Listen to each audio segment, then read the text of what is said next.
p.m. Eastern Standard Time. It's Friday night, and you know what that means. It's time for SciFridays. As always, I'm your host, the Captain, along with the Vince. Yeah, I got a cough. Yeah, we bringing you the best in sci-fi from years gone by. And, as always, SciFridays is brought to you by Are You Game? Brought to you by Are You Game, the best comic book collectible video game, magic, toy, and more store located in Pick, Ohio. And you can find us on Facebook. You can find the Captain on Facebook, Twitter, Instagram. So, there's my microphone. He's got his microphone over here. But see, here's the thing. No, excuse you. Thank you.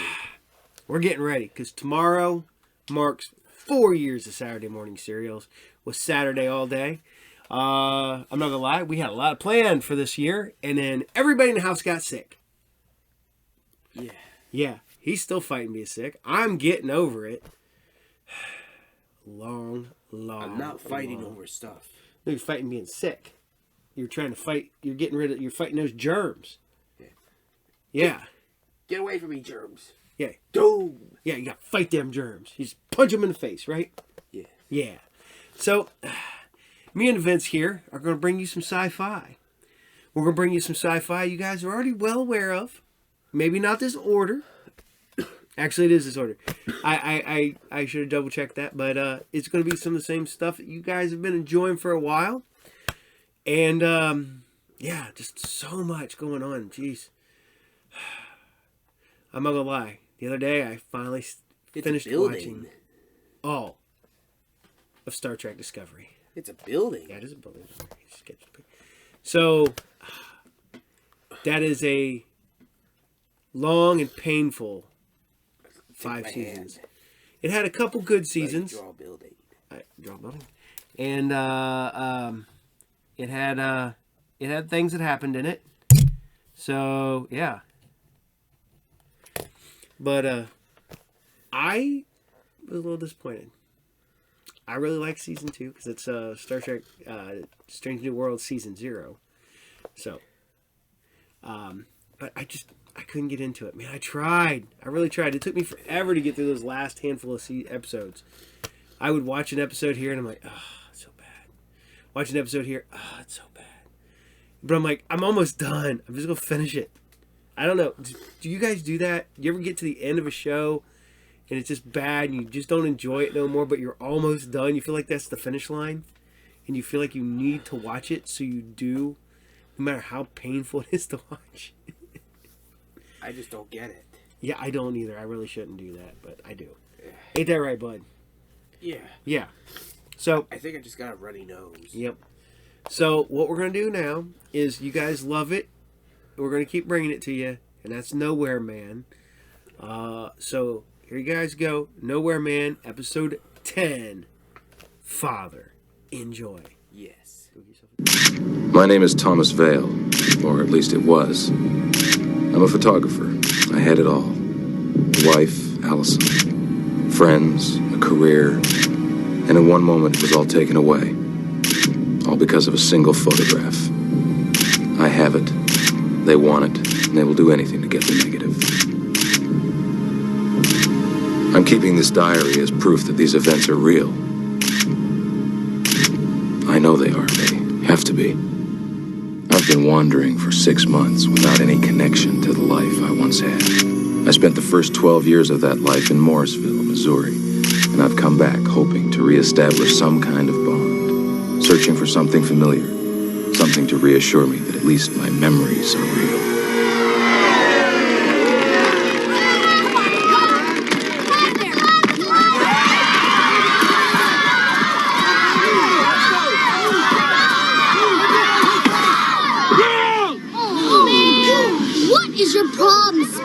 Who the hell slides into first?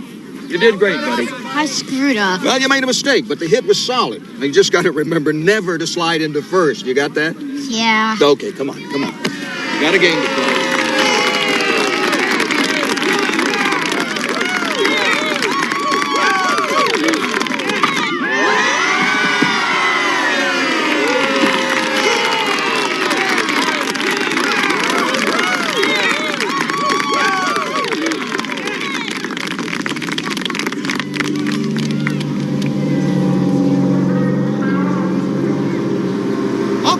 Show them what you got. Get a hit. Okay,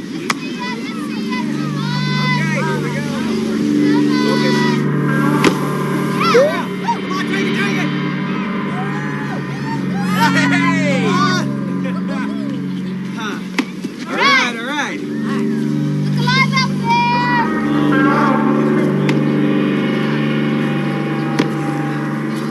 Watch that lead off. Yeah. Oh, excuse me, sir. Okay, here we go. Tom.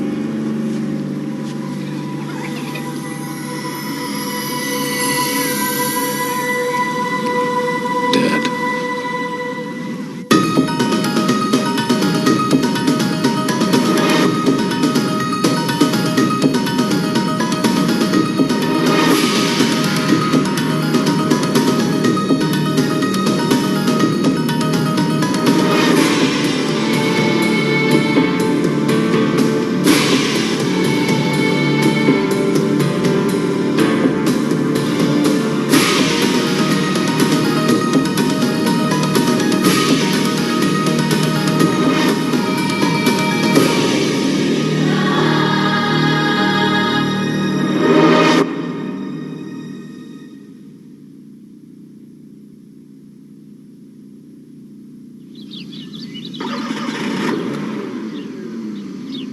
Sooner or later, one of us is going to have to say something.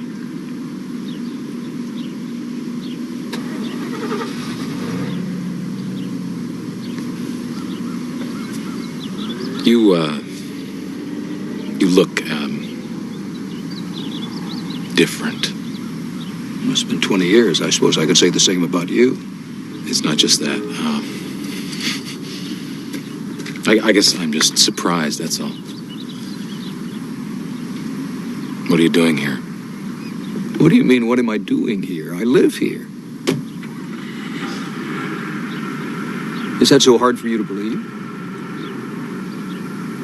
I tried to look for you. Don't you think this is one of the first places I would have checked? I tried for years. I finally gave you up for dead. I've changed my name. I'm Jonathan Crane now. Dad. Billy's dad said that if you wanted, I could get a ride home with them. Yeah, that's good. Go ahead. Just tell your mom I'll be home a little later.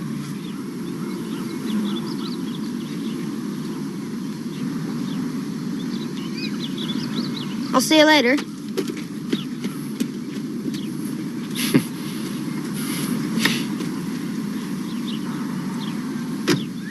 A lot of changes. Why did you change your name? I don't know if you knew this or not, Tom, but after I left your mother, she hired a private detective to try and track me down. She made things pretty unpleasant. Well, I guess after 20 years of marriage, she may have expected the man she shared her life with to have the decency to talk to her. And not just disappear without a word. Is that your mother's pain and anguish I'm hearing in your voice? What did you expect? Well, I'm not sure. Maybe what I'm getting, or maybe a little understanding. Maybe a fight and a chance to explain. What I didn't expect was that you treat me like a stranger. Well, isn't that what you are?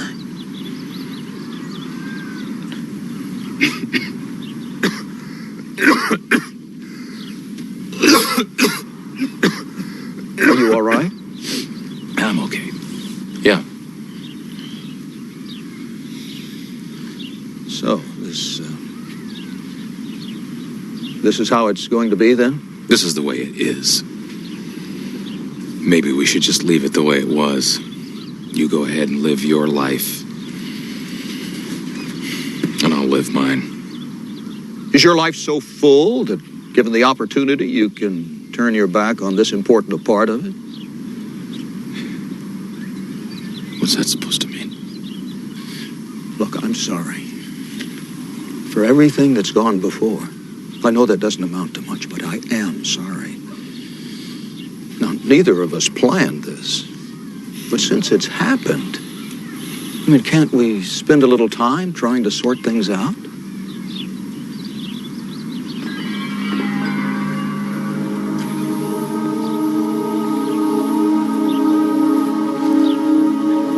staying here in town? No, I haven't made any plans. I'm just,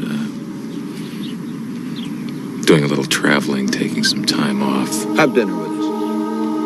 Call it a last favor for a father who doesn't deserve it. Something wrong?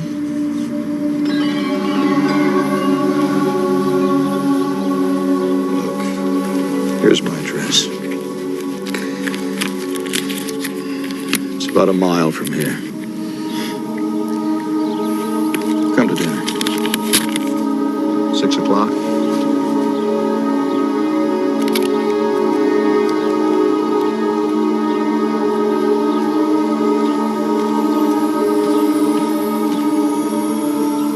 Over the last 20 years, I've often wondered how I'd feel if and when I encountered my father.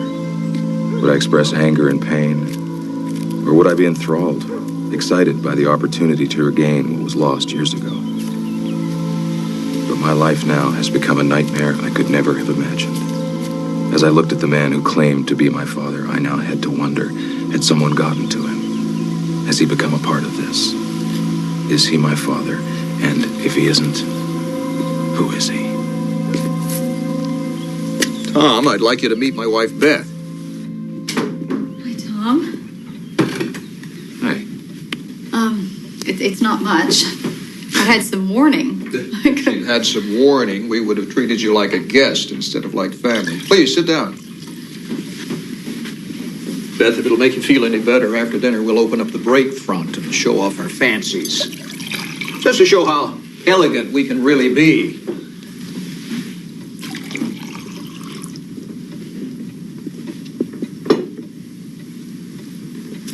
Do you play ball? I did. Yeah. What position? Pitcher. Cool. Did Dad coach you too? No, we had a coach named,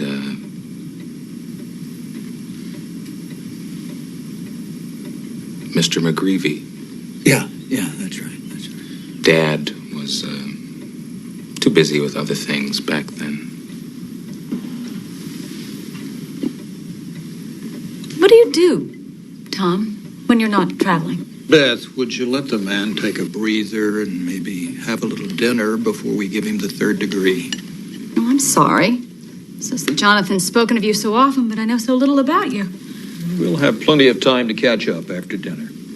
Can we say grace?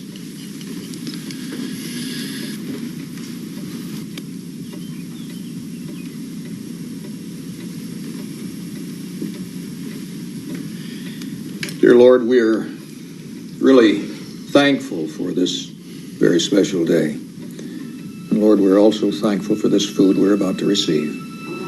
Amen.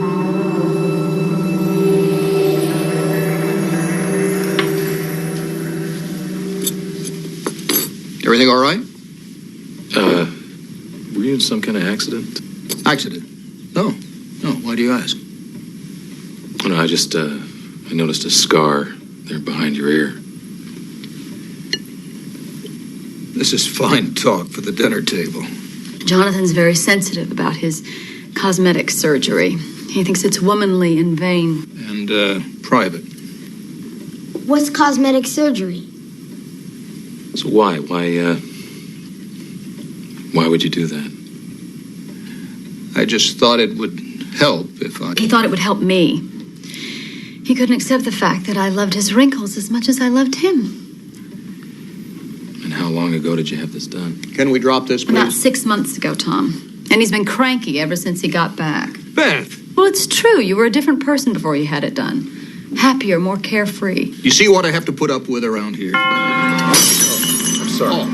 Fine, it happens all the time around here. Second. Sorry.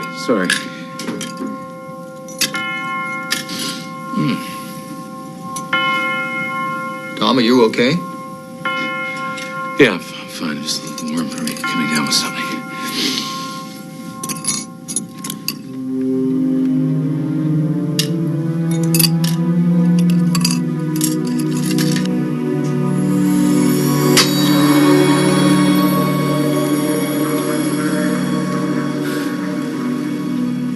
Would you care for one? No. Thanks. You never smoked cigars? It's a recent vice. The doctor said if cigarettes didn't go, I would. Last I read in the newspapers, you were living in Chicago. Sounded like you were doing pretty well. Yeah. Yeah, things were going pretty well. Were? Yeah, I've been through some hard times. Some personal problems. What about other things? Did you ever get married? Yeah. Yeah, I did. Her name's Allison. Allison. From the sound of your voice, do I take it that Allison is part of the hard times? You could say that, yeah. Listen, you know, I'm not actually feeling too well. Maybe I should just say goodbye to everybody. But we have an extra room. It's being remodeled, but we'd be very happy for you to use it. You know, as I glanced through the house, I didn't see a single thing from the old days when we were a family. Well, you know, Tom, it's awkward as second marriage and all. Yeah, but not a single artifact. Not even a photograph. A memento. Well, I probably have something stored around someplace. I'd like to see it. I tell you what. You spend the night. Tomorrow we'll go looking for some of it. How does that sound? Sounds like a deal. Good. Jonathan Crane said his plastic surgery was for private, personal reasons. I'd like to be able to believe that. But I'm plagued by the idea that it might be something else. What if 6 months ago, Jonathan Crane, my father, went in for his plastic surgery, and someone else came back?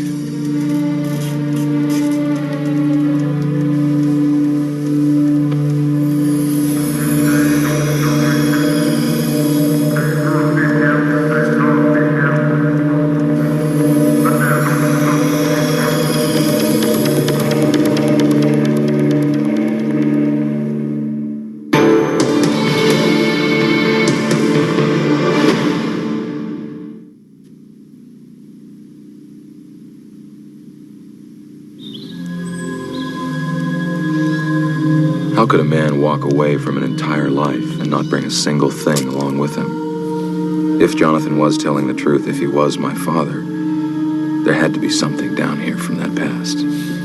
Something to validate the life we once shared. Can I help you with something?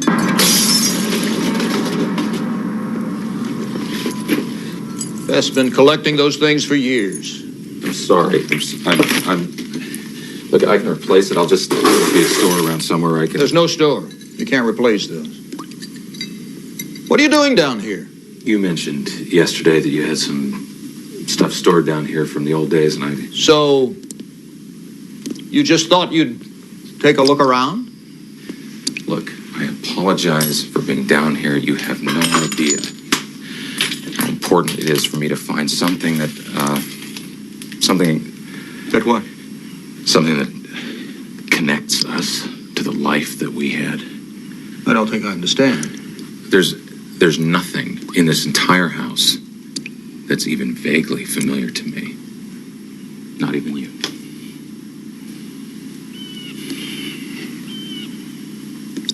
You're not well, Tom. I'm feeling fine. But how do you explain this? I mean, you really took nothing with you when you left? Was it that easy? Nothing that you'd collected over a lifetime, nothing irreplaceable there. What do you want me to say? I'll say it. What do you want me to say? I think you've already said it. Wait a minute. Wait a minute. There is something. There's a photograph.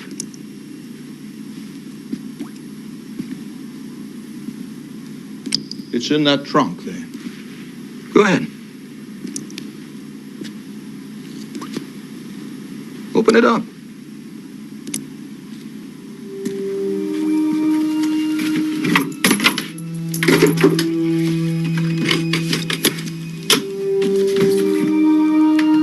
Oh, it's stuck.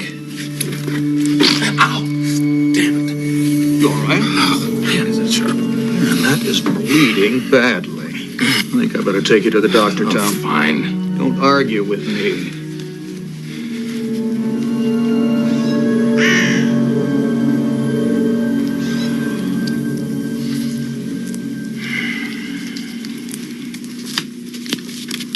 Keep your hand like that for a minute.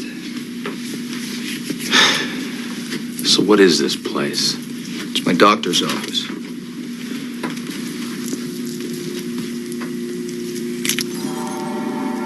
Why did you bring him here, Jonathan? I told you we weren't ready yet. And I told you on the phone that this is a special case. This is my son. I know who he is. You sure this will take care of everything? Who's the doctor here? Okay.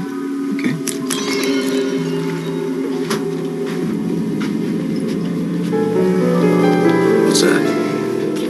It's your tetanus shot. Tetanus. He said he cut himself on some rusty metal. Yeah, that's right, he did. Relax, Tom. It's for your own good.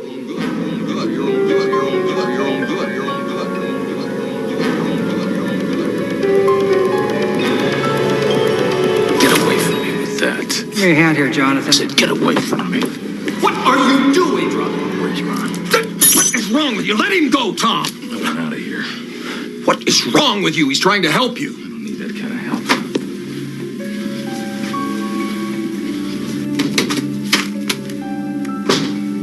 I'm sorry, Hal. It's okay.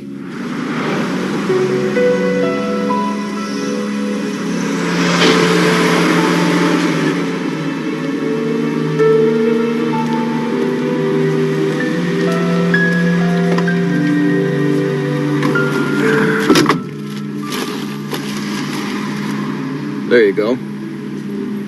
Unopened, safety sealed, stamped and certified by the Surgeon General.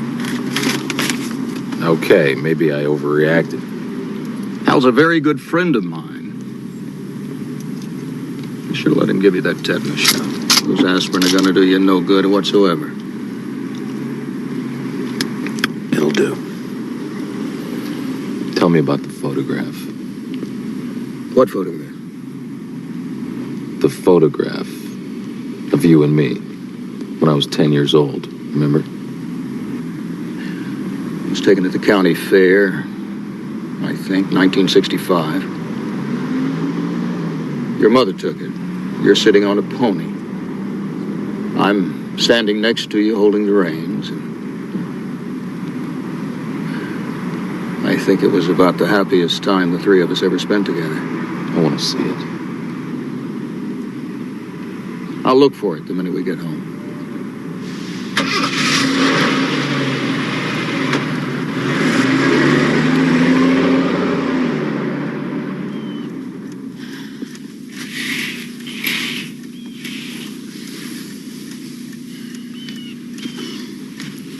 You need to give that aspirin some time to work. And you need to get some rest.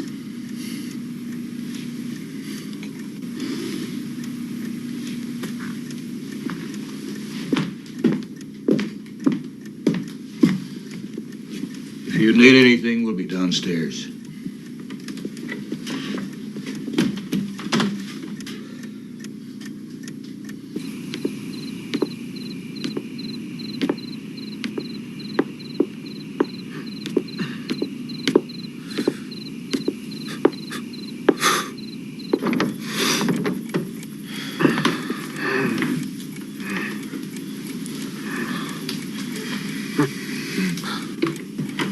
I just wanted to see how you were doing.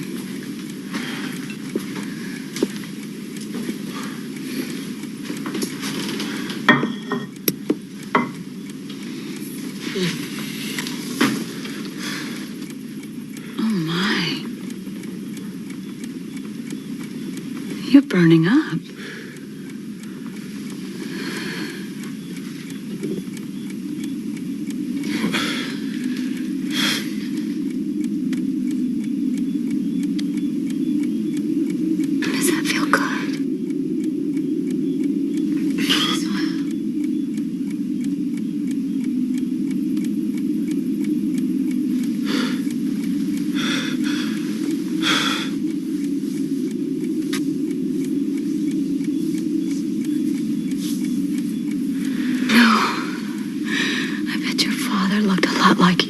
was your age. I'm still a young woman, Tom. A young woman with an older man. Ever since you came here. Don't. I don't know what it is.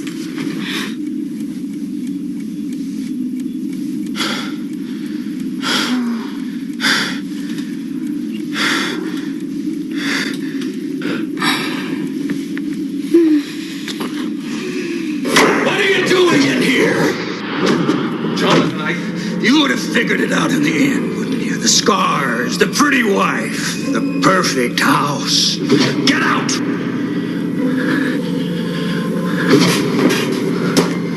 Who are you? You ask too many questions, Mr. Vale. You know there's no photograph. You know I couldn't produce it. You should have kept your mouth shut! And you should have taken that injection. It would have been far less painful.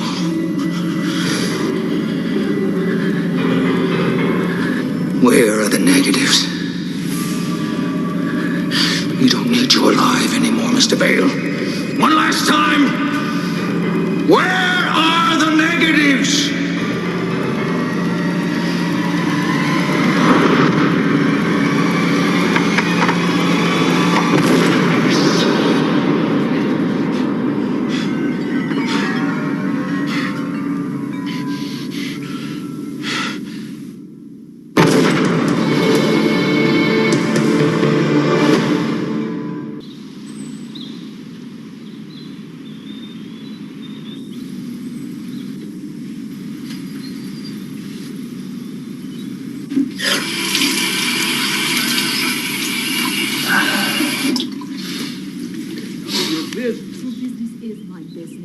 You've been keeping these from me all summer. Beth, I tell you everything you need to know. Now, the least you could do is respect my privacy. Privacy or secrecy? Where are you going? Out to the garage. Jonathan! Hey. They fight like this all the time now. It might have something to do with me being here. No. It started last summer when Dad went away. When his face changed. I tell you what, sometimes adults just need some time to work this kind of thing out between themselves, you know? You just have to remind yourself of that. Deal? Deal.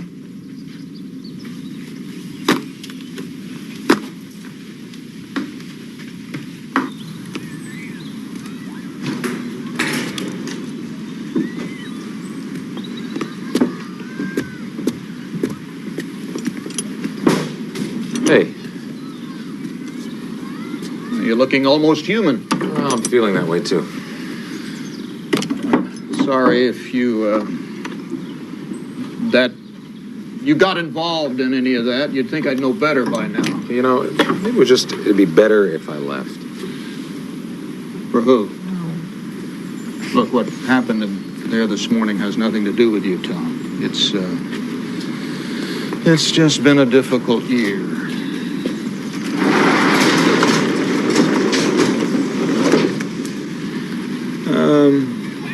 What if, if you're feeling up to it, we give the family a break from the two of us and we take a drive someplace.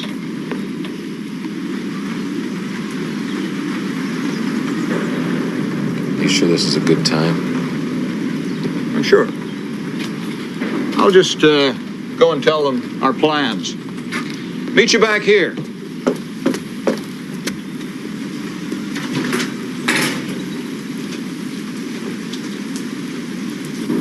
Tom, what's wrong? Ever since you got here, I've had the feeling you were, well, something was deeply troubling you. Something that had nothing to do with you or me. Who was that man you were talking to the other night, outside the house? A business associate. Oh, you do a lot of business at 2 o'clock in the morning? What is this, an inquisition or a conversation? Well, why don't you tell me, Jonathan? Why don't you try and tell me just what's really going on here?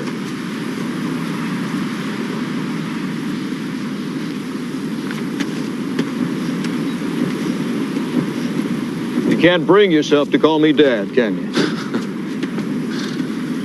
You find that amusing? I find that too much to ask. I didn't call you Dad when I was 17, packing my bags to leave home. Why should I start now? Because I'm your father. We had 17 years together. Now, does my bad behavior erase everything that came before? Is that how it is with you, Tom? One strike and you're out? You know, I can forgive you for not loving my mother.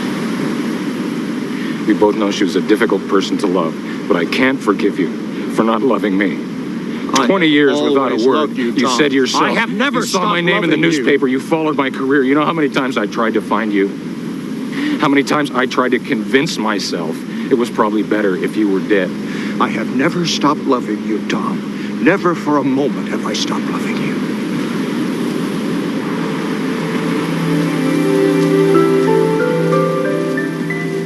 Jonathan was asking me for trust and forgiveness. And for too many reasons, I didn't feel capable of either. But maybe he was right. Maybe the problem was mine and not his. Maybe I needed to learn how to trust all over again.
Hey, Sleeping Beauty.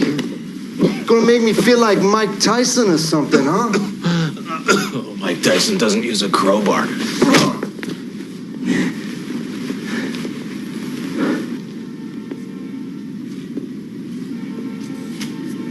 So I take it that you and Mr. Crane are connected somehow. What, is this the part where I'm supposed to say, what are you talking about? He's my father. He's just being a smartass. Thinks he's gonna confuse us. I'm not sure we're on the same page here, buddy. Are you sure you know what's going down? You want my negatives. Nice try. You should have done a better job hiding the scars. This is getting nowhere fast. Do him.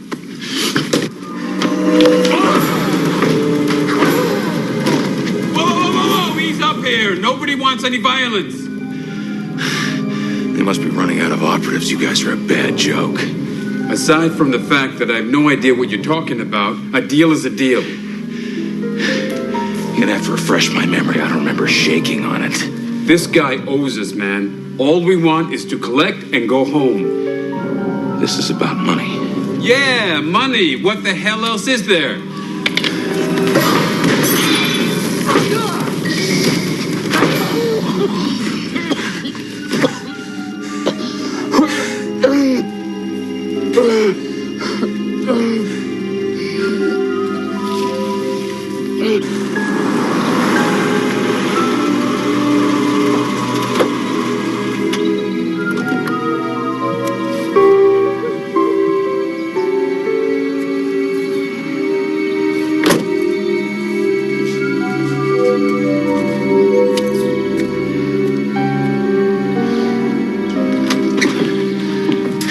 We have to talk. I have something to do. It can't wait. Yeah, I know. I followed you last night. This is none of your concern, Tom. How much do you owe them? Please. Please, I have to go. How much? $10,000, but this is the last payment. This is the end of it. Why? I took some money from my company a few months ago. I thought I'd had plenty of time to pay it back. I was wrong. I finally have a good life here, Tom. I don't want to lose it. I just got in over my head.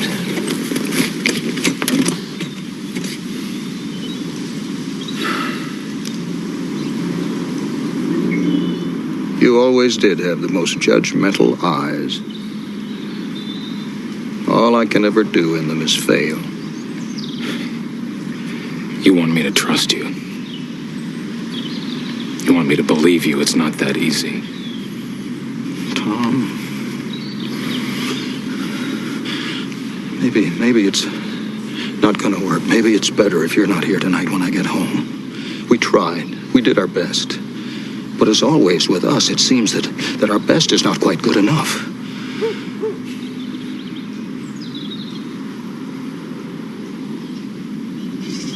It shouldn't end this way.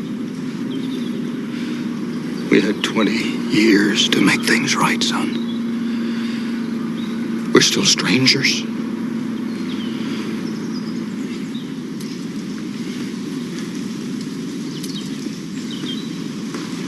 You take care of yourself.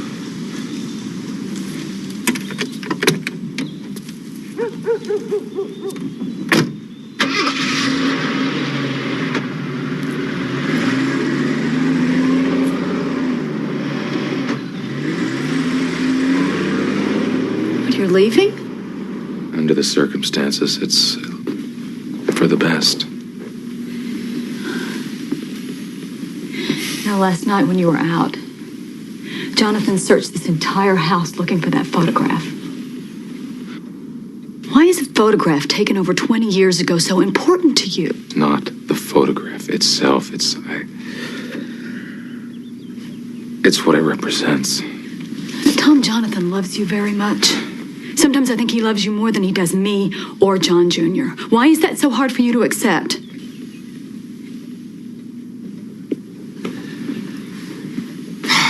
Things have been so much better since you've been here. But I have no idea. The change in Jonathan. He's finally starting to act like the man he used to be before all this nonsense about money and meetings in the middle of the night. how much do you know? One of these men called earlier today. He said to meet at the usual place. That they weren't going to ask again.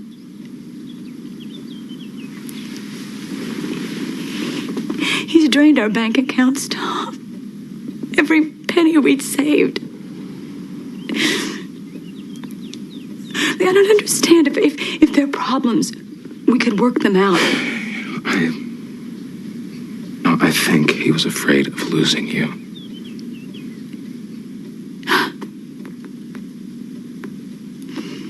I swear to God, you two have one thing in common. You're both so blind you can't see the love that's staring you in the face.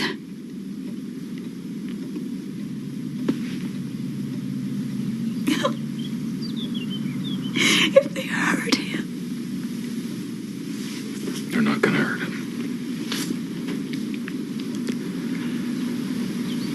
I promise you that. I'm not gonna let them do that.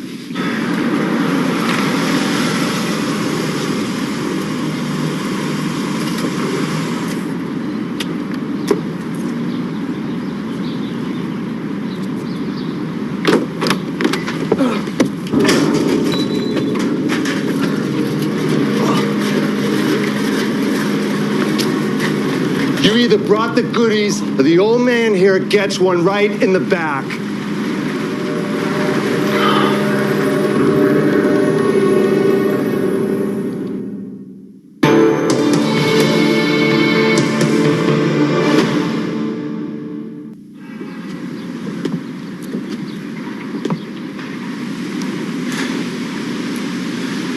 Like I said, a deal is a deal. You finish with us, we finish with you. Where's the money, Jonathan? What'd you do with it? Just between those dumpsters there.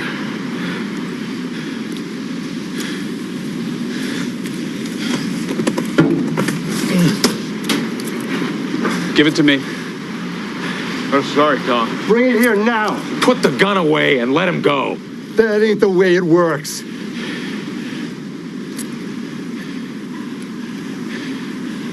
That's the way it works this time. I called the police just before I left. They're 5 minutes behind me.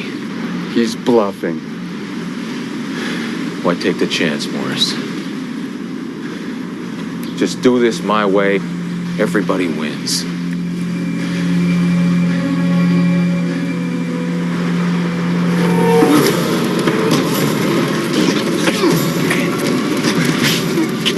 Stop right there!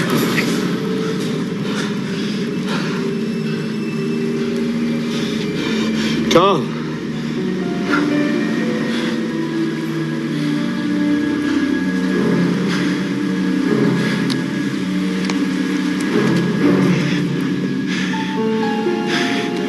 Okay, you get to keep the money. Well, this makes it over. It's over. A deal is a deal.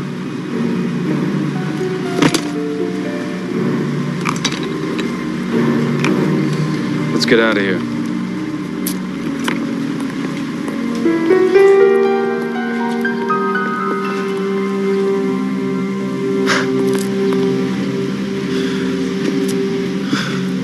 Nice job. Thanks. Look, I'll buy you a drink and get cleaned up.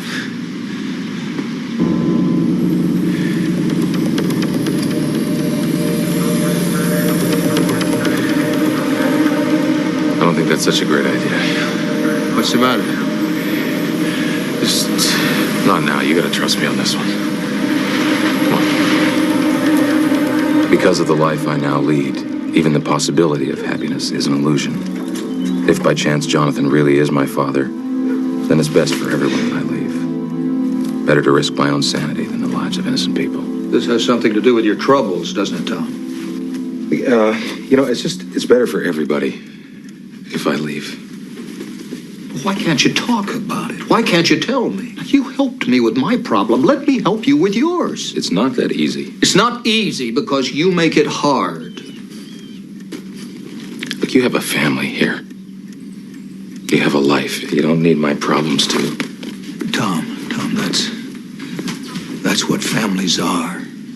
For better and for worse.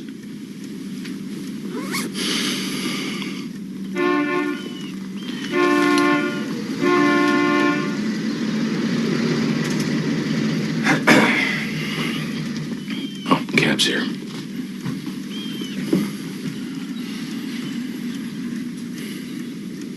Will you come back?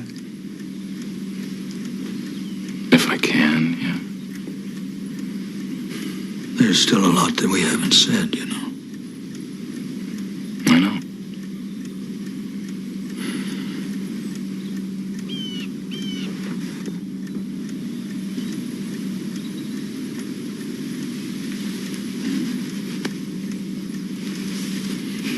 You still can't get rid of those walls, can you?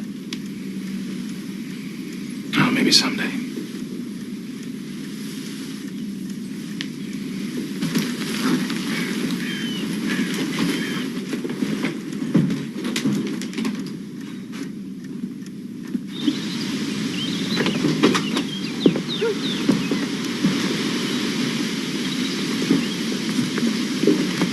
We got that extra room, Tom.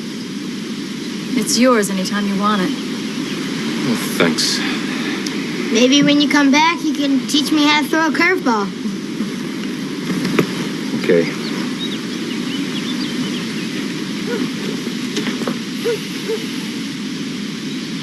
So long. See ya.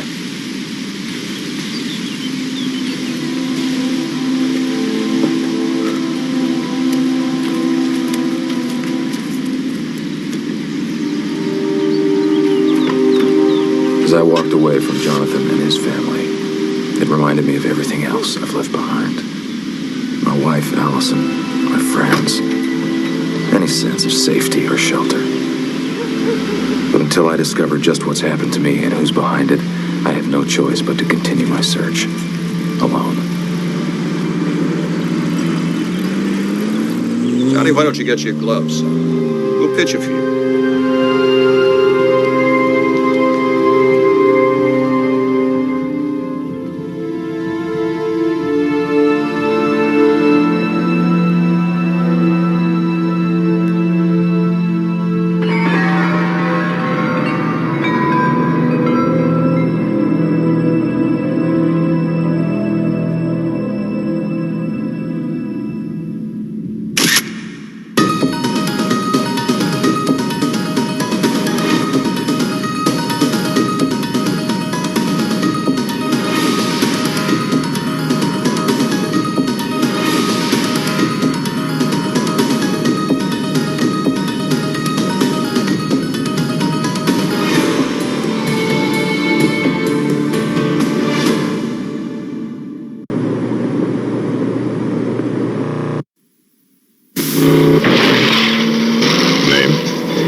Occupation, driver.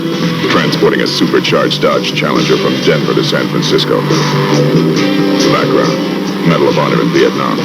Former stock and bike racer. Former cop, dishonorably discharged. Now he uses speed to get himself up, to get himself gone. Everybody's after Kowalski. Because you think we're queers. For one reason or another. Is there something I can do for you? Well, like what? Like anything you want. Everybody wants a piece of his hide. Maybe killed somebody. Maybe stole that big dude of his. Maybe both. I'll get that son of a... They want to get him and put him away, but they'll have to catch him first. Good morning, folks. This is yours truly, Super Soul, directed live transmission from KOW with the wham bam boom boom wake up music.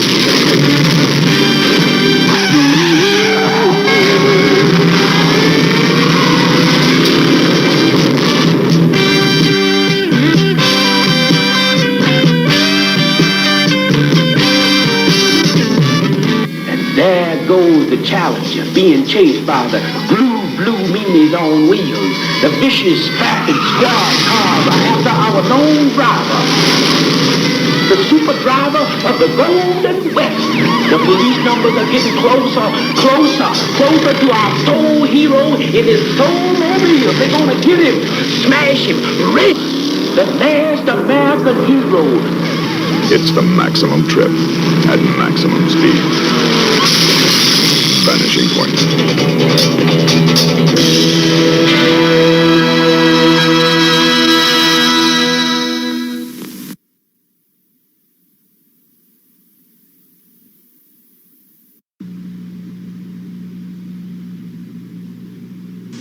Torn from the fiery pages of the mightiest annals of the West comes the supreme saga in the great tradition of frontier drama.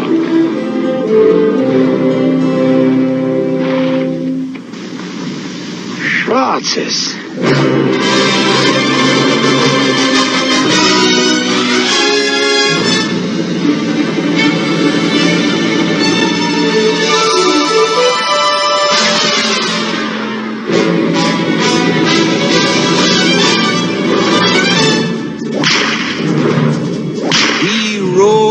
Blazing saddle, he wore a shining star. His job to offer battle to bad men near and far.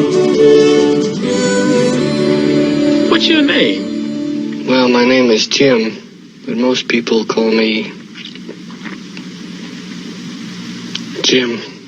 Well, do your best.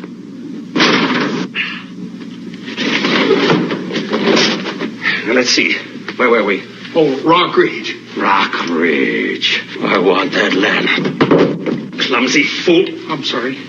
Wait a minute. there might be a legal precedent. Of course. Land snatching. Let's see. Land. Sea snatch.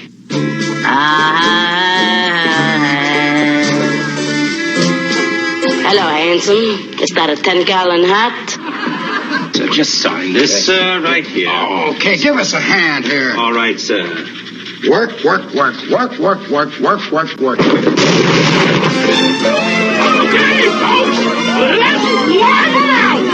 The heroic sheriff rallies his citizens in the wildest finish the West has ever seen, or the movies have ever shown.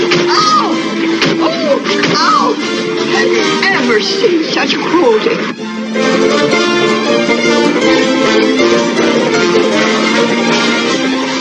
All right. So I hope you guys still enjoy Nowhere Man, because it's good and it's Bruce Greenwood. And as we were talking about Star Trek, the second Captain Pike.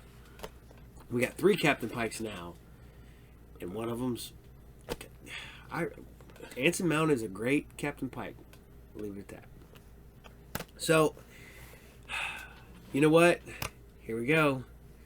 We're gonna bring you one of the best live-action superhero shows ever made, and you guys all love it, and so do I. The Tick. You can't go wrong with The Tick, can you, Vince?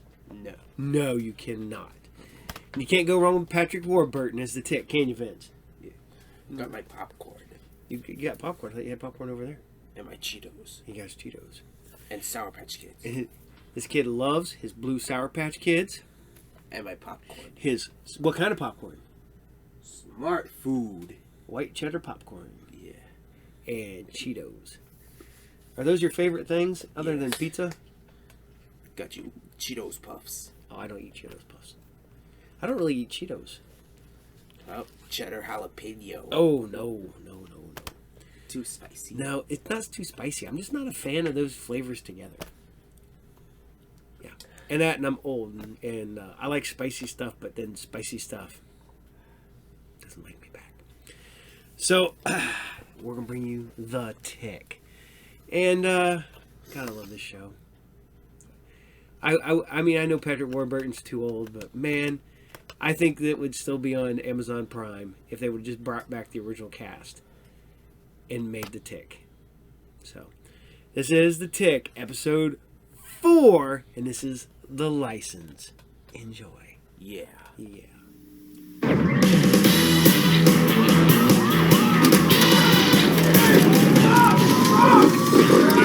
I? Back off. Oh man, is that Captain Liberty hot? Yeah, well, I heard when she busts your balls, it can't be fixed. Check it out. Hey, boys. Hey, Captain Liberty. What we got? What do we got? What does it look like we got? What are you, blind? We got a guy stuck halfway up a robot's ass. That's what we got.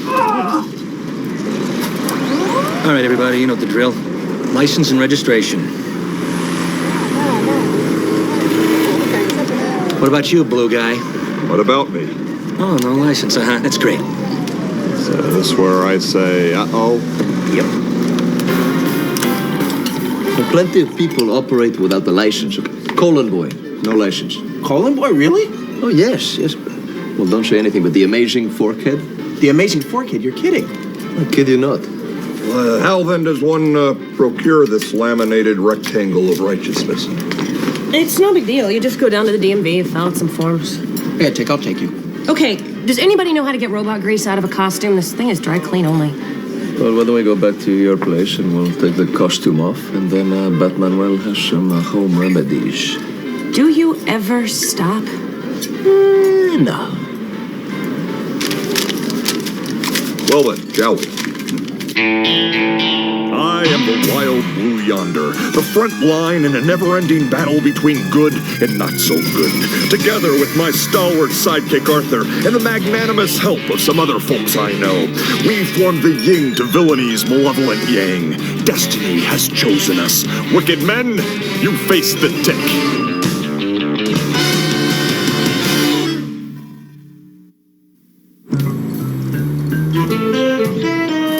Name? The Tick. Legal name? Oh yes, pardon. That would be the Tick. Are you trying to be funny? Well, a little levity never hurt anybody, did it, Thelma? It's hurting you, mister. He's sorry. I am? Yes. Well, apparently, Thelma, I'm quite contrite. You know, I don't have all day. But I do, dear Thelma. You can have half of mine. We'll share. Can we just go on to the next one? Date of birth. I don't follow. I said date of birth. Well, yes, you did, Thelma, loud and clear. You don't know your date of birth? Oh, like you do. 3/17/69. Okay, then. That's my date of birth. Okay. Thelma, could you just hang on for a second? Hold tight, Thelma. Dick, do you see what's going on here? She really likes us. I saw her making eyes at you, chum. Thelma and Arthur sitting in a tree. P-L-C-G-R-O-P. Dick, forget about the license for a moment. No, I'm confused. Don't you know where you came from and when and who you are? Of course, chum. Well, then, Dick, answer the question so you can get your license and we can get out of here. But, Arthur, you already know the answers to all those questions. Humor me, Dick. Tell me again. Arthur, I am the Tick.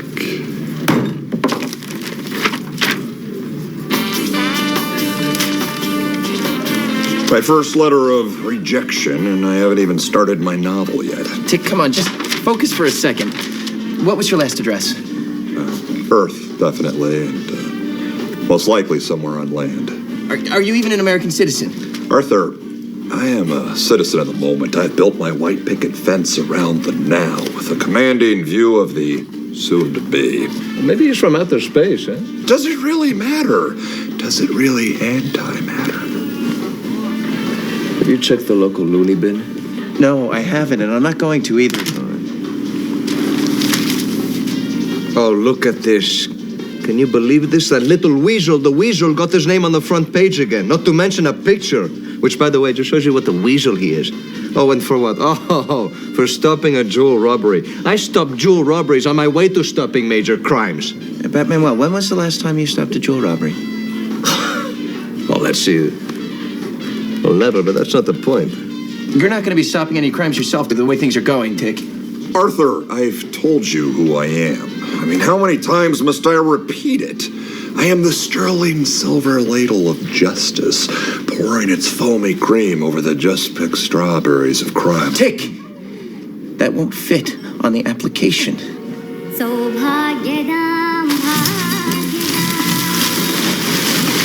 Janet? Oh, hey, Doris. Hey, what's going on? Oh, you know, same old, same old. Hey, you still seeing that freak Bet Manuel? No, that's over. Well, of course, I'm not seeing anyone else either. I'm thinking of changing my name to Super Nun. I feel you. Well, what are our options, you know? I mean, who is out there? A bunch of muscle-bound mutants and egomaniacs that think just because they can bend steel, we're supposed to bend over. And then the civilians, well, they're scared we're gonna zap them with a ray and shrink their Johnson. You know? All right. Like...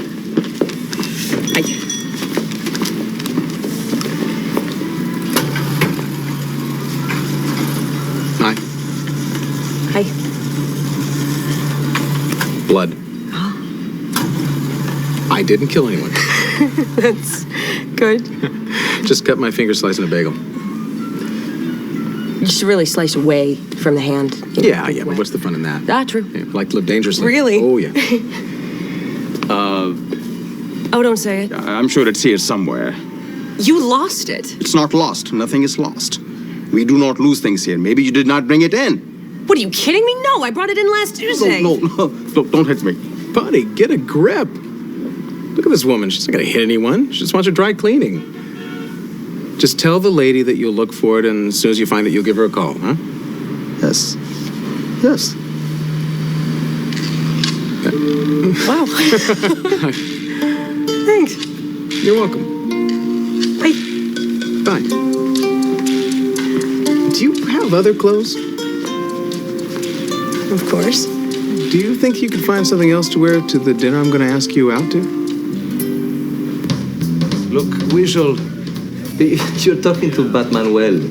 Okay, I know how you got your picture in the paper, okay? I wasn't born yesterday, although I am still quite young. Okay, now, I know you have a PR agent. It's pathetic. But Batmanuel does not need to pay people to plant his name and likeness in the media outlets. If you do not know who Batmanuel is, then you do not deserve to know. No, and hold on. Just out of morbid curiosity, Weasel, what does something like that cost? Uh-huh. Uh-huh. Uh-huh. Is that per week or per month? Oh, do you smell that, Arthur? Urine, vomit, stale coffee, cheap perfume, vermin, fecal matter.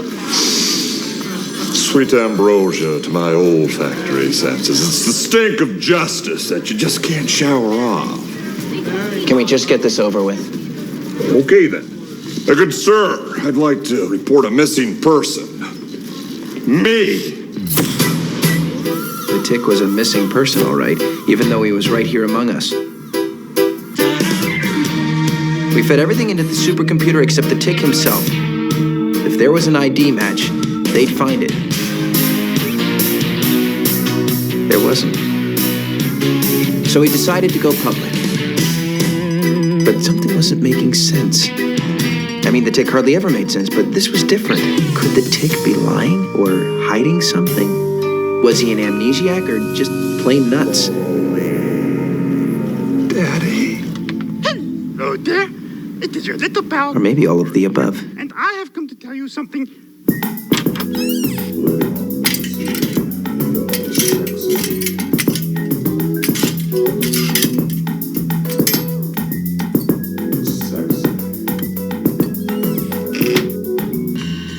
Who are you? Who are you? Stop mocking me. Stop mocking me. Copycat, Arthur. Who am I?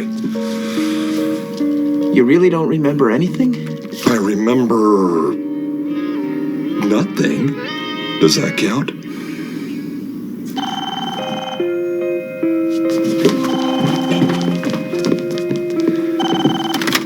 Hello? What? Yeah, we'll be right there. Good news. I'm not sure. There's someone down at the police station who says they know you. Great Santini.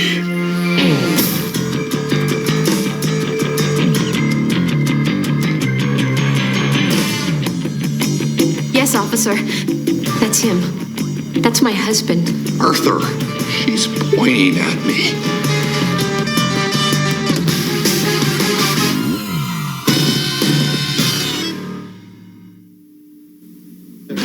Oh, Ted. Ted. Oh, wait. Hold on a second. You hear that, Arthur? Ted. I've been worried to death. Worried to death? Oh, you poor zombie. That's no way to die. You know this woman? You mean my wife? Dick, what is going on here? Apparently, that's Ted, Arthur. Well, forgive my skepticism, miss. That's Mrs. Glick. Mrs. Ted Glick. His wife. Honey, I looked everywhere for you. Surprise! Here I am.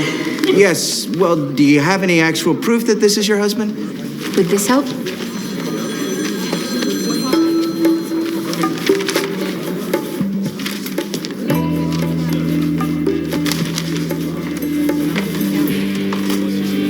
You've been leading a double life? That we know of. Who knows who else will come out of the woodwork and tell me who I am? I could be leading a quadruple life. That'd be a record. You bastard. Easy there, chum. There's no way to address a lady. I mean you. Is this what you do? Is this your M.O.? My Mo? You lied to me. I never lied to you, Arthur. Well, then you hid this from me. But in such a good hiding place, I forgot where I put it. Dick, this is like bigamy. It's not like, chum. This is awfully big of you. Come on, Ted. Let's go home. Yes, dear, let's. Don't forget, even though I'm dead, you're still Arthur.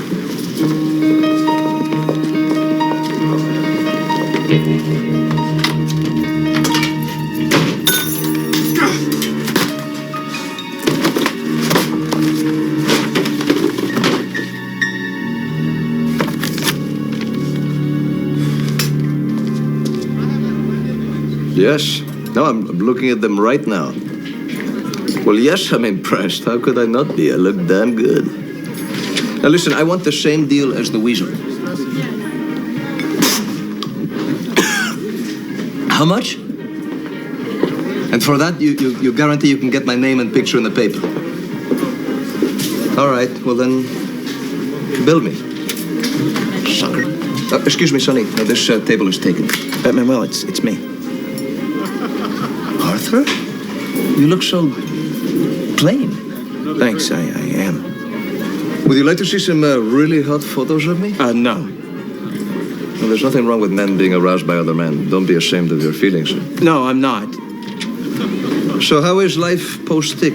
And be prepared if your answer is not scintillating, my interest will wane rapidly. Well, Will you excuse me for a second? No, please continue. Manuel is a multitasker. I just feel so betrayed. I thought that the tick was the tick, and then I find out that he's married and... Yes, it's me. Well, who else would it be? Yes. Well, why would he call you? Hi. Is this seat taken? I'll call you back. Captain Liberty? So, anyway, I was... Arthur, would you run along? Janet and I need to have a private conversation about when we'll be having sex again. Oh, no. Arthur, no, don't get up. It's a very short conversation. Never. Can you define never? I met a man. We're having a really great time. And the best part about it is, he has no idea that I am Captain Liberty. Wait till he finds out. What is that supposed to mean? Oh, no, nothing, no. It's just when he finds out who wears the cape in this relationship. You know, not everybody's as threatened by that as you are. Yeah, well, not everybody's Pat Manuel. In fact, only I am. And thank God. Well, I was working as an accountant at Fischlatter and Sons. I did that for about 4 years. And then about 3 months ago, I quit to be a superhero. Kind of an impulsive climb Everest type of thing. It's a total mistake. I don't know what I was thinking. I guess I wanted to help people or something, fight crime. But really, accounting, it gives me a deep sense of satisfaction. But balancing the books, that's the battle I want to win. Here we are at the Grand Canyon. Do you remember being at the Grand Canyon? I remember vaguely making the Grand Canyon. Was that the same trip?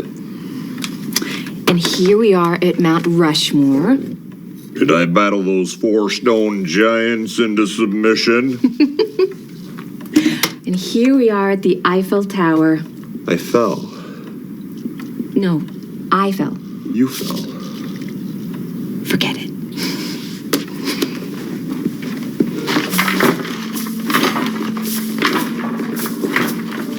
How's the salad coming?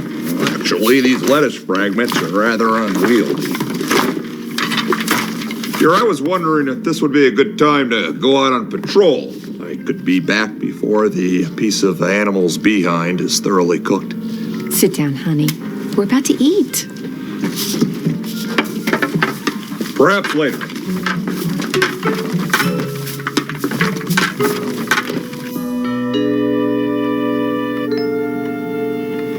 Honey, you haven't touched your dinner. No, I haven't. Might this be an opportune moment for me to dash out and conduct a little patrol of the area? What about dessert? Jehoshaphat, woman! Crime is my dessert! So, there are things about me that you don't know. Hey, you think I've told you everything about myself? Oh, yeah, I got lots of secrets and mysteries. Really? Yes, for instance, did you know that I was once almost a professional bowler? This is me. Well, so when will I see you again? How about now? Nobody moves, nobody gets hurt. Okay, let's go. Wallets, jewelry, cash. Anything. Just don't hurt us. No, actually, why don't you hurt us? You're not getting jacked, so go ahead and try, loser. Janet? You think I'm fooling around? No, she doesn't think you're fooling around, Janet. Oh, do you think I am?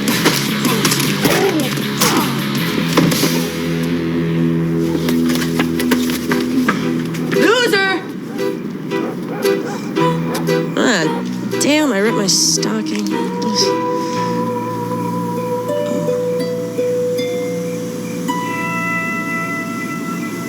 Sorry. Special reports provided a legal loophole. Interesting. About here and there. And that is, I am here, you are there. Tick.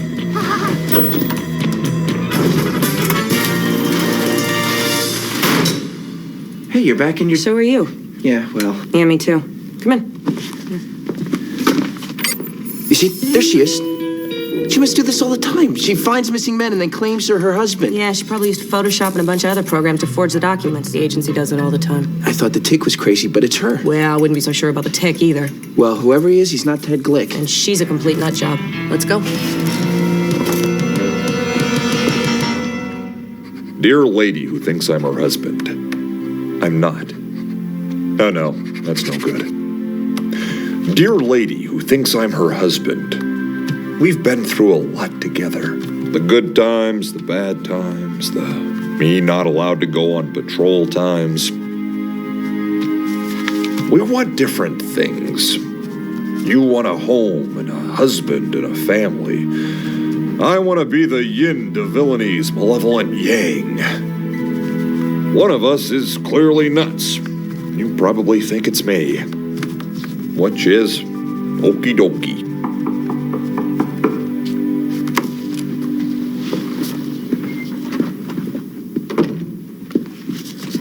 Who is it? Tick, it's us. Arthur, Captain Liberty. Oh, jeez. Hey, how's it going, Tick? Marriage is hard work, Captain. Tick, you're not married to that woman. I'm not. No. Then what am I doing here? Leaving. Let me just pack a few things. I have no things. Then come on. Hold on, chum.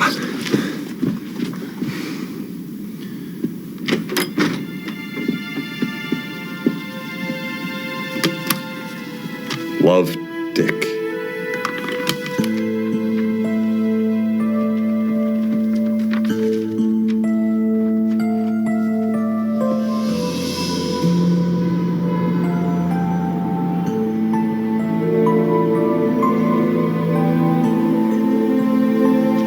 Tick. Tick.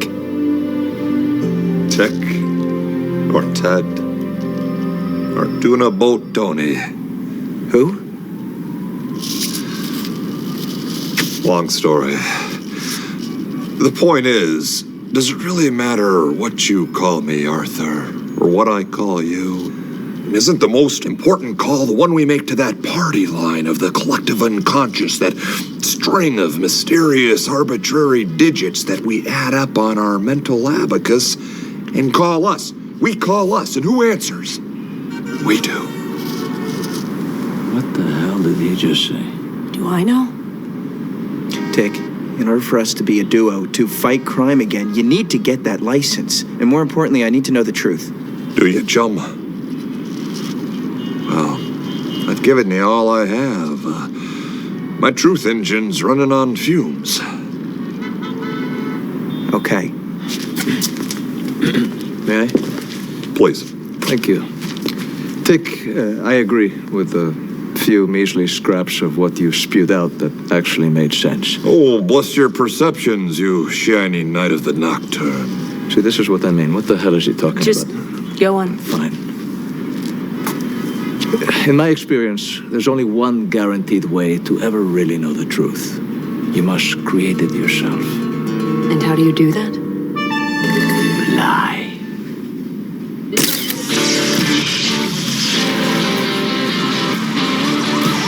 Okay, Mr. Daly, pleasure doing business with you. Please. Call me IP.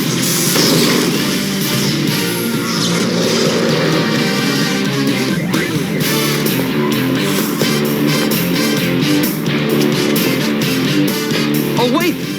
My picture's in the paper today. Why? Why? Because I'm Batmanuel, that's why.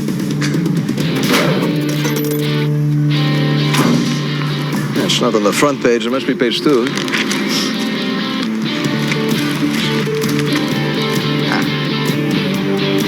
That little weasel.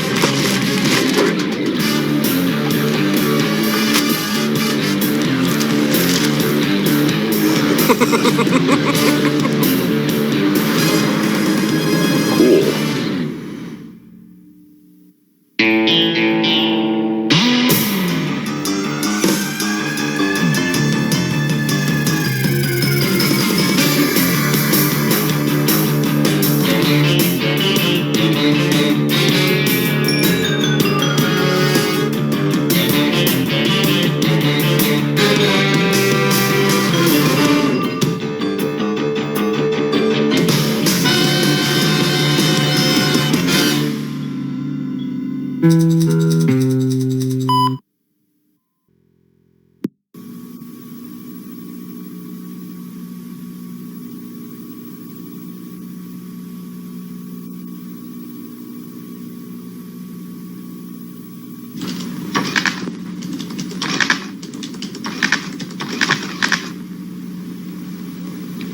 Hello, I'm Albert Brooks.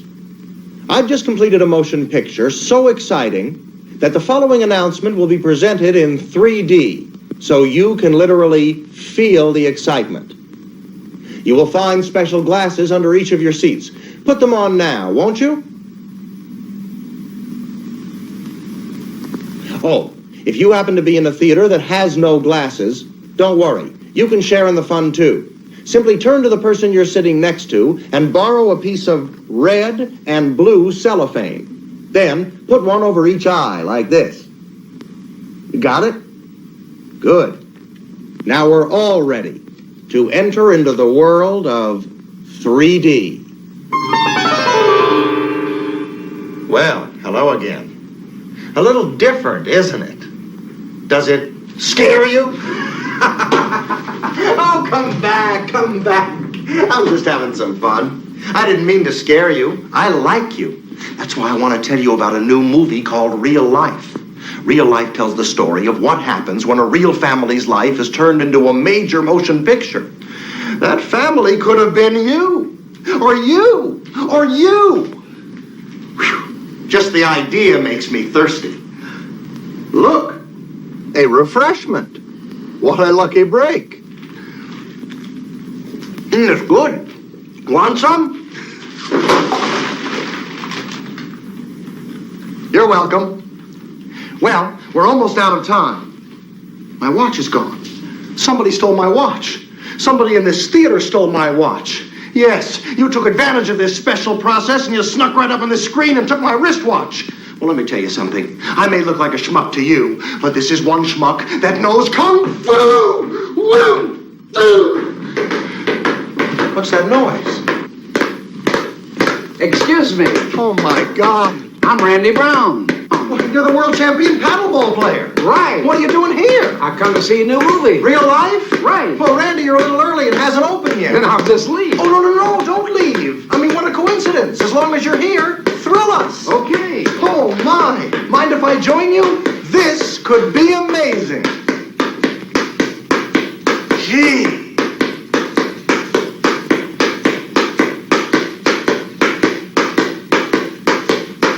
Randy, it looks like you're actually here.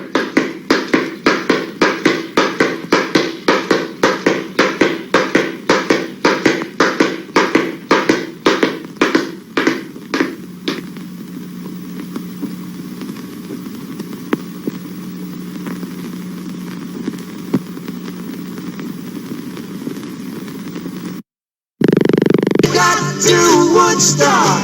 We were happy and strong. Richie Havens opened the festival on Friday, and he stood out on that stage, and there must have been 300 to 350,000 people sitting out there.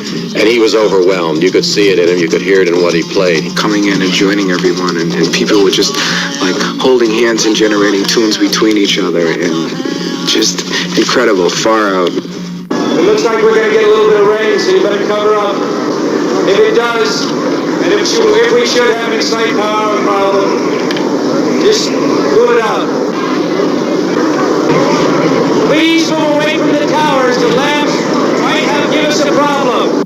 Now come on, generals, let's move fast. Your big chance is here at last. Now you can go out and get those reds, because the only good commie is one that's dead. And you know that peace can only be one when we're blowing all the kingdom comes. It's really amazing. It looks like some kind of biblical, epical, unbelievable scene. This thing was too big.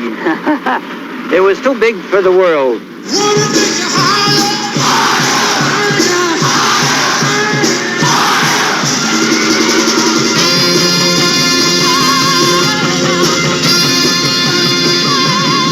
It was just like an army invading a town. I'll say one thing for the young people, they've been very nice, all of them.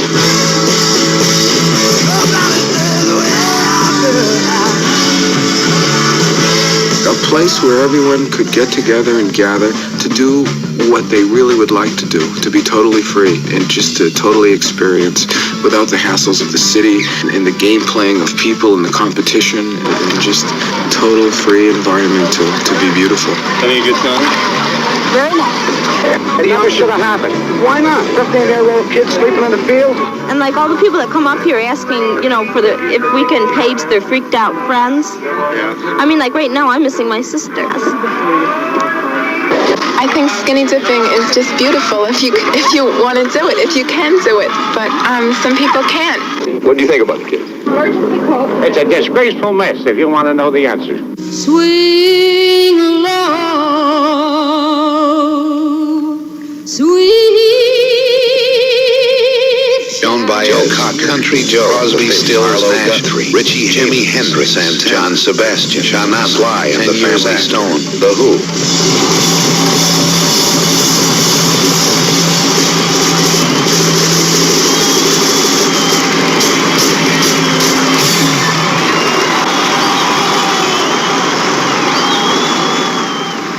Woodstock from Warner Bros. A little help from our friends.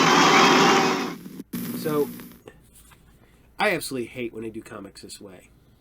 I mean, yeah, they're like, oh, it's panoramic. Oh, I'm like, nobody wants these. Stop it. Although, I'm not going to lie. That is one of the best things ever right there. I wish I still had one of those. Holy crap, that's great for D&D. D&D. I still love my D&D. So, My favorite is Howard Stone. Howard Stone? What the hell's Howard Stone? I wasn't a fan of Howard the Duck. Howard the Duck's actually pretty good.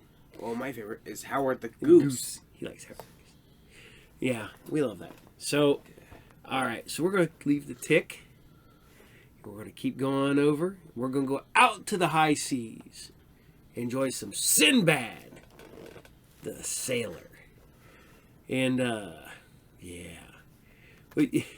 I love it. I'm sitting there online today, and there's like all these things that, for some reason, I don't know, algorithms, because I was probably talking to somebody like a couple days ago, so, YouTube heard me or whatever. And they start bringing up all these algorithms, and they start showing us, like, whatever happened to this girl from Conan? What happened to this girl from Sinbad? What happened to this girl? I'm like, God, I hate the world now. Because, man, everything I want to watch, or Liz, I'll say it, and then pretty soon it'll pop up in your feed. Literally, me and one of my best friends are talking about aliens. And while we're talking about it, I look over, and my Facebook page has popped up with an ad for an alien book. Not the book we were talking about, but the book, another alien book. And I'm like, I don't have a microphone on this computer. How does it know? And then I thought about it for a minute, and I go, oh yeah, I did look something up on Amazon because we were looking up another book. And it's like, I get it. It's all about trying to sell product and stuff like that, but I don't like it. I don't like it at all. It's like, I bought tickets for the Tina to go see the band The Warning. And suddenly, my Facebook is full of links to The Warning pages all over the world. And don't get me wrong. Yeah, I check out some. Like see the band Slipknot. You want to see Slipknot? Yeah, it's gonna be fun. We're not going to see Slipknot. Who are we going to go see in June? I mean, Clutch. Yeah, we're going to see Clutch. Was that our favorite band? Yeah, I like Slipknot. You like Slipknot now? Slipknot's fun. I've never seen Slipknot. I've seen Stone Sour. I've never seen Slipknot. So Stone Sour. Here you guys go. This is Sinbad, episode 19, and this is The Trickster. Enjoy. Yeah.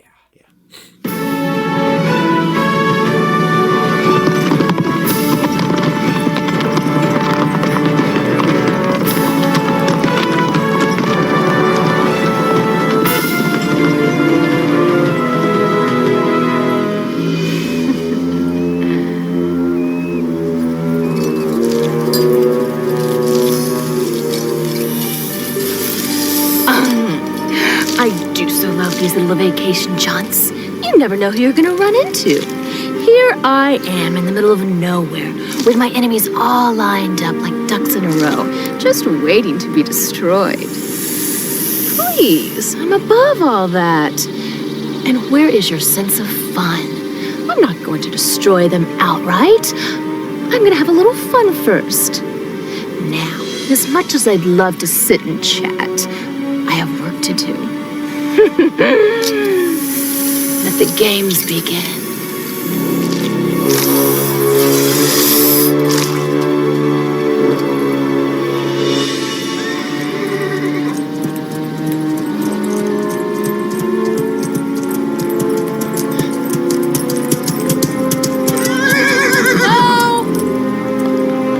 Your horse back.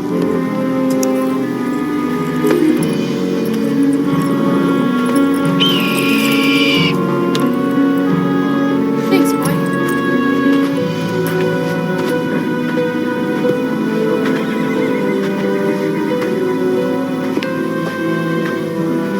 Hello?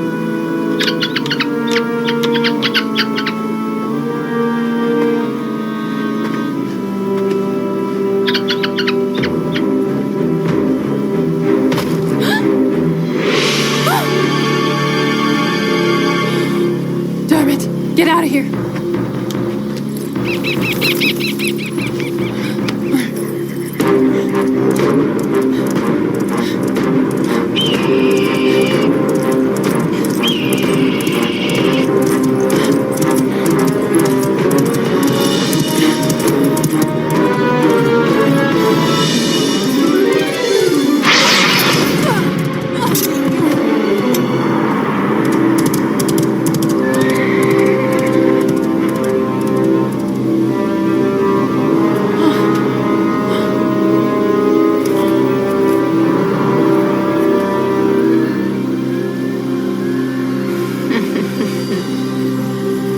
Is it done yet, Feruz?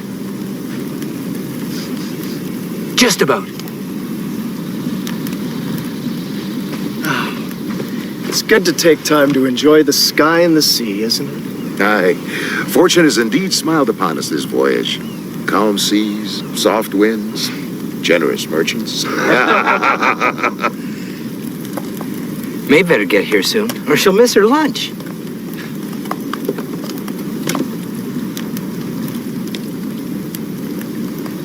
Shall I call her? No. Let her enjoy herself. The fresh air and all.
Fireball?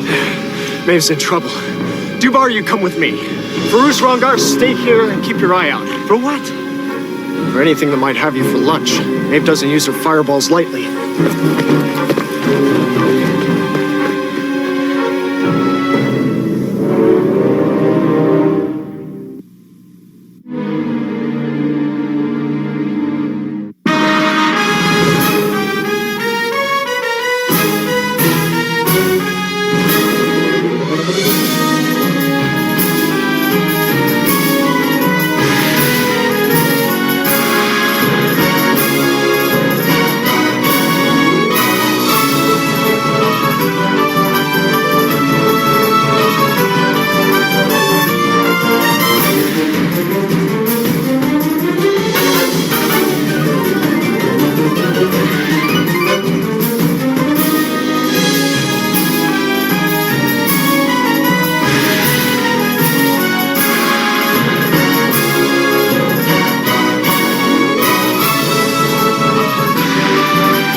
Maeve! It's me, Sinbad! We have to get out of here. It's evil. It's invaded the island. Take it easy, Maeve. Take a deep breath. The looks of it, you've given yourself a nasty bump on the forehead. Let's take you back to camp. No! We have to go to the ship. No, slow down. Tell us what happened. There's a monster. From the sea. I took care of it. But where there's one... Hi, girl. There's probably more.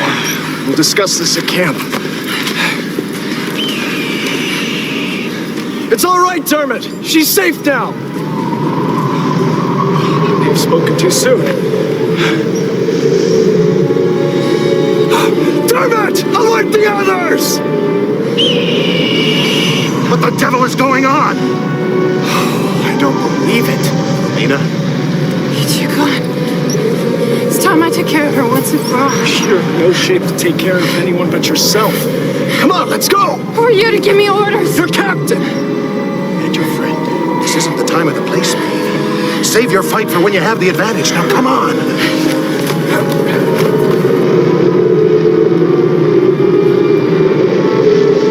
Dribble! Of the Romina variety! There's no way we can make it back to the ship. We'll be torn to pieces by that whirlwind. Head inland? I don't think we have a choice. Dermot, lead the way!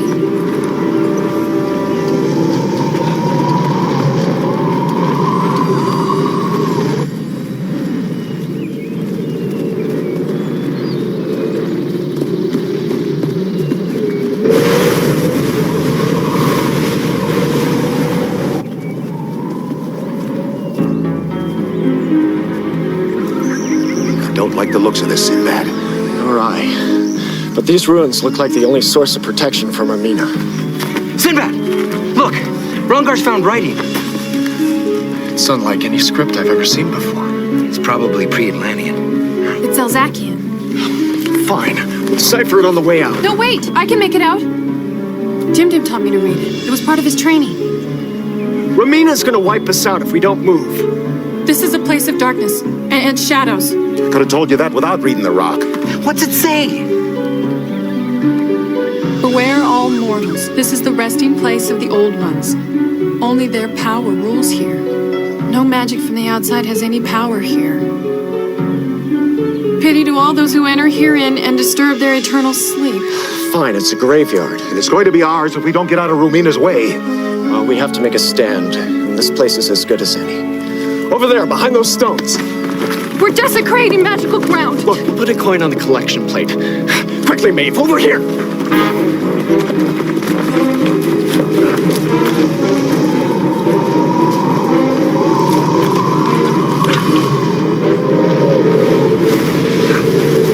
Maeve, I suggest you disable her with one of your fireballs. When she's weakened, we'll go in and try to overpower her.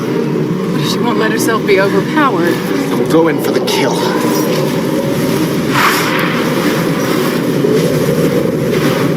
No magic from the outside has any power here. Hey! I don't know what's wrong! Concentrate! I am concentrating! It's just not working. The rock! It warned us. Only the old one's powers mean anything on this ground. Translation? Maeve has no power. We're as good as dead.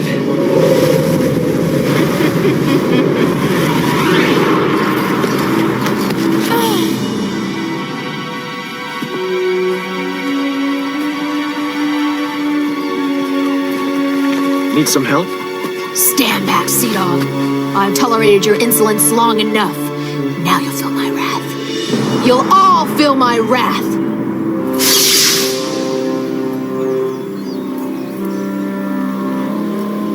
Feeling any wrath yet? No. But I'm downwind of something rotten. Well, you sorry little sodbuster of a spellcaster.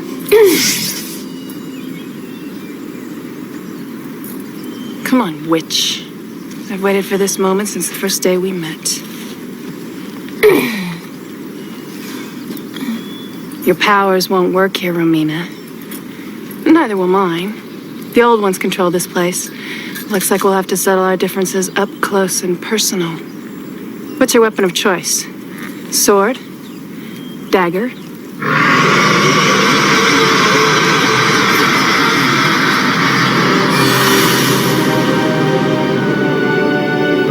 my soul. What the? Could they be the old ones? Wherever they are, I don't think they're gonna let us leave. We could rush them. Something tells me that wouldn't have much of an effect. Sinbad's right, Dubar. We don't know what kind of demons they might be. And we don't have magic on our side. Well, we can't just stand here and stare at them. I'm open to suggestions. I, for one, am not going to stand here and make goo-goo eyes with a bunch of ghouls who have no flair for fashion. Out of my way, crazy, or I'll turn you into toads.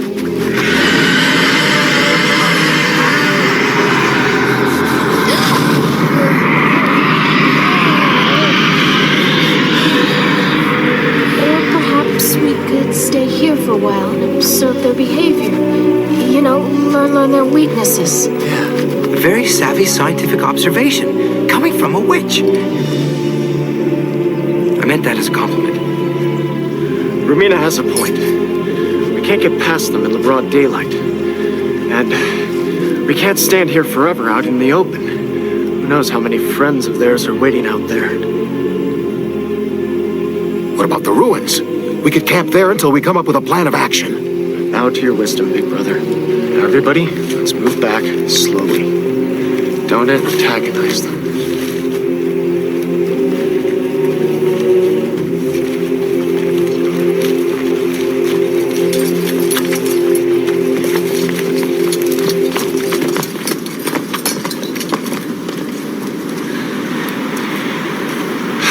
All right.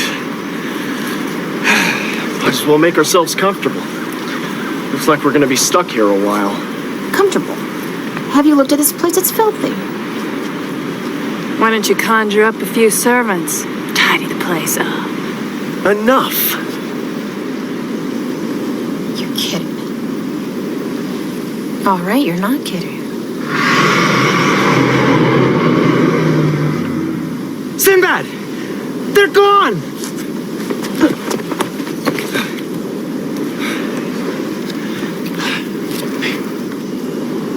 Well, it's been nice. Wait!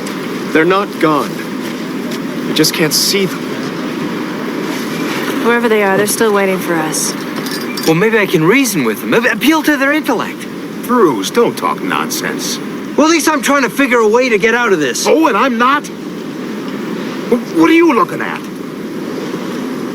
So, this is the big happy family you care so much for. Why don't you just let them fend for themselves and concentrate on how you and I are going to get out of here?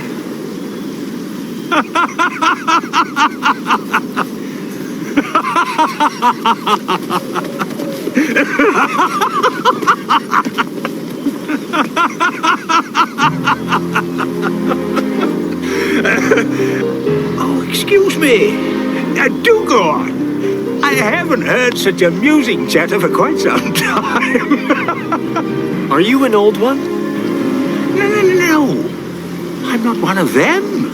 I'm Reynard, the caretaker of this lovely spot. Well, I am Sinbad, and these are my... Please. No introductions are necessary. Excuse me? I don't want to become too attached to you. You see, by the end of the day, you'll all be dead.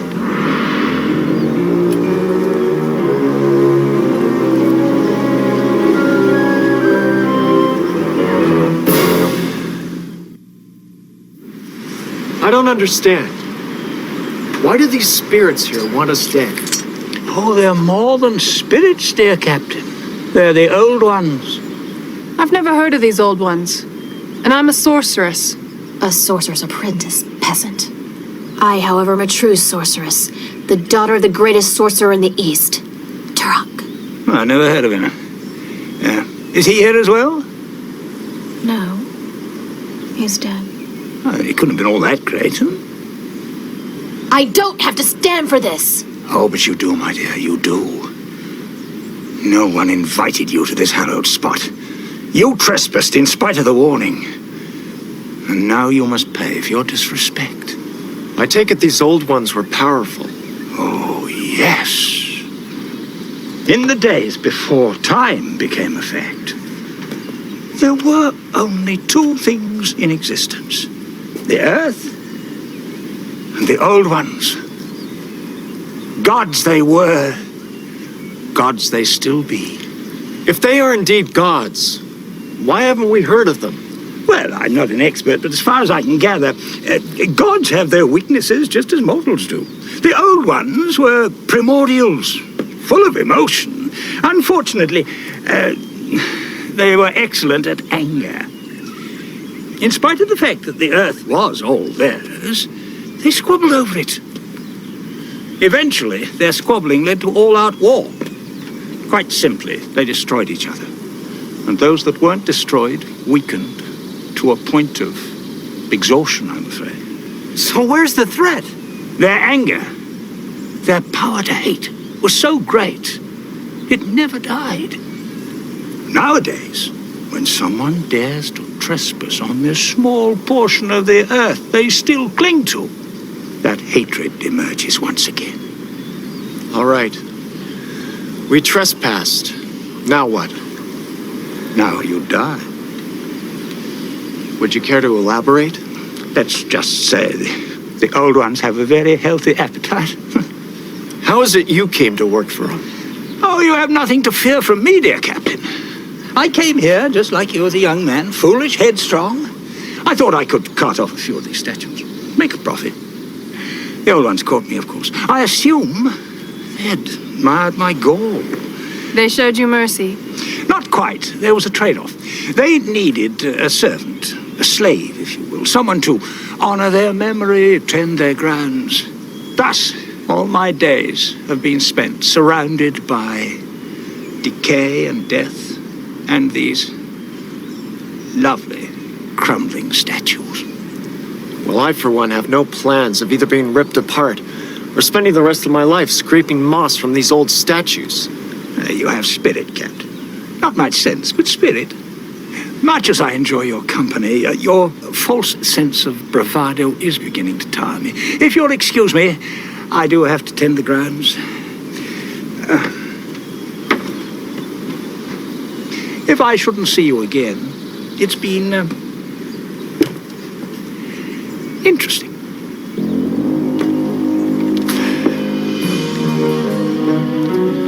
All right. This is where we make our stand. Excuse me? We'll use these rocks as our fortress. We'll force the Old Ones to come to us at the end of the day. And then? Either we'll defeat them, or we'll go out fighting. Now I know what the old man meant by false bravado. Let's see if your sword is as sharp as your tongue. Ladies, enough! We have a few hours before sundown. I suggest we search the surrounding area and see if we can find anything that we can use as either fortification or weaponry. Remember, the longer we stay alive, the more our odds at survival increase. How's that?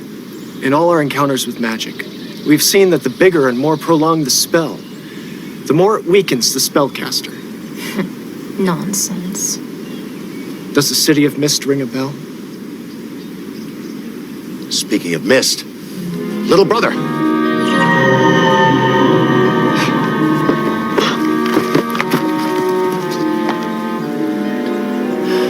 It's probably just the Old Ones toying with us. Now, we have work to do. Food, weaponry, defense. I am not going on a scavenger hunt with those beneath my station. We're gonna have to split up. And I don't want any of us killing each other before the Old Ones have a chance to. Dubar, Maeve, you take the east. Aye. Come on, Maeve. Farouz, Rongar, you take the west. Romina, can you use the sword? I'd rather use my charm. A sword would be more effective. Rongar, if you'd be all right with just your dirks?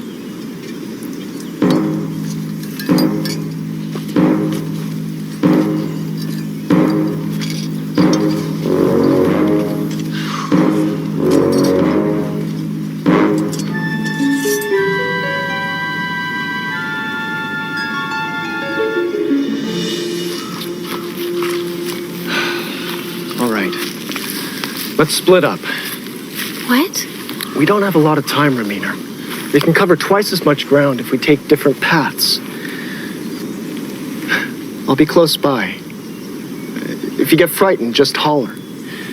What? Are you frightened? Don't be absurd. Right. And you have a sword.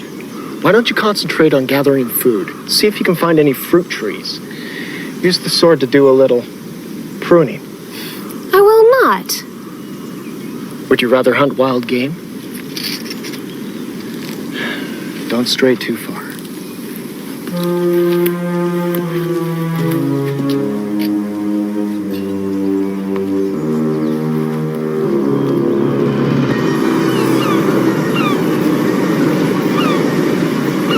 An ocean in the middle of nowhere.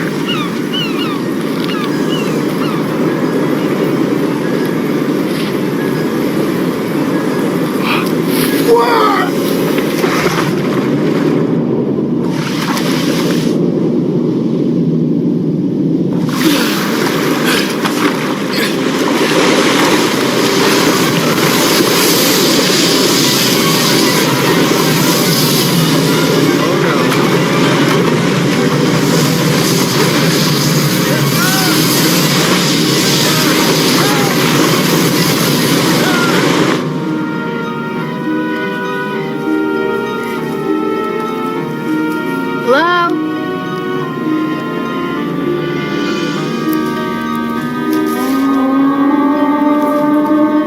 Is anybody here?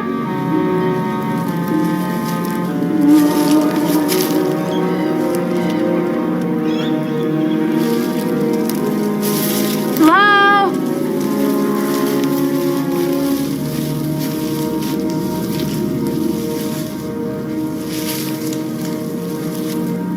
You won't survive long without your magic, will you, dear?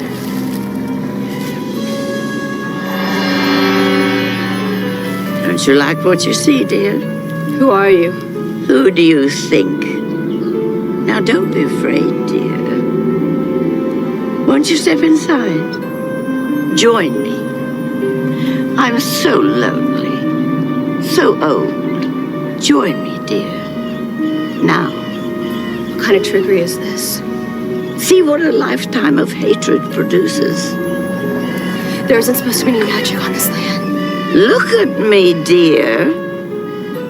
Solitary, unloved, hated by all. I wake up every morning with a taste of bitterness in my mouth. I've spent a lifetime seeking vengeance, accumulating power, cutting myself off from people that I could care for and who might care for me. Now I face death alone. Your problems don't concern me, old woman. Be off! I never want to see you again! Ah, but I'm afraid you must see.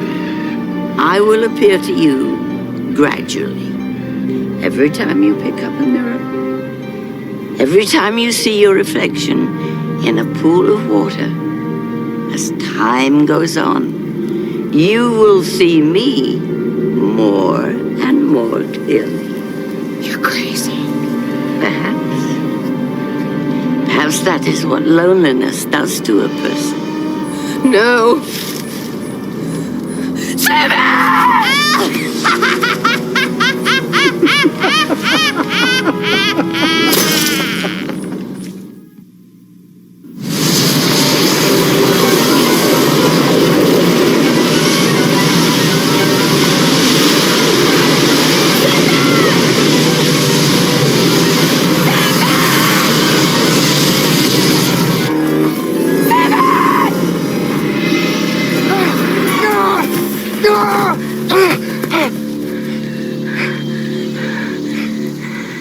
Are you all right? Yes. What about you? Me? Oh, sure. I just tripped over something, that's all. Thought I heard you calling me. Oh, yeah. I want to let you know that I wasn't able to find any fruit trees anywhere. Maybe we should finish exploring together. Oh, wise choice. There's safety in numbers. My thoughts exactly. Although, personally, I haven't seen anything even remotely close to being frightening. All right. Shall we?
Now, why would anybody put that sign here except to stimulate curiosity?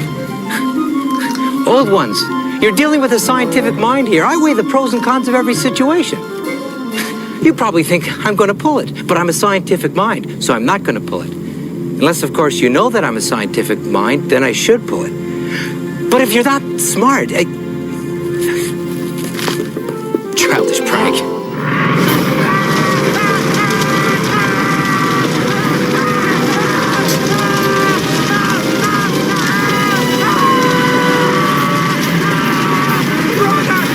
Save yourself, my friend!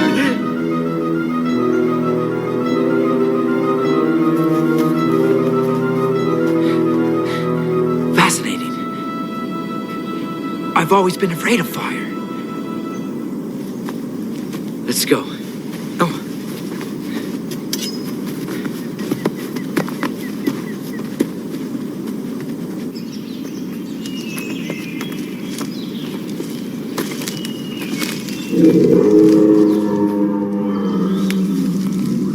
What on earth was that?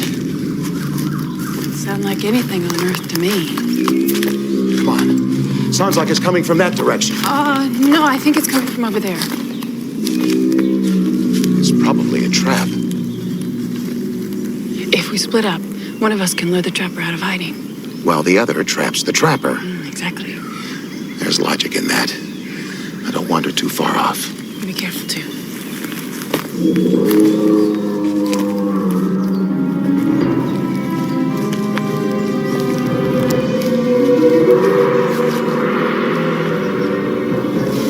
So, Dubois, we meet again. Fortaza. Yes. Butcher of women and children. I thought I killed you in Baghdad 10 years ago. Not quite. Want to try to finish the job? When I think of all the suffering you've caused. Romina! Come on, peasant wench. Don't tally. You wanted to know if my sword was as sharp as my tongue? Well, let me show you that it's sharper. Much sharper. And a lot more deadly. I've sworn to kill you, Romina. It's my life's quest. Well, I'm sorry to ruin your plans. I won't mind dying at the hands of the old ones. As long as I get to kill you first.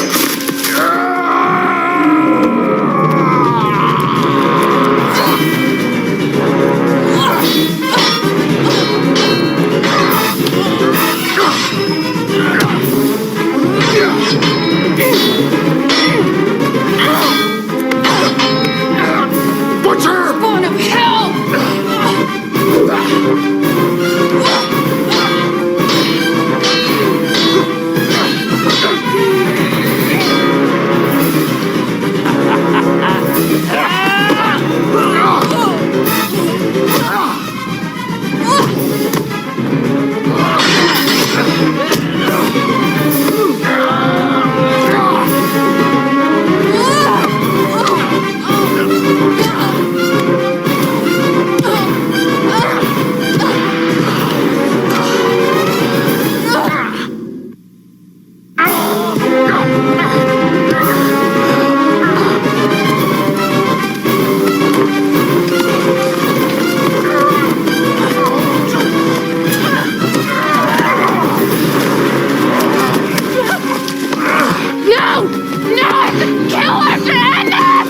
Let me be, little brother! He's a butcher! Madman!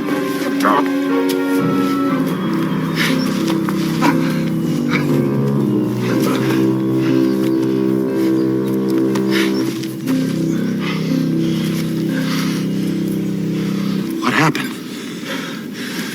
You were trying to kill each other. What? I'd never try to hurt you, Bar. I'd lay my life on the line to save Maeve from any harm. We all know that. Someone, however, is trying to break our will to live.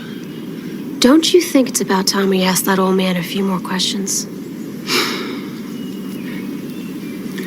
For once, I think Ramin has a good idea.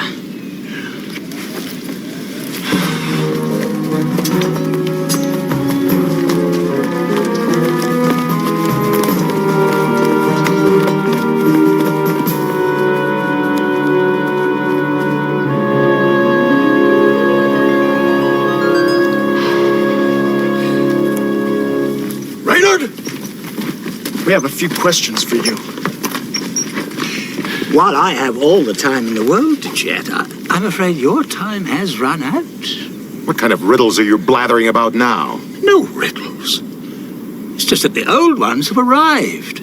They seem to think it's time to finish their little exercise. Good. Because I'm tired of running. I thought you didn't like swordplay. I don't. But before I learned sorcery, I had to keep the warlocks at bay somehow. I believe the old ones would like to fight the leaders of this pack. May I suggest Sinbad and the red-headed Celt? It's fine with me. Maeve? I'd love to teach the old ones a few tricks. I don't like it. Crew, you just make sure that you keep the other old ones back.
As if they know every move we're gonna make. Before we make them!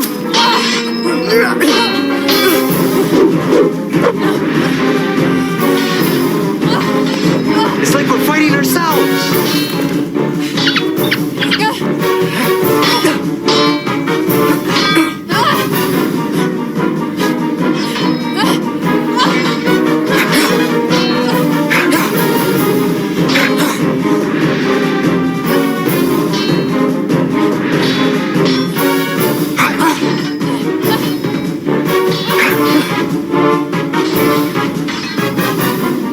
Little brother, are you hurt? More to the point, are you crazy? Maeve, I think it's time we took a little breather. We'll be killed! Trust me on this one.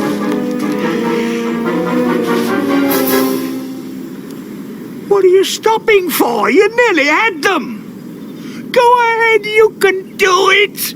I know you can.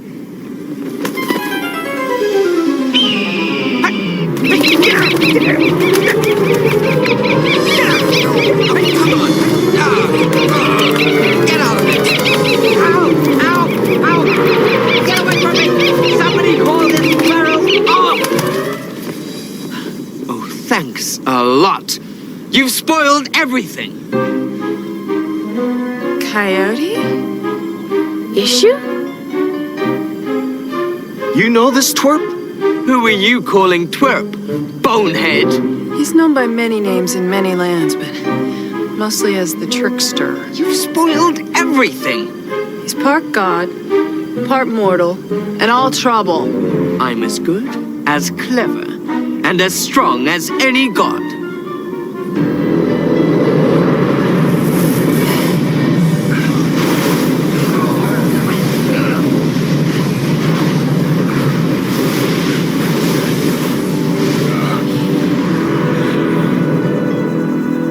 Chasing our tails. Like fighting ourselves. We're like part of ourselves.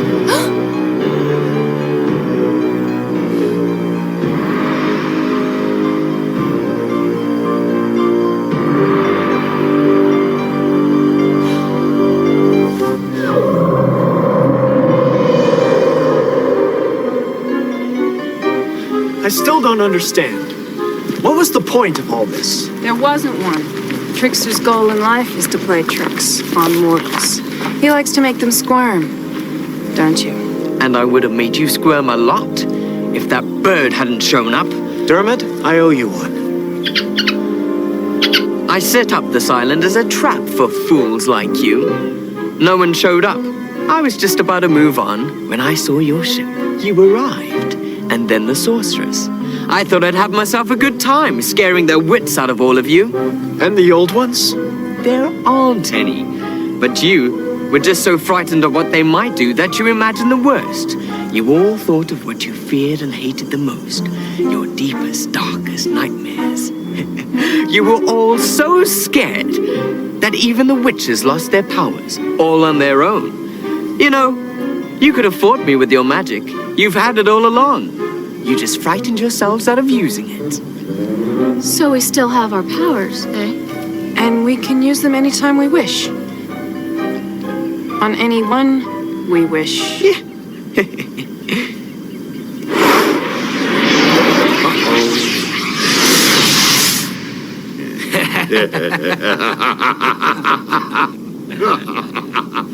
Well, I guess we got the last laugh after all, Maeve.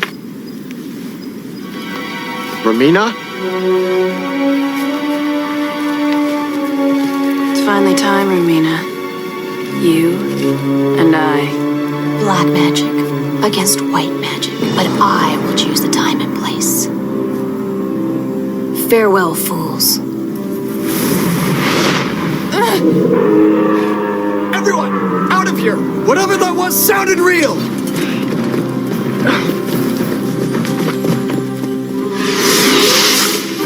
Gotcha.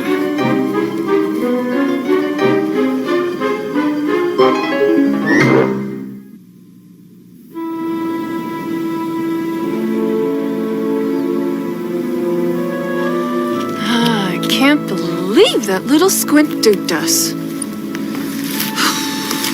He used our own weaknesses against us. He almost killed us. Sometimes the only way to make it through life is to face your fears and move on. Do you realize I had the chance to destroy Romina once and for all, and it slipped right by me.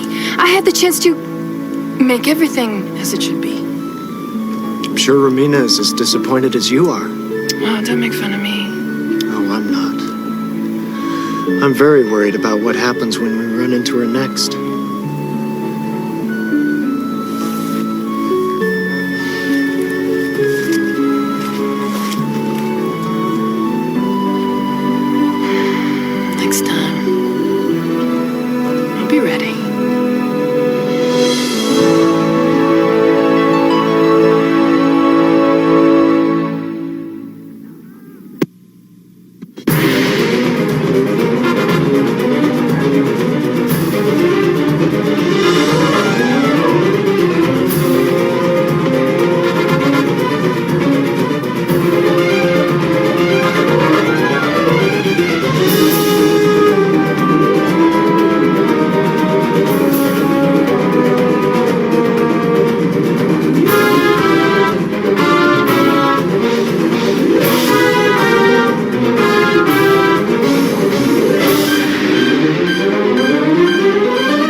There's a whole new world of entertainment coming your way. It's fast, it's fun, it's for everyone who thrills to win. All it takes is the right spin on a skateboard. It's the outrageous story of the teenage clowns who became a wonder of a team. All right, what would you guys say if I personally organized a skateboard team? You'd be another guy with a skateboard team. Yeah, my team would be different. Yeah, I'd pay you guys. You'd be pros. What do you say?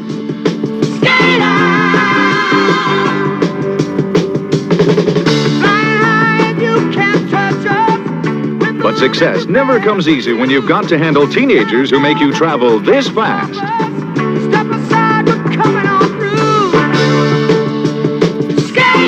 We're a professional skateboard team. We tour. What do the kids do? Push the bus? And the parents are telling me I need female supervision. I'm very good with teenagers. So I hope you're not too good with them.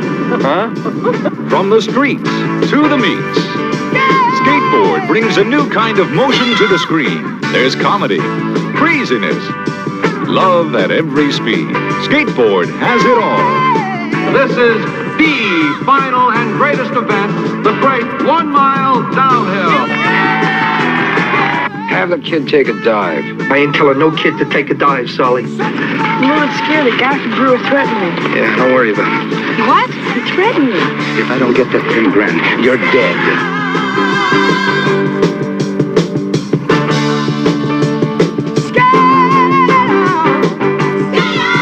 The craziest kids on wheels. Nothing's too good for this team. Skateboard, the movie that defies gravity.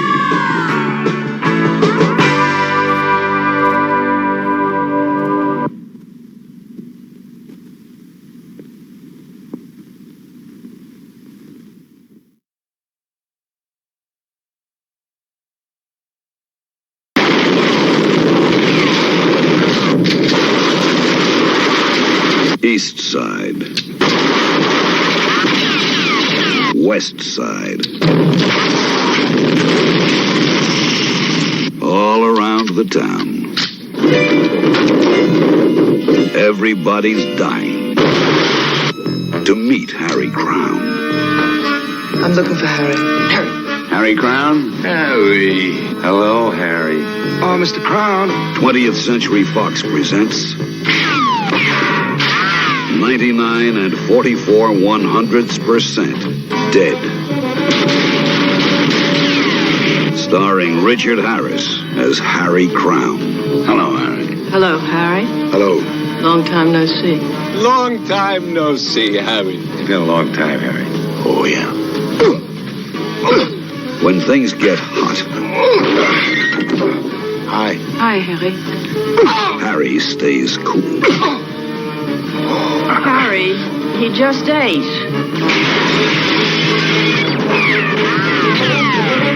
When things look bad.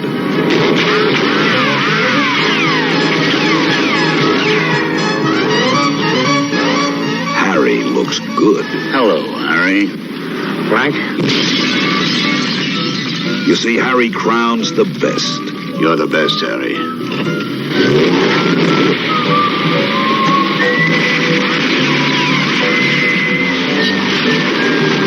There's nobody better.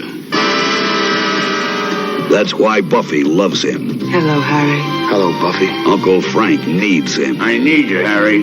What is it you need, Uncle Frank? Baby digs him. Call me baby. Hachi touchy. Big Eddie wants him. I want you to work for me, Harry. Now that's making me a little angry, kid. Clara craves him. It's time, Harry. And Marvin the Claw Zuckerman hates him. That's life. Yeah.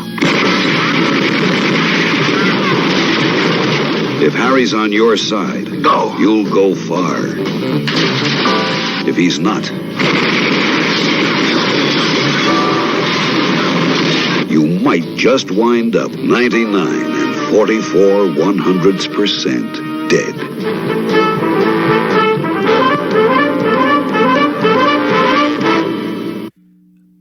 So how's your day today, bud? Great. You had a great day? Yeah. What the? Did you get the mail today? Yes, I did. This kid, everybody in the neighborhood loves this kid, right? Yes, I found Anthony. You found Anthony. So that's what's funny. Our mailman, or one of our mailmans, is one of my old coworkers. I was friends with his mom. So, weird little, their world gets tiny. And then finding out some really good people I know live like just blocks away from my house. But I don't let them know where I live. So, all right. So I hope you guys still dig Sinbad. Maybe I'll take a break from Sinbad, go to something else for a while, because there's a lot of episodes of Sinbad. And I'm trying to figure out some things with Swamp Thing here coming up, because the only ones I could find that I could use on here were weirdly chopped. So hopefully this doesn't get taken down, because, you know, it's weird. I don't get, that's one thing I will never understand. Me and my friend had a whole conversation about this, about the algorithms for YouTube and all that fun stuff, about how some people, you can do almost the exact same thing at the exact same time. One person will blow up, and one person will just, 20, 30 views, this, that, and the other. Or you get one where you do one video and it's horrendous. You get just tons of views, and the next one you get like 5. So I'm still working. If anybody can ever figure that out, that'd be freaking cool. But I don't think it is. I think it is. I also don't like. I don't pay for stuff. So ain't that right, bud? Yeah. What the heck is that? That's the Girl from Gunsmith Cats. Okay. Yeah, you can read that sometime. So, were you over there reading Daddy's books? Yes. Let me see that thing. It's still sealed. Huh? You want to open it? Here. If you ain't already tried to open it, I don't care if you open it. That's what it's there for. I'm probably going to read this thing. Yep. So, I'm going to give you guys a heads up. There will be no anime source this week. Cool. For the simple fact is that Saturday all day is tomorrow, and that's... Wow, where'd that come from? Okay, that's a lot. Saturday all day is at current approximately 12 hours. So it is literally Saturday all day. Yeah. Gonna see a Minecraft movie. So we're gonna go on and bring you some Swamp Thing. And this is season 2, episode 1. And this is Night of Dying. And mind you, like I said, it's cut weird, so enjoy. Yeah, gonna see a Minecraft. What are you so nervous about, Gray? How am I supposed to feel about it? This place gives me the creeps. You never know who's lurking out here. That's far enough. What's your business? My name's Anton Arcay. This is my assistant, Gray. We're here to pick up a package. Buy them crates. And keep your mitts where I can see them. You bring the dough? As agreed, Mr. Just give me the dough. Slow and careful. Very well. I was only trying to inject a personal dynamic into the transaction. It's all there, I can assure you. The book, please.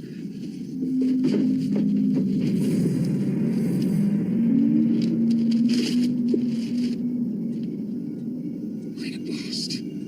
The incredible secrets of voodoo. I am a little curious to know why you would sell something so valuable for such a reasonable price when you could quite conceivably keep it for yourself. Because it's cursed, that book, by the devil himself. Good riddance to it.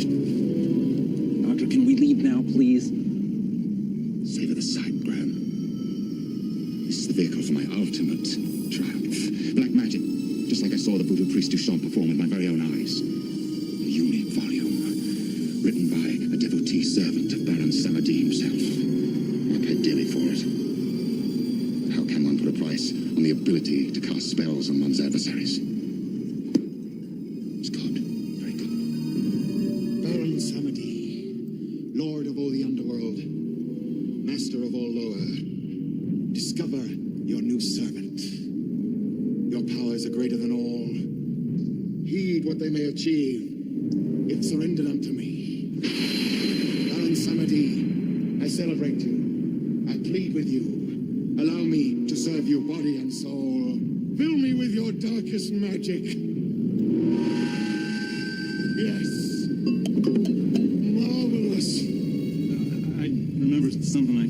do. Baron Samedi, come to me, Lord!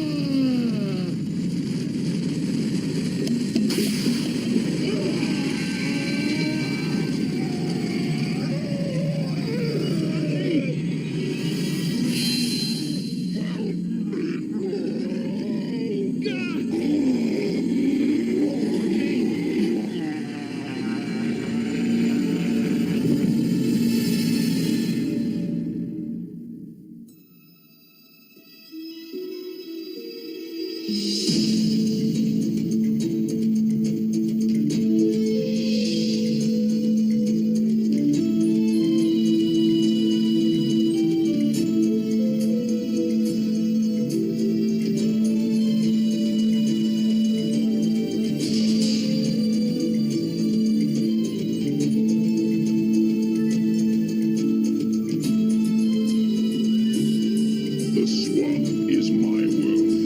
It is who I am. It is what I am. I was once a man. I know the evil men do. Do not bring your evil here. I warn you. Beware the wrath of Swamp Thing.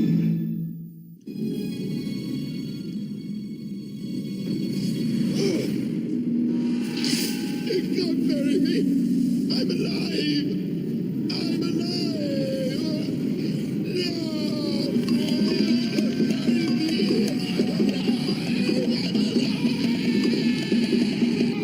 He doesn't like anything I've ever seen before. His blood pressure is completely off the chart. Must have some ideas. Only an observation. If Dr. Arcane's heart continues beating at this rate, it will burst. Then for God's sakes, give him something. You gotta knock him out now. Come on. I won't be held responsible for what happens. Take a good look. Nothing you do could possibly make him any worse. I'm sorry, I don't have more answers. This is beyond any medicine I know. There must be something else we can do. There is. Call a priest. I am Duchamp. I am a Hugon, a priest of black magic. Why have you come here? Dr. Arcane? These matters are not strong enough against you. I will use my powers to bring you down. Voodoo is very powerful.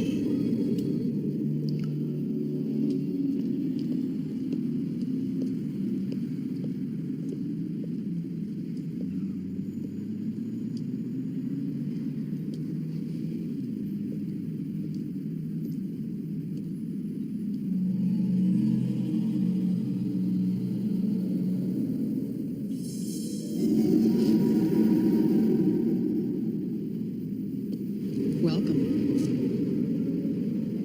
I wonder if you can help me. I'm looking for a man called Duchamp. I do not know that man. Come closer. Tell me about it. I was told by someone he can be found here. Then someone was wrong. I'm the only one here. Please, come closer. Let's stop playing games. I know for a fact he lives in this town. I cannot help you. Maybe you should think it over, lady. Tell me where I can find Duchamp, the voodoo priest. Now. You do not learn very quickly.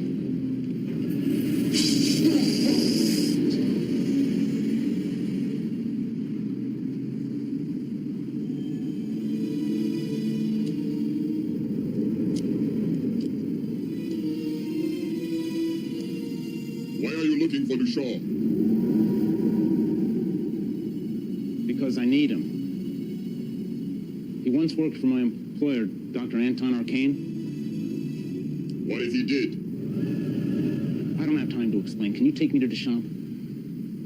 I'll pay any amount. It's a matter of life and death. All of life is a matter of death. Why is your need so special? Dr. Arcane tried to perform a voodoo ritual and something went wrong. Very wrong. He's in a bad way. The Duchamp you seek is no longer living. I am his son. I carry on for my father as he carried on for his father before him. Then you can help me? The question is, why would I? Because Dr. Arcane's a great man. Because he has something you want. Arcane has nothing for me. And a certain ancient manuscript of voodoo ritual is of no interest? My father once spoke of such a great book, with great knowledge. Help Arcane, and it's yours.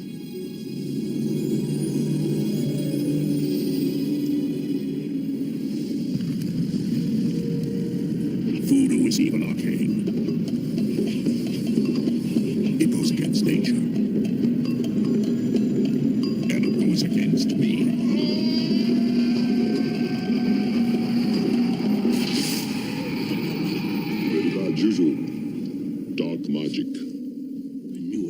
told them to be careful. Arcane did not do this. He is cursed. The Lord who possesses him was called by one of much voodoo power. And somebody else did this? A Hogan priest of great power. Can you help him? Perhaps. There is the matter of the manuscript. You can look all you want, but you can't touch till you agree to help him. Where did Arcane get this? Book of the Month Club. Do we have a deal or not? These manuscript is of no use to me. The power and the magic have been tainted by the possession of Arcane's soul. The purity of Baron Samadi's words must be restored. Therefore, Arcane will be free.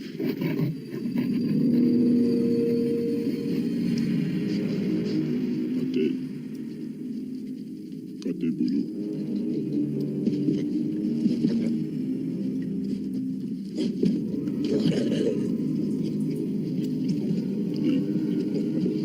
Axum is the law of war. We will call him to join us. Isn't there just some kind of herb you can use as an antidote? Arcane is cursed. Only a war of spirits will free him. You'll never drive him alive. You'll kill him dying. Are you sure you can do this? I can only try. Arcane! Listen to me! You will not give yourself to the evil Loa! You must let me try them out! Are you ready?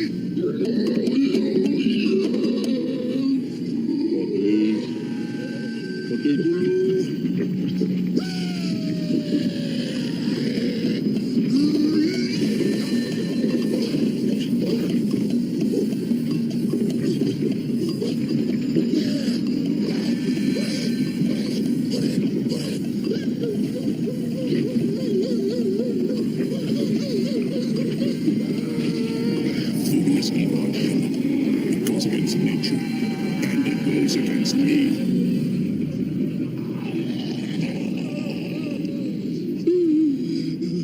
Are you all right? There is much dark magic present. I believe this night is one for the dying. A kid will not survive.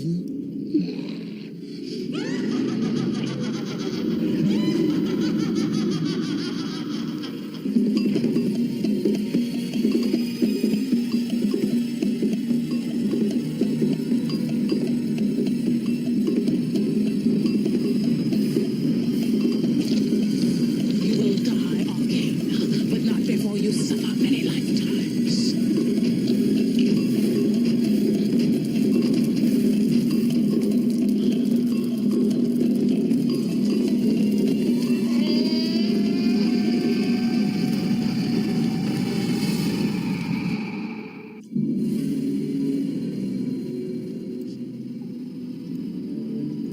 Sean, there must be something else you can do for him.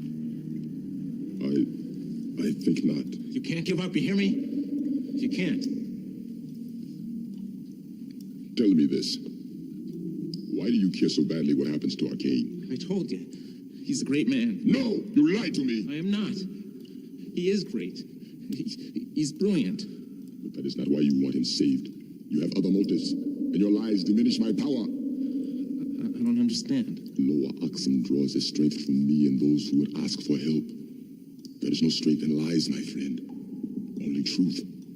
You must tell me why you care what happens to Arcane. All right. I care because my whole livelihood's tied to him. I mean, if anything happens to Dr. Arcane, I have nothing. You see, I call myself a scientist, but deep down I know better. I'm a mere technician. Nothing more. Anton Arcane is the scientist I always wanted to be, but never could. And never will. Your truth makes the circle complete, my friend. I can fight her now. The laughter you heard. There is only one Mambo priestess with such magic.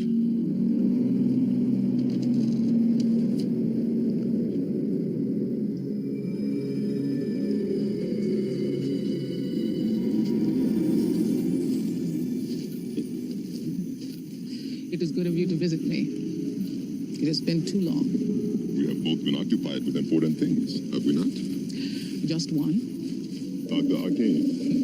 You knew that already without seeing me.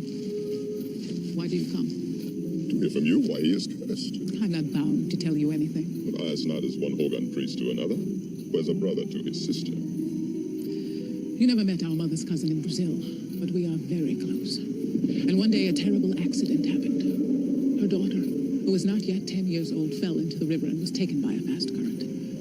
She would have been lost, except for the brave one who saved her, a young white boy from a work camp. I've now learned of this boy, a slave worker sent to the camp by Arcane. He is called Jim Kip. So what you do is revenge. What I do is justice. Jim Kip brought justice to our family. I owe him justice in return. It was you who gave the ancient manuscript to Dr. Kane. That is how you open his soul to your spell. His greed and ambition will be his undoing. You have betrayed the secrets of Samanamadi for your own selfish I ends. will have victory at any cost. It is my duty to defeat you, Tanda. Don't be a fool. All paths are closed to you. You have betrayed the secrets of the law for your own selfish And you ends. sound very much like our father. He taught me well. Our father was in league with Arcane, and that alone makes him an enemy to me. The aroma of Arcane's blood is in the air. Do not let it tempt you, or you will be destroyed with him.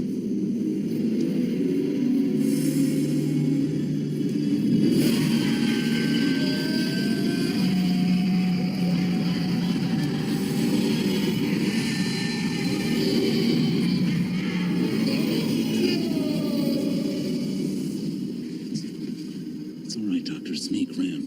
Graham, I'm so afraid. There's something so terrible inside me. You couldn't imagine. Where's Duchamp? He's working on a cure. I know who's doing this to me. I know. It's Alec Holland and that rotten little boy, Jim Kip, Tressa's son. I don't think so. I thought I got rid of them. But I've seen them. I've seen them both. It's just the fever playing tricks. Duchamp is closing in on this, believe me. You're telling me to hurry. I don't know how much time I've got left.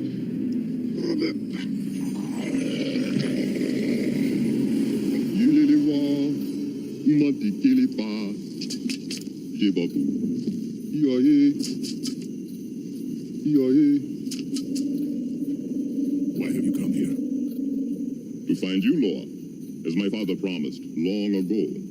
Do you remember Duchamp? I remember. He too was not welcome here. He possessed great power, as you do, Laura. That is why I have come. There is something that we need from each other, you and I. I need you to help me save Arcane from a voodoo spell. I have no interest in helping Arcane. Do you not wonder what it is that you need from me? My father told me about you. Because of Arcane, you are doomed to live your life in this swamp as a non-man, unless I use my magic to help you. Voodoo can do nothing for me. You're wrong. And if you help me save Arcane, I promise that I will once again make you human. Human. Human.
Welcome back to the living, Arcane.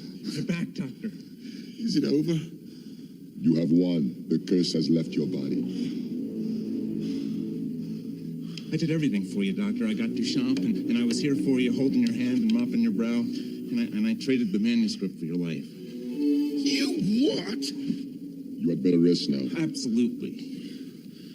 We did not do it alone. Were it not for my law of the swamp. Alec Holland helped you? More than you know, sir. Damn. I'll think I owe him something. I'm here. As am I, prepared to honor my promise to you, to make you once again a man. You need not have come, Duchamp. But why? I only offer you that which is rightfully yours, that which was taken from you. The answer is here. Hold it. Even if your power could do as you say, then I would be your creation, not God's. As you wish. But I wonder why you would help Arcane, only to refuse this. Because dark magic distorts the balance of this place. Whether it destroys Arcane or helps me. I bow to you, Lord, as my father did.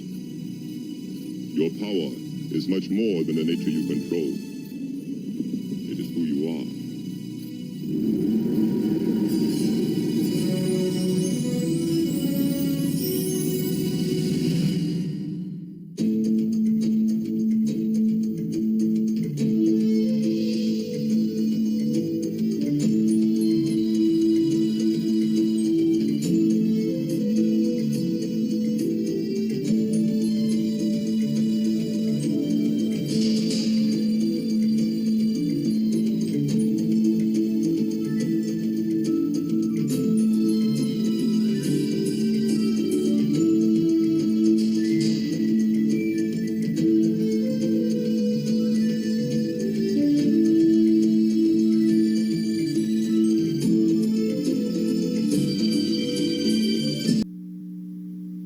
Linda, 20, light hair, blue eyes, identifying marks, large bruise on upper left thigh.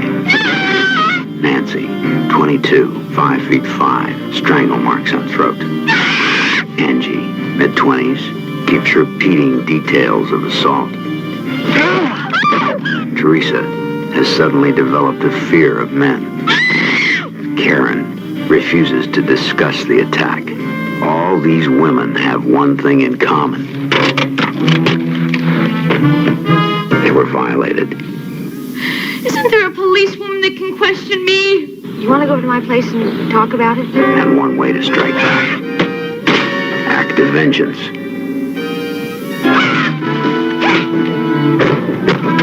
Don't be afraid to fight dirty. Anything goes.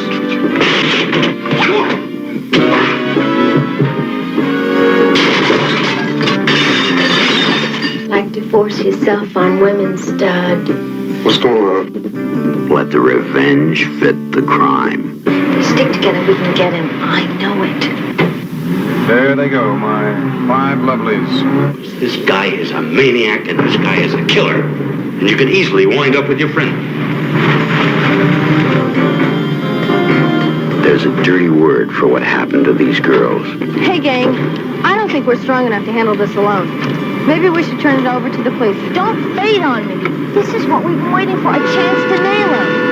And there's a worse word for what they're going to do to get even.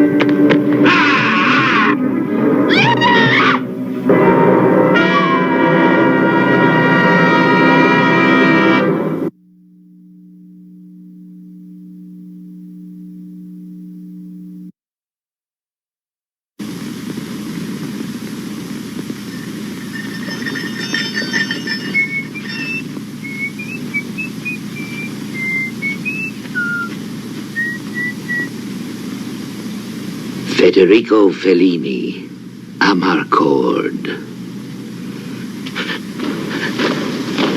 Fellini remembers the 1930s.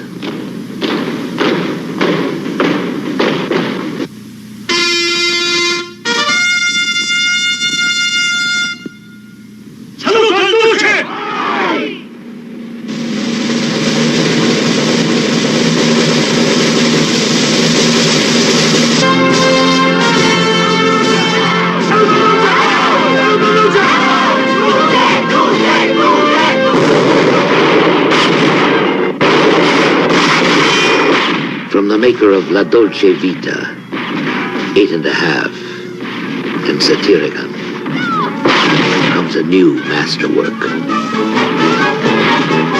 The new Fellini, Amarcord.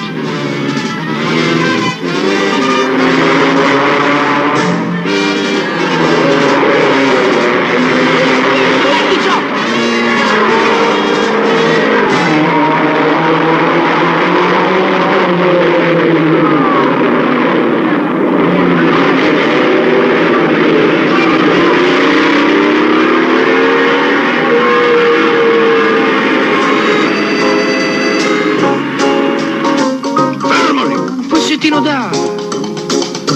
Zio, sta a vedere! Vedi il babbo qui? Veglia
Lo prendiamo, ragazzi?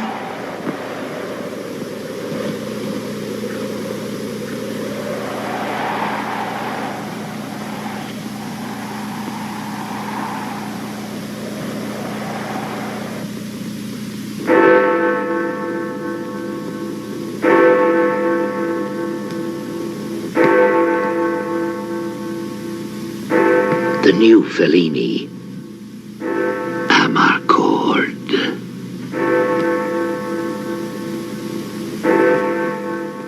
See a Minecraft movie. So we're gonna go see the Minecraft movie? Yes. Is that what you want to do Sunday? Yes. It's just like a video game I always wanted to play. Yep. See, we were supposed to go do this last Sunday, but the captain was feeling miserable.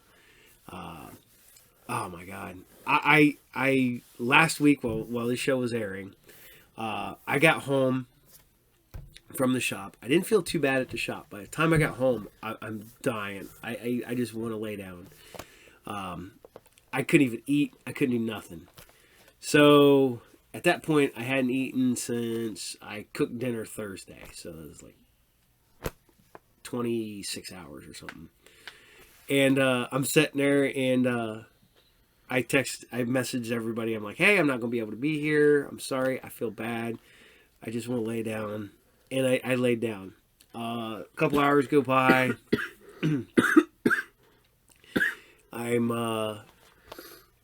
I think I woke up for a few minutes. I went upstairs and then I went right back downstairs. The Tina came down at like midnight to check on me, and I eventually left the captain's quarters, sleeping on my couch, completely uncomfortable. Went upstairs and laid down in the bed, where I slept till after 9 o'clock the next morning. I tried to get up and go to work. I did go to work that day. I did get to talk to you guys a little bit. And I came home, and I was like, I don't feel too bad. Yeah, I was feeling pretty good. I got home from work. We went out to eat. I came home, watched some TV with the Tina. Hung out with everybody for a little bit on Anime Source. Was starting to feel it because the cold medication and me just being worn out was finally kicking in. I'm sitting there, kept nodding off, and so I messaged everybody. It's like, hey, I gotta go. I'm sorry. I'm about passing out. Woke up the next morning, felt horrible again. Messaged everybody, told them I wasn't going to the gym. I went and laid back down, slept for about another hour and a half. Got up, came down here in the basement. I was supposed to do 2 interviews. Only got 1 because the other one fell through. And I never left. I left the house long enough to walk next door to my neighbor's house to get a package off the porch. And then I walked right back in. And I never left my house all day Sunday because I just felt miserable. I still don't feel 100%, but we're still coughing and hacking. And now, okay, here's the rundown. One of my best friends was sick the other day. Joe got sick. Brandon got sick. I got sick. Vince got sick. Then Tina got sick. Then my mother-in-law got sick. And it's been not a good day for almost 2 weeks now. So everything I had planned to do and all these fun little things I plan to do have all got sidelined till I can do them again later for like some special. Maybe I'll do something to make up for tomorrow. But yeah, that's what happened. And now I'm almost back to normal. So we're going to keep it going as I ramble on about being sick and miserable and in a bad day. And we're going to bring you some more Space Above and Beyond. Oh, as we draw ever closer to the end of one of the best shows on television that just never, I mean, I guess it got a chance, but it didn't get the chance it deserved. Let's put it that way. It did not get the chance it deserved. So, on that note, this is Space Above and Beyond, episode 20. And this is R and R. Enjoy. Yeah.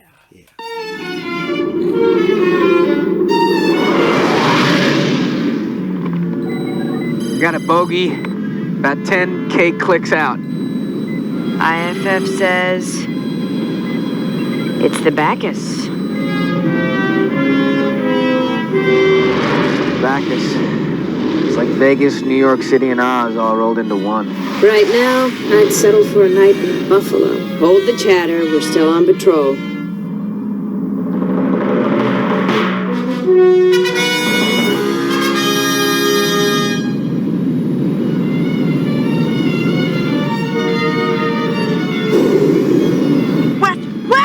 West, look alive! Damn! I don't know how that happened. I do. 6 back-to-back sorties at 4 hours a shot. Man, it's getting weird. I'm seeing rabbits and squirrels and stuff hopping around on my wings. Keep your head screwed on. We're almost home, but it's still hot out. Scramble! Bandits on my 4 o'clock guy! West, you got him on my 6! West, respond, man! Respond! He's right on me! I got him now, Hawks!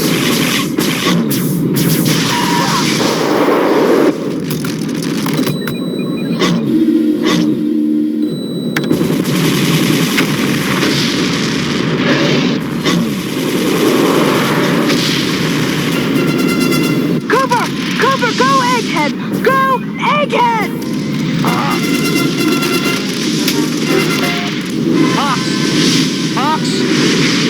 Hawks, answer!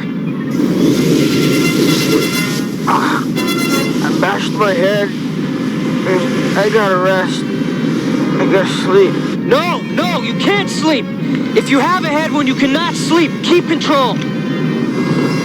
Okay. Gotta keep control. Keep control. We thought we were alone. We believed the universe was ours, until one night in 2063, on an Earth colony 16 light years away, they struck. And now we are at war. My name is Lieutenant Colonel T.C. McQueen. I'm an in vitro, a race of artificially gestated humans. I command a Marine Corps squadron. The 58th, they call us the Wild Cards. We fight when called, in space, on land, and at sea. To lose this war means more than defeat. To surrender is to never go home. All of us must rise to the call, above and beyond.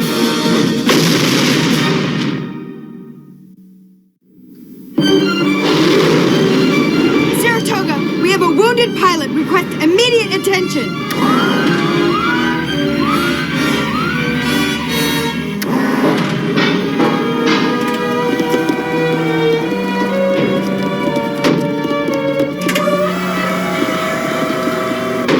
Let's get him out of here. I want him to sick bay now.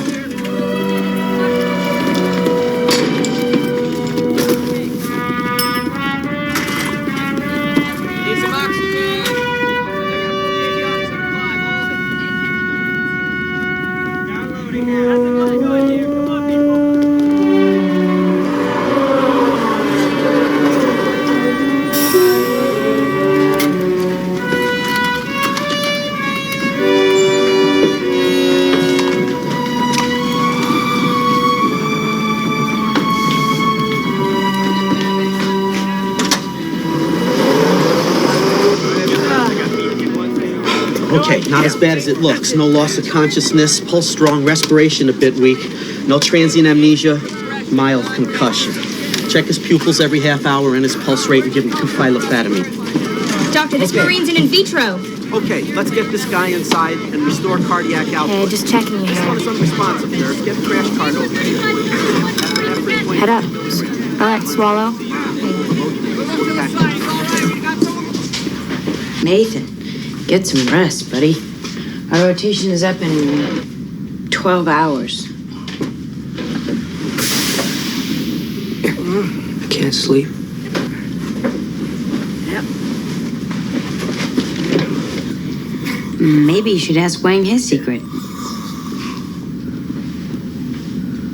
You feeling guilty about Hawks? I'm a hot pilot.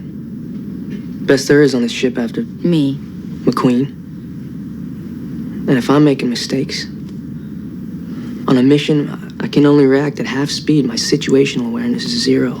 Lately, in a given situation, I'm choosing whatever route's gonna get me back in bed the quickest. I'm not myself. I've lost control. Hawks could be dead tonight because of me.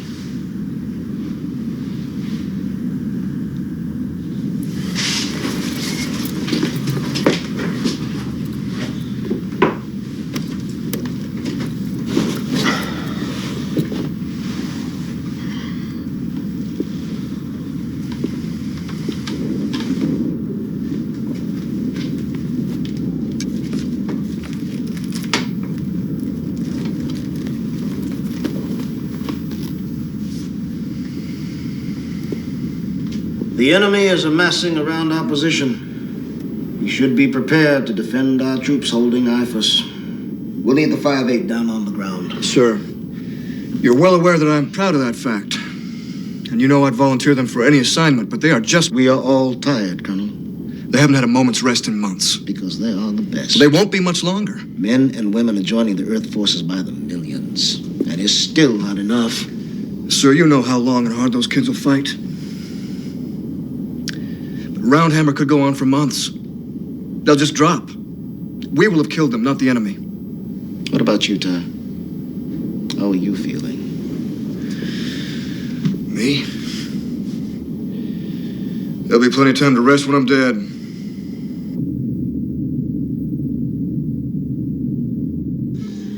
Okay, everything appears to be on the mend, Lieutenant. I'm feeling mended, Doc. I'm releasing you from sickbay. You're cleared to return to your squadron. If you feel any discomfort, take this to the pharmacy. It's naproxen sodium. Any of those green pills? You gave him phylofatamines? Given the nature of his injuries... He's in vitro! It was a mild dosage. Are you aware of the addiction rate for in vitros? We're susceptible even at limited exposure. Hey, Colonel, How much did they give you, Hawks? How much did you... Colonel? Let me see. Nurse, get some water. I'm all right. Okay, lift your head. Let's take a look. I'm all right. This man is exhausted. Okay, lay back. I said I'm all right.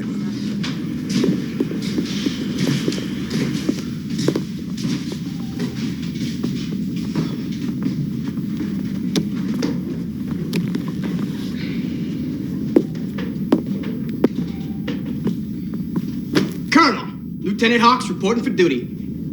Hey, Foos, Wang? Hey, you're looking jaded.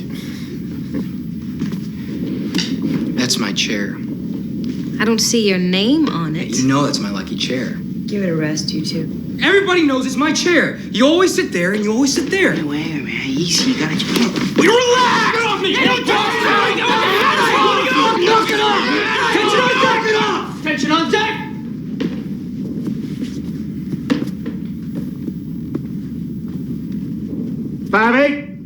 You're an outstanding unit. One of our most prized, both in air and on ground. We need you primed and focused in the coming month. You cannot become sloppy.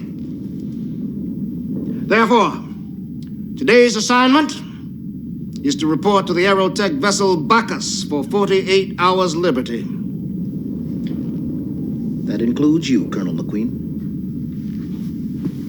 If recalled to duty, you will report quickly and eagerly. Combat gear will be stored on board the ISS CV. Now, I realize this is the first liberty you've had in a long while. On board a ship like the Bacchus, it's tempting to try and lose yourself. Don't. You are United States Marines, and you will demonstrate proper honor and conduct expected of the Corps. One last thing. If you go down there looking for something you left back on Earth, take my word for it, you are not the same person you were when you left home. Dismissed.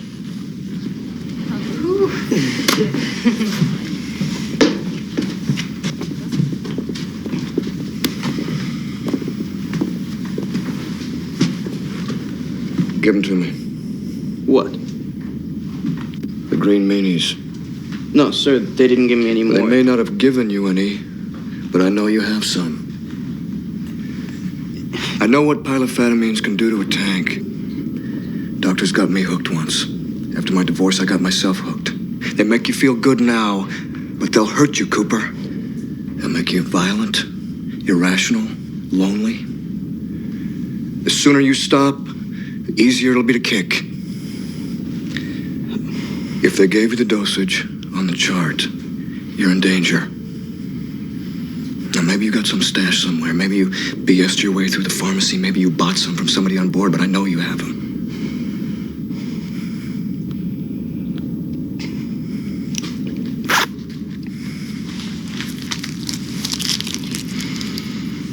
Now, where are the ones you stashed in case somebody found these?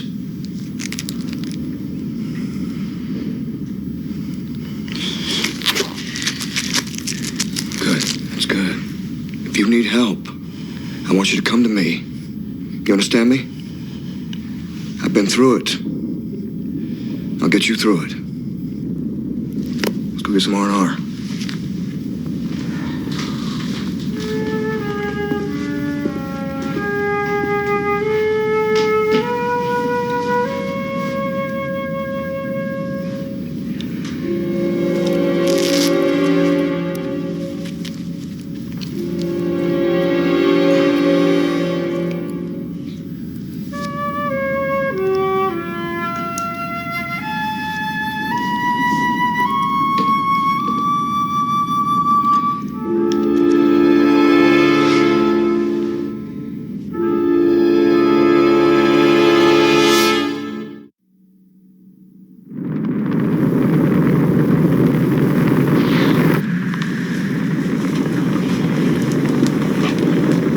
What's in the bag? Dangerous weapon. Weapons? Now for 48 hours I ain't gonna think about weapons, flight suits, or chicks. What are you doing down there, Colonel?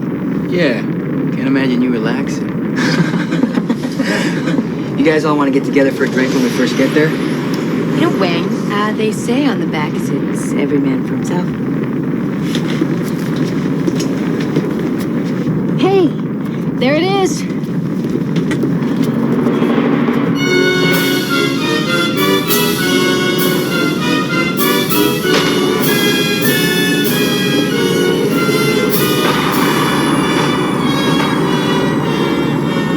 He was the Roman god of the vine.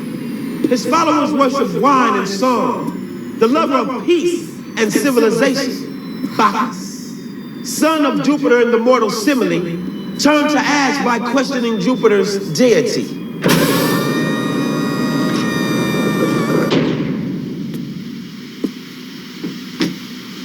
Here, you are all gods.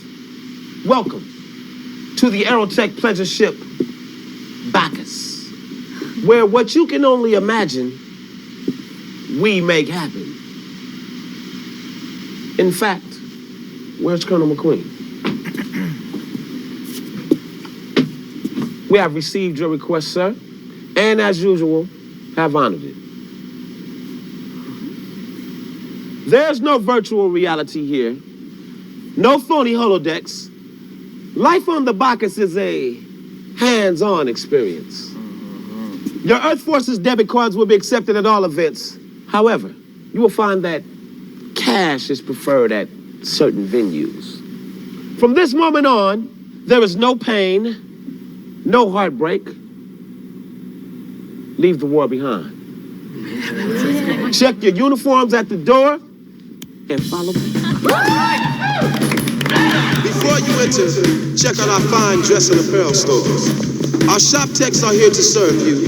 The Bacchus knows you're core to the core, but you leave it all behind when you pass through that door.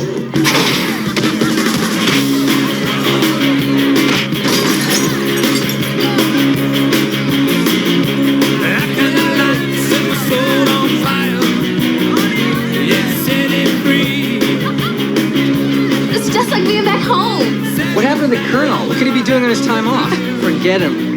First one's on me. I ain't spent a dime since boot. Let's dance, Marine. Every man for himself. Hey, Nathan, you got any cash on you? I've been sending all my money back to my baby sister for college, and I gotta get my other sister's baby a present, and...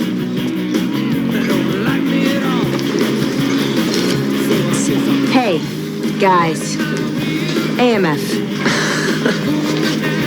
Down to the boys. Hey, didn't we used to go to different schools together? Sorry, I'll make it up to you on the dance floor.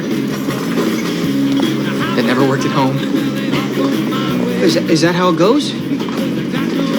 Hey, didn't we used to go to the same school, only at different times?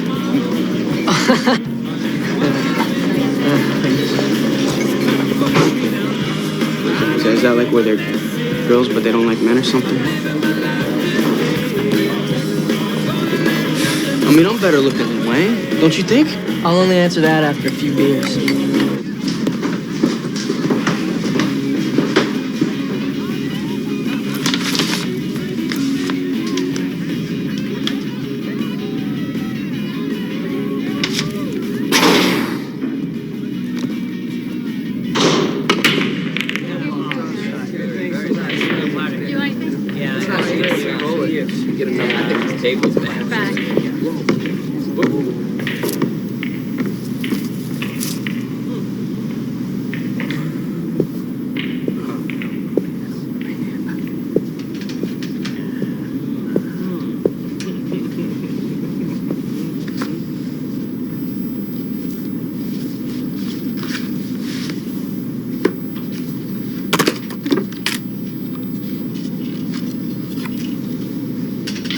Looking for action. I'm a dead stroke player going strong for the cheese. Won't fade with the nits or sharks. Got no time for hustles, lemonading, or stalling. Now, who in this room has the heart to show me their speed?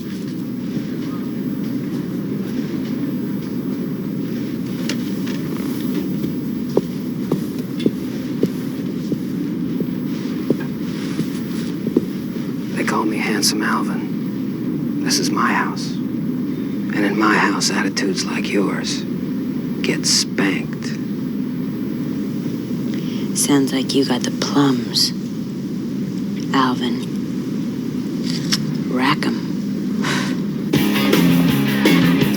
Can I really talk to you? You know I only got 45. Standing here singing to you. I'm happy just to be alive. Every day, every night, I ain't gonna give up the fight.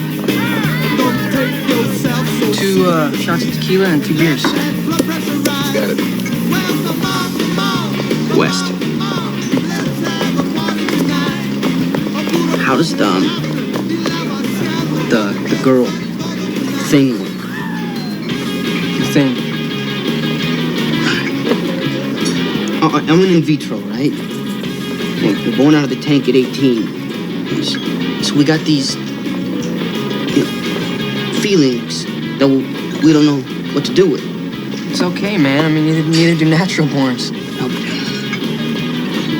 I ran away from the in vitro training facility before they got around to sex. You see? Yeah.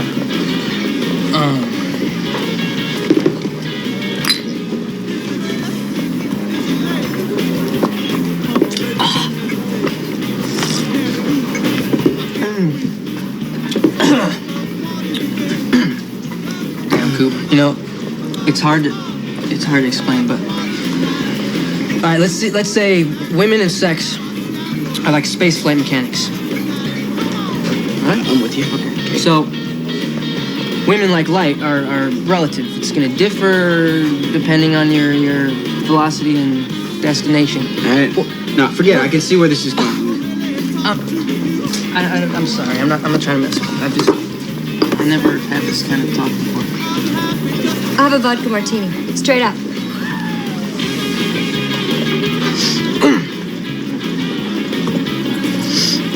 Nathan West. Susie. All right, this is my buddy, Cooper Hawks. How long you on leave? 48 hours. It's quite a place. Anything can happen. Anything, huh?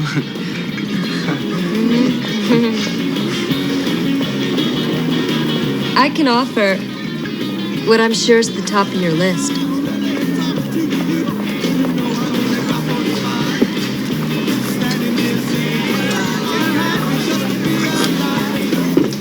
Where's the head? I'll be right back.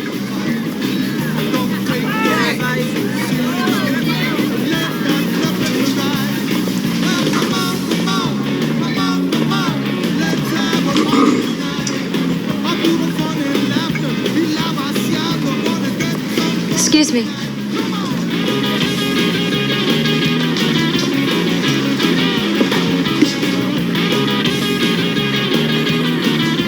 You got anything against in vitros? It's a little more. Look, I kind of owe this guy. He's never been with a woman before, so will you treat him nice? It's a little more. I don't mean like that. I just don't embarrass him and stuff. Go easy. It's a little more. I'll take good care of you. Then I'll take good care of him.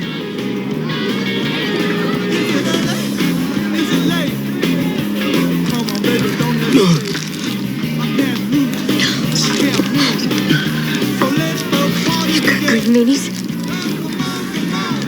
Oh, yeah. In that case, I'm gonna take real good care of you.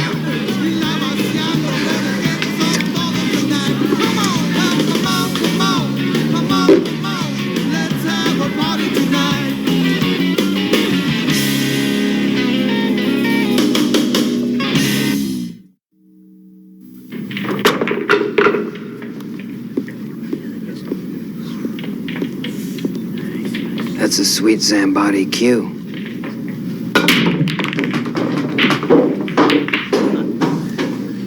You can't shark me.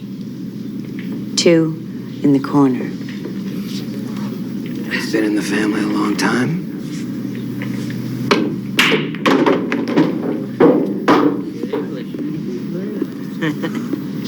Four in the side.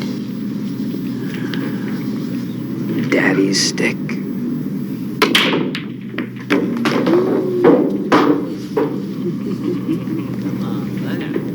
A present to his little girl.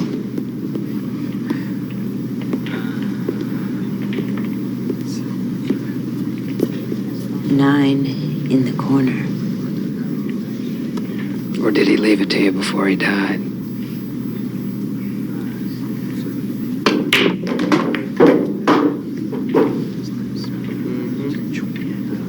He left it for me. His spirit lives in this stick. How'd he die? Artificial intelligence killed him and my mother. You know, it's kind of rude. You walk into my house, turn into King Kong, run 4 straight. No chance for me to take back the cheese. Yeah, I'll just run the table all night. You break.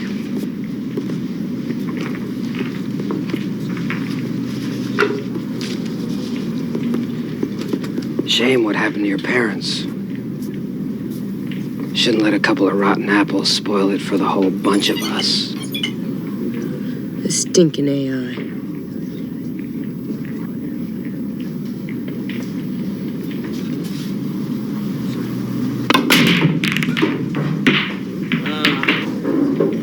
Aerotech bought me to be the player here.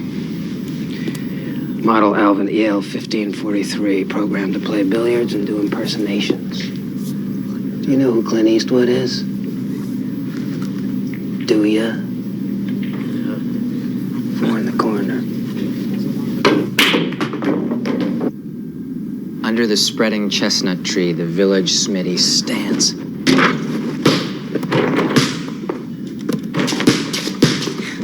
What's with the poem? My high school coach wanted me to shoot with the same rhythm, so he made me say this poem. Now I can't shoot without it in my head. I lost the Chicago inner city playoffs because I forgot the line with large and sinewy hands. With 2 seconds left, hit nothing but iron. What are you doing in here anyway? I saw that girl you were dancing with. Pretty cute. Yeah, I guess with only 2 days left, I wanted to do something I'd really do at home, you know? Yeah. I know what you mean. I was never much for clubs. Kind of a loner. Spent a lot of time in my driveway just shooting free throws and thinking about stuff.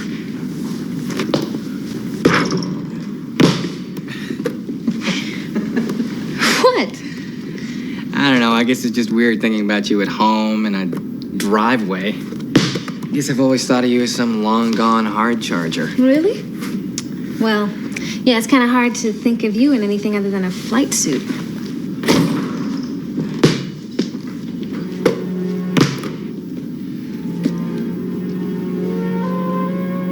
What? I had this really weird thing happen in the club. Because I saw you dancing with that girl, but I didn't recognize you because of your new clothes. And I thought, ooh, look at that guy. Then, of course, I got all embarrassed when I realized it was you.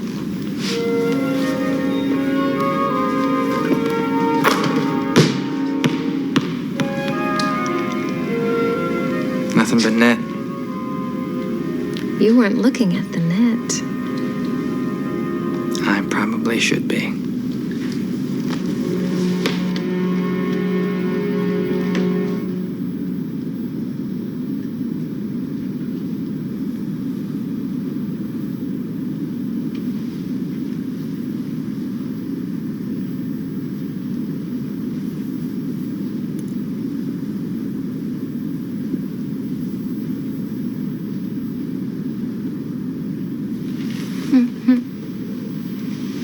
You can do anything but kiss me, Lieutenant.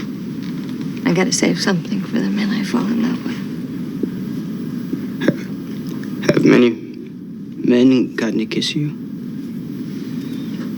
Not many. You kiss many girls? No. I'd really like to, though, before I get killed in this war. You know how many times I've heard that one, Marine. Heard that one what?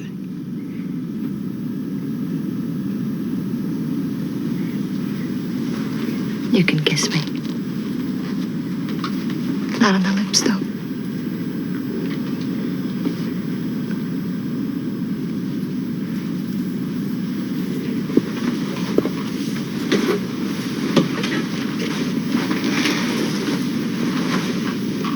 Start there.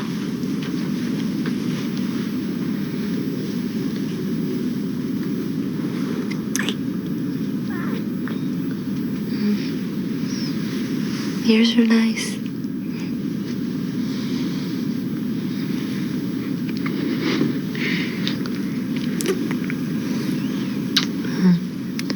Know one thing, Lieutenant. Every girl's weak spot is the back of her neck.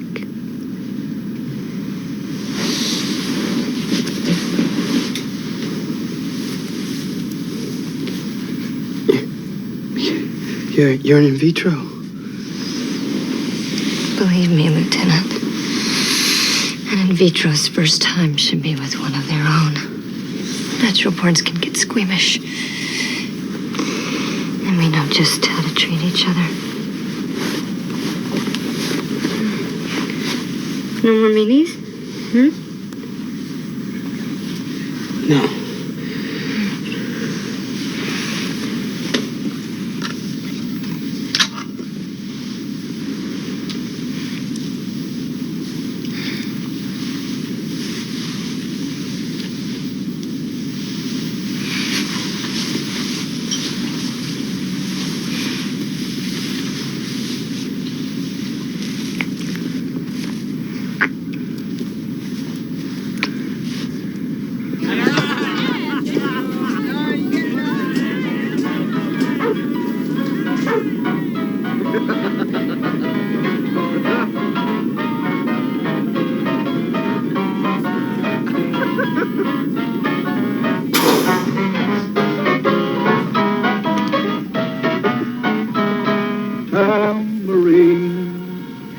That certainly is a sad song. Don't cry, Constable. It is a sad song. Yeah, all right. My Uncle Ichabod said... Movies aren't as good when they're alone anyway.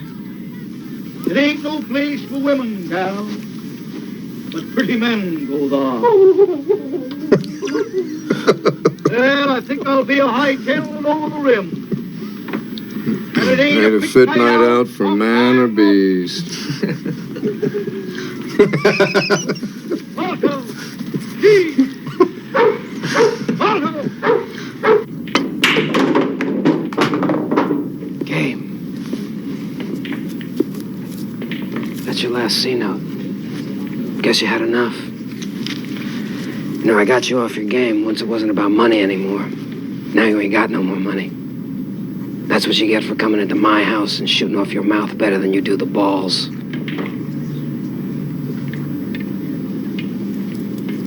Looks like you got some stake horses. What do you say, one more game?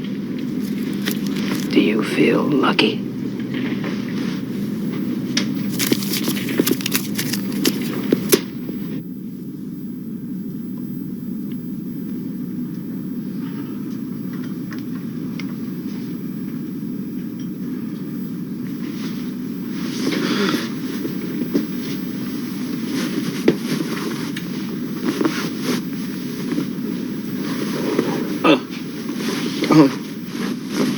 Bathroom.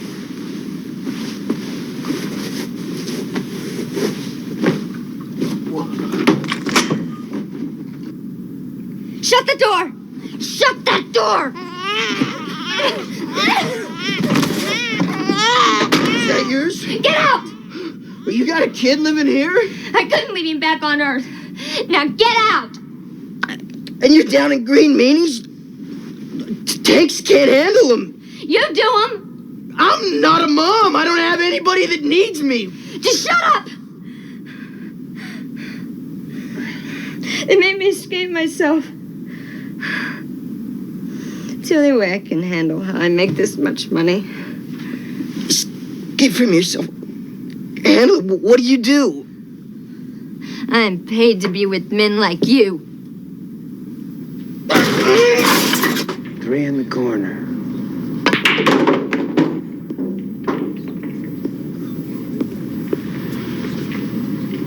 Four in the side. Here. Let me help.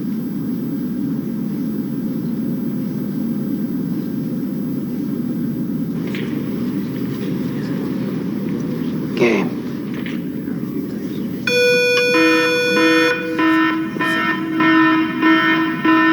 All hands, now hear this. This is Commodore Ross of the USS Saratoga. All hands are to report immediately to duty. I say again, report immediately to active duty. That's game. Attention, the following Now, units. Where's the gift shop? I gotta get out of here. I'm in a hurry. Hey, thanks for the cheese, Alvin. 41st Fighter Squadron. Your departure is at 30 mics. Gotta keep control. 90-second bomb wing. Get out! Center for your first recon. Report to Bay 1, Shuttle 7, EST. Put him back! I'll give you money for him. 47 tactical wing. This time it's going where it belongs.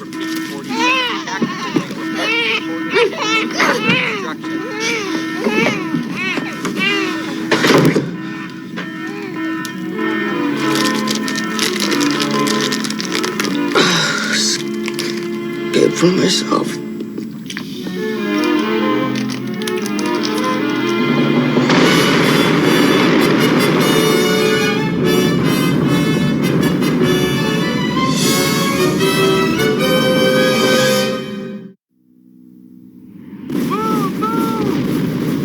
That's Bacchus pulling away from the area.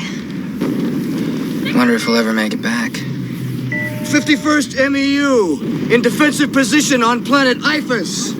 Grid coordinates 5088. Okay, listen up.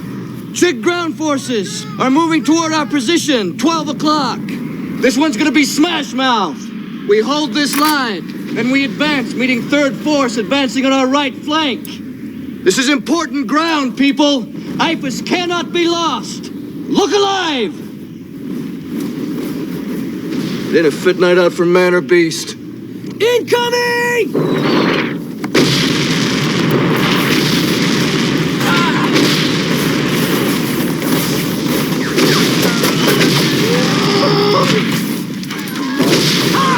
No! We need you, man! I'm not the enemy, man, and neither are you!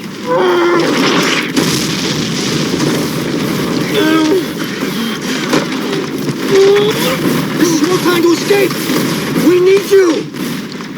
We need you, Hawks! I need one! We don't need anybody else, we need you! I need one! I can't get through this! Just to get through this!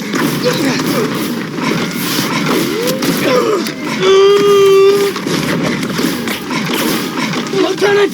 This Marine is out of action! You keep him buried until we can extract!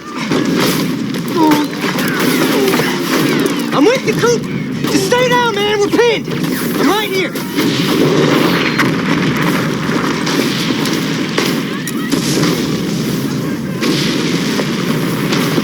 Benson!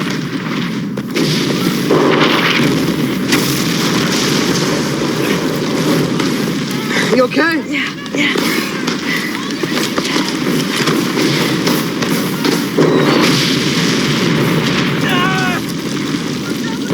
Charlie 1 to command.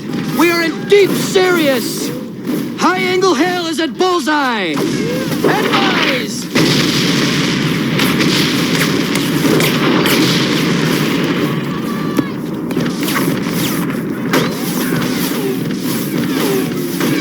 Can I get you to a room? What the hell's going on here?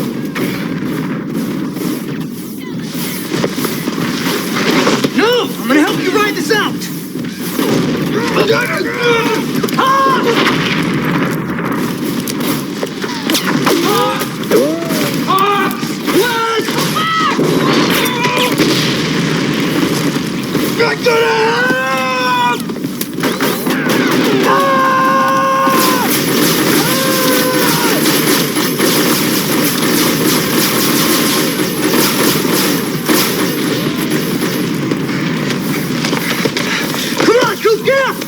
Get up! Hear me, CFB! Liberty is over! All of you! Get off the Bacchus! There is there, and here is here! It is not every man for himself! You cannot lose yourselves! If you lose yourselves here, you lose yourself forever! Sir, command reports engagement helped us break from undercover. 3rd Force has broken through the Chig flank. We're backing them up. They are ordering us to move. Sir, it was Hawks. It wasn't anyone else. It was Hawks. He had it under control. I'm here. No, every man for himself. Grab your gear. Send it down the line. This is it. Let's make it happen. Move! On your left! There's two on the left! Forward! Forward! Watch your right! Come on!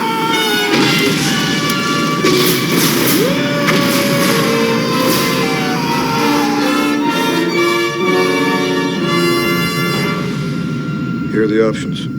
I'll ship you aside. You serve out the rest of your time behind a desk. Because of your actions on planet, however, the Commodore is willing to place you on supervised sick leave aboard the Saratoga. If you kick it, you're back. Supervised. Some doctors. And me.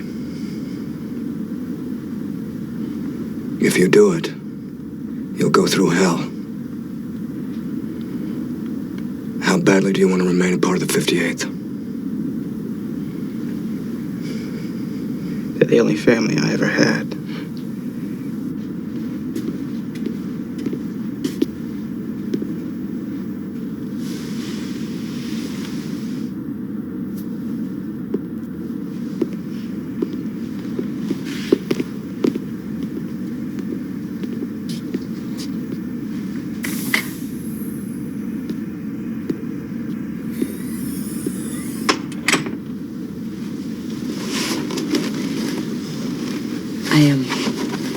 I thought you were in more urgent need of one than my niece.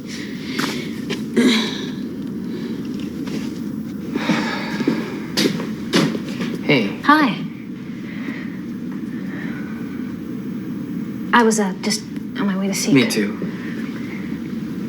Shooting any hoops lately? No, this Saratoga's gym is still set up for volleyball. Yeah, I guess a lot of things have to be different on the Saratoga than on the Bacchus. Look, I don't regret what happened for a second, but... But the moment on planet, it just really wasn't like it was on R&R. Some R&R.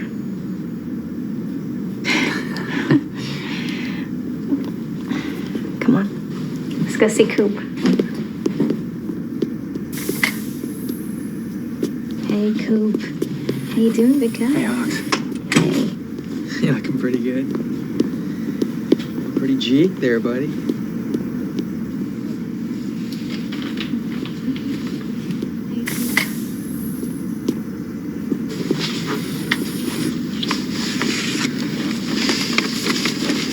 I know we're supposed to leave the Bacchus behind, but I brought something back I thought could make things a little easier for all of us. Always said something to make you split your sides of laughing. Comical old gentleman he was. Well, I think I'll be a hightailing over the rim. And it ain't a fit night out for man nothing.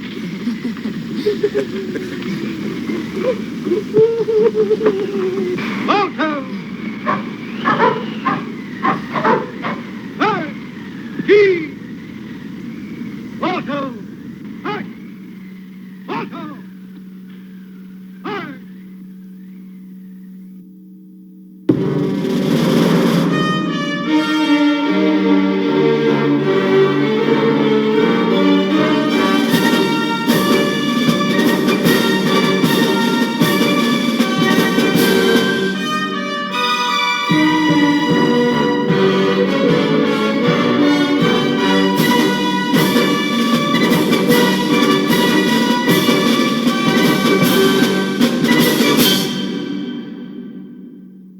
Watch your hands, watch your hands. September 4th. On September 4th, 1971, at the corner of 150th Street and 7th Avenue, in the heart of Harlem, it began.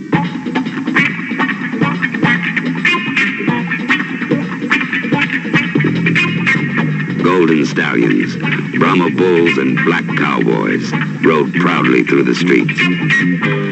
And the people of Harlem stood amazed. For they were about to learn that black cowboys can bust broncs. rope cattle, wrestle steers, and ride bulls as well as any man who ever lived. Maybe better. Step back on his arm.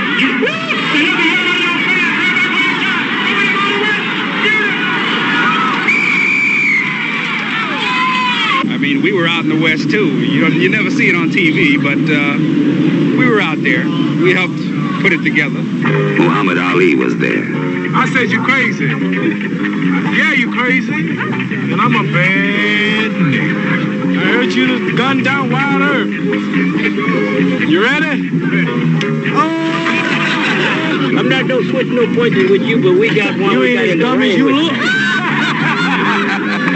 Woody Strode was there. The first time that the blacks didn't run in to say, boss, the Indians are coming. And now you can be there too. Black Rodeo is now a movie. With music by Aretha Franklin. B.B. King. Yeah, you get off of my back, baby. Can't you tell you're choking me? Ray Charles. Unchain my heart. Baby, let me be. And Little Richard. Oh, my soul. If nobody ever told you they were black cowboys, see.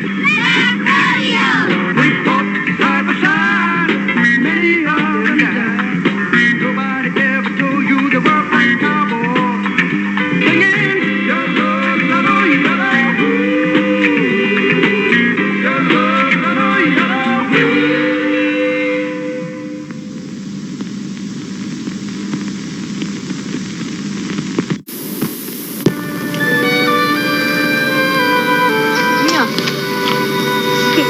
Anyone who can make a girl feel as happy as Patty can't be all bad. Jesus, I'm after forgetting the paper round. You know, it wouldn't be so bad if I wasn't such an outletcher. That poor woman just wanted to vent her pent on a gent without a cent. Oh, that's what I like about the Irish. Everybody's a poet. That little mot in the pub really was a flower. And a pretty flower should be watered every day. Bet you tell that to all the girls. Love them all, but not in the heart. Blow yourself a kiss in the mirror every morning and it'll last for days. Stuck. Can I help? I should have worn me pants with the buttons. To think I taught you everything. The hardest working lad in the parish. You seduced my housekeeper. She knows the way to a man's heart. What did you do for an encore? Lay an egg.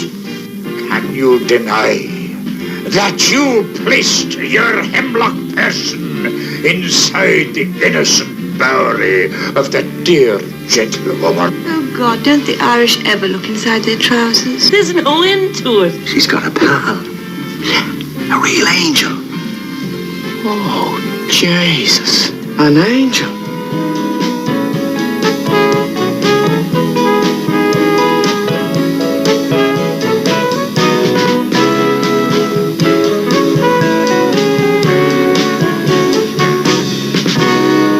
The sea comes up to meet me as I stand upon the sand. Let her eyes return to greet me, and she seems to understand, for she's making no demands. Paddy Maguire has one hand on his dreams, one hand on his girls, and 1 foot out the door. All right.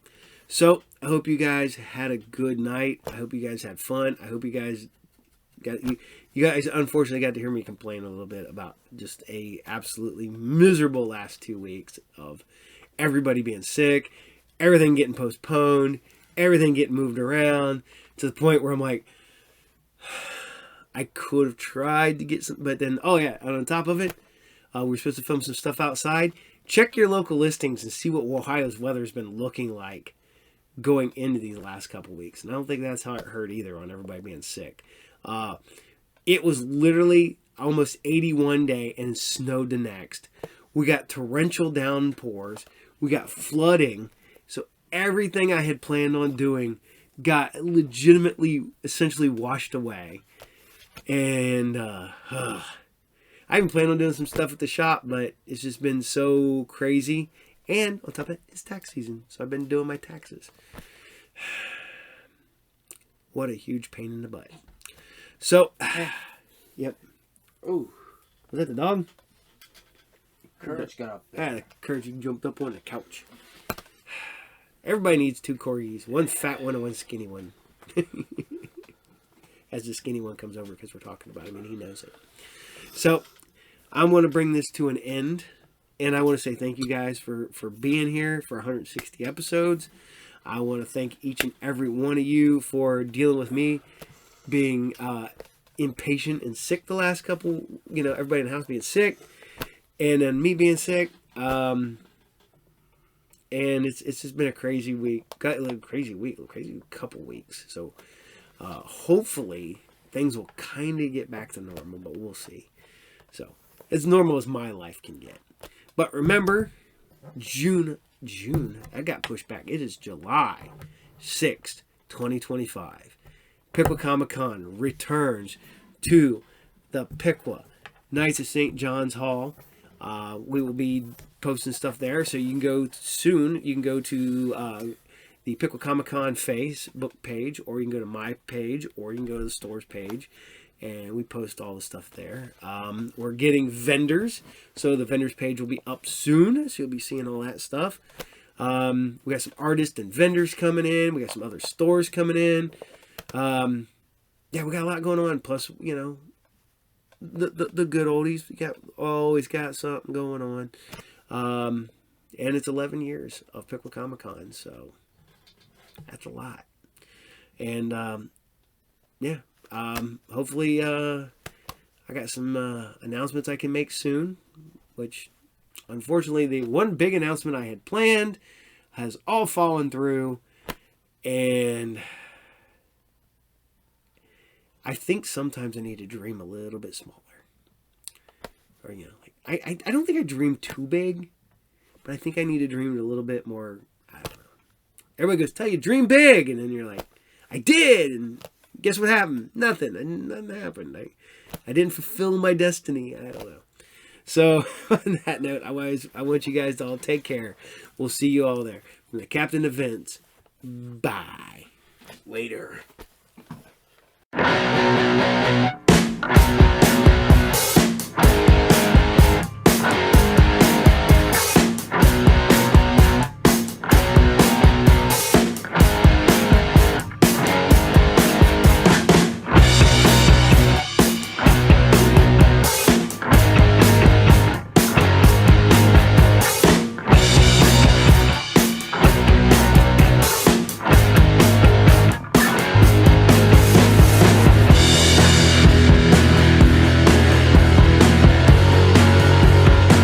Reveals the dark tech secrets behind scalping, and he's also got some U2 tickets to unload if you're interested. Plus, find out why some folks have decided to throw away their VCRs and their TiVos, and we promise it has nothing to do with Desperate Housewives. Seriously.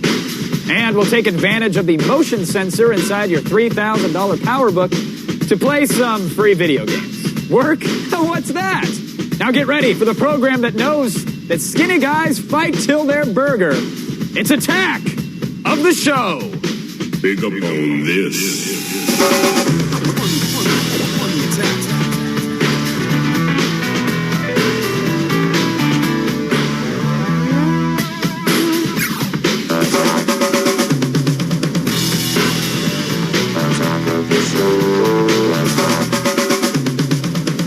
No, please do not do that. Oh, you want me to rock out? All right, fair enough. I get yelled at whenever I try to air drums or guitar. It doesn't really matter. Hello, everyone. Welcome to Attack of the Show. That's right. Big news. What? I'm excited about this. But you should be. You should be. It's a boy. I got my PowerBook. Oh, yes. What are you going to name him? I don't know. I haven't decided yet. He or she? I don't know. It's probably a her. All my computers at home are feminine. You can't be calling like your dude like. Yeah, be like, hey, thanks, Steve. Yeah, like, no. Great job with that download. Yeah, it's cool though. I like it. I like it a lot. I'm really liking Tiger. And what possessed you to do it? Are you just fed up with Windows, or are you just ready for something new? Yeah, it's one of those things that I don't know. I've been using Windows for so long. I feel like I've kind of done everything with it. Right. There's so much that you can do. So many new applications to explore with OS 10. It's great for like head hailing, which is like they have this great application for brainstorming, which is really cool. Head hailing? Yeah, you haven't heard of that? No. It's really cool. I'll have to show it to you later. All right. But yeah, it's a lot of fun. I'm excited. I figured that sounded like a term on the list with like right below Rusty Trombone and right above the Tony Danza, the head hail. No? All right, fair enough. Sarah, are you switching to Mac anytime soon? No. I've never had a Mac, and I don't think I will soon. No desire? The beautiful OS X isn't just doing it for you? Or? It's doing it. I just, I've got a Dell laptop. It'll work. See, she's happy. Yeah, but Dell pays her to say that. Oh, that's true. No, That's not I'm true. kidding. So what's up, Sarah? Anything cool damn good today? website today for if any of you need a new cell phone, and there's so many plans, and it's hard to know where to even start with carriers and packages and all that stuff. A really good website that'll help you make a smart purchase. Very nice. Very nice. I was thinking of switching myself, but there's no phones and there's no service that has me excited. There's just none. Oh, I thought you were talking about the Apple Switch. Oh, no. Lord, no. I don't know. Why? It's not that bad? I don't know what I can do on my Mac that I can't on my PC yet. Some people will say, well, the video editing's better, or this is better, and that's better. Well, you play the games a lot, though, too. I'm a big gamer. That's a my big thing. thing. Yeah. That's my little niche. That's right. Love the joysticks. I don't know. All right. Remember that joystick intro? That was horrible. All right. Now, do you remember KongIsKing.net? It was the behind-the-scenes blog by Peter Jackson for the new King Kong movie. Yeah. Well, there's been one for the new Superman movie, but we just haven't talked about it yet. Until now, we figured we better tell you about it. The director has at BlueTights.net, which isn't the coolest sounding domain name in the world. It's kind of like mantis.org. But if you go to bluetights.net, you'll see the guys. Pretty bad. It really is. But it's an online journal. And what's really great was that the update today is a video that you must check out. It will show you a little behind the scenes of the flying special effects. Nice. So you get to see what it looks like. That's cool. When he's flying around, and Because they show you how they do it. That was the biggest thing I was worried about in the movie. You know, I'm like, is the flying gonna be kind of cheesy? You know, it's from what I've seen so far, even in this early stage, it looks 10 times better than the Matrix flying. Excellent. So everybody should go check it out. BlueTights.net. Very cool. Now, Google has announced something new. Yes. It's the Google Web Accelerator.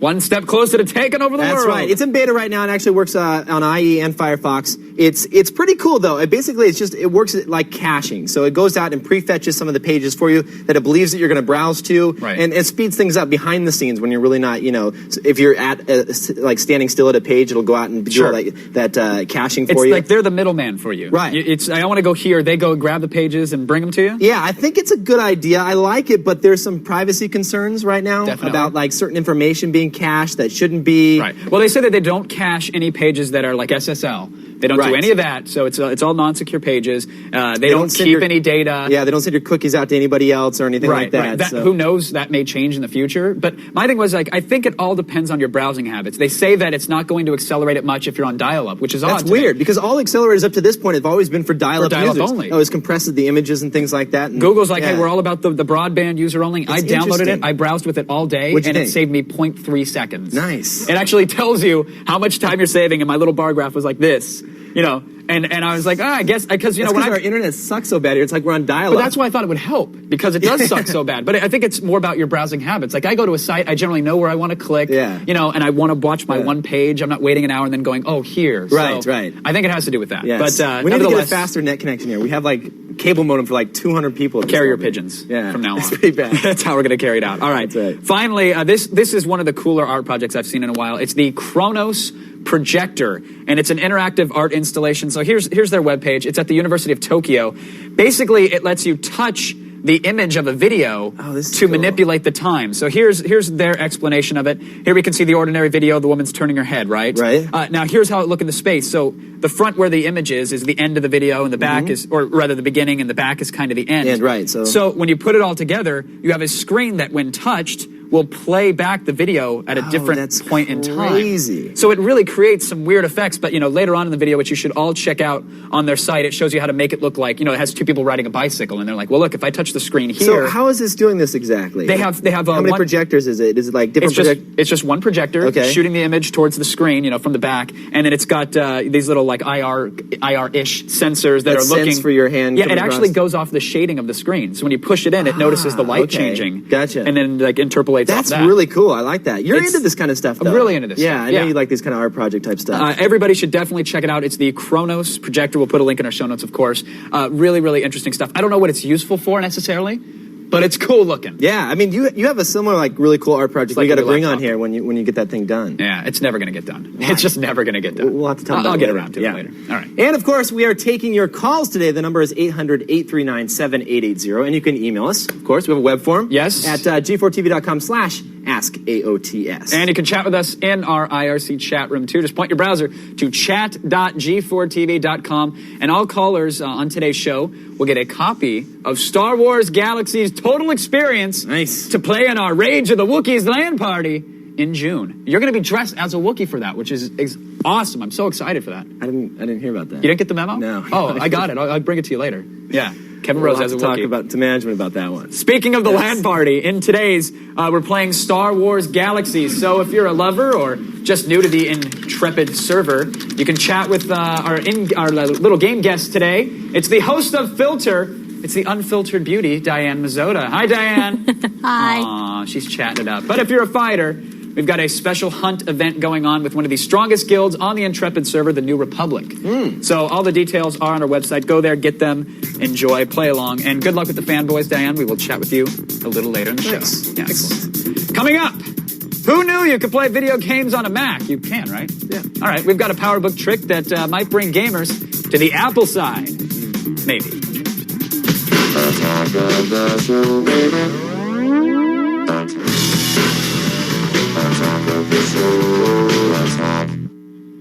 All right, besides the release of Tiger, there is yet another reason to get yourself a PowerBook. Please, enlighten me. It is called the built-in sudden motion sensor. It's actually an accelerometer.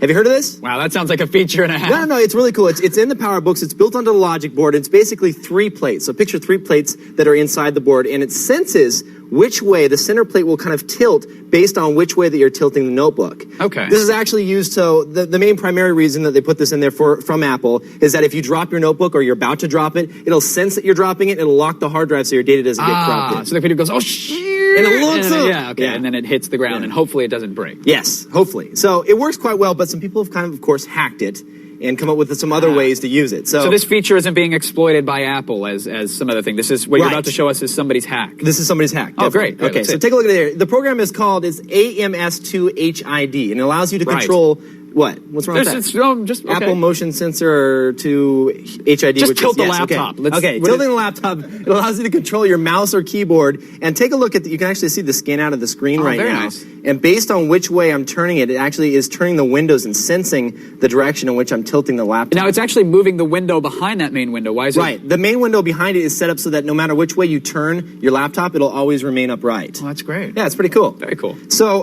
let me give you an example of actually a game. Here, I'll pull one up here, and how you can actually make it act just like the mouse or the keyboard. This is Neverball. Okay. And we'll go retry level right here. Click to begin. Now, basically, this will work by pushing, up, back, left, right. But we're going to tilt the laptop, and you can see when I tilt it forwards, it moves forwards. Nice. And then when I go back, so it's all based on the way that I'm tilting the laptop. So it's just cool? So this hack is just remapping basically that tilt sensor to up, down, left, right. Exactly. It's saying, okay, this is where it's being tilted, so do it. Is this good for your laptop? Can this wreck the hard drive at all? I mean, I guess it would probably lock up the hard drive if you're doing something like too hardcore. Right, if you're playing Shake the Baby, the Flash game, chances are your computer's going to But it's fun. It's fun to play around with, and it's fun. Actually, one of my favorite hacks for this has to be the iTunes hack.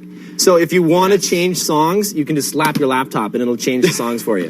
This isn't my laptop. That's right. I would never slap it like that. Are you going to slap your laptop like that? Never. I don't do that. But it works. It actually changes the songs, and you can, it's fun. It's something fun to play with. You can also use it with racing games. If you happen to be into like any racing or flying games, you could use that as well. Here's actually a game that we were playing with it earlier. So literally anything. I mean, if you even wanted to scroll a web page or to, play a game of solitaire or do anything like that, you could probably do it. Solitaire would work though. You couldn't move the mouse. Well, I and, guess you tell it to could, be but the then mouse? you'd have to. It would be. I'm not saying you'd want to. Do they even have solitaire on the Mac? I don't think so. I don't know. I'm sure they do. Anyway, the program is AMS2HID, and it doesn't work with Tiger just yet. But we've come up with a kind of an easy workaround, so you can get all the links and all the stuff we just talked about, including the Tiger workaround in today's show notes. Very nice. Thanks for that. Still ahead, the Star Wars Galaxy's LAN party will make all those hours spent practicing lightsaber moves pay off. And Rolling Stone's Steve Knopper will take you inside the mind of a ticket scalper. It's dirty, Kevin. Oh, it's dirty.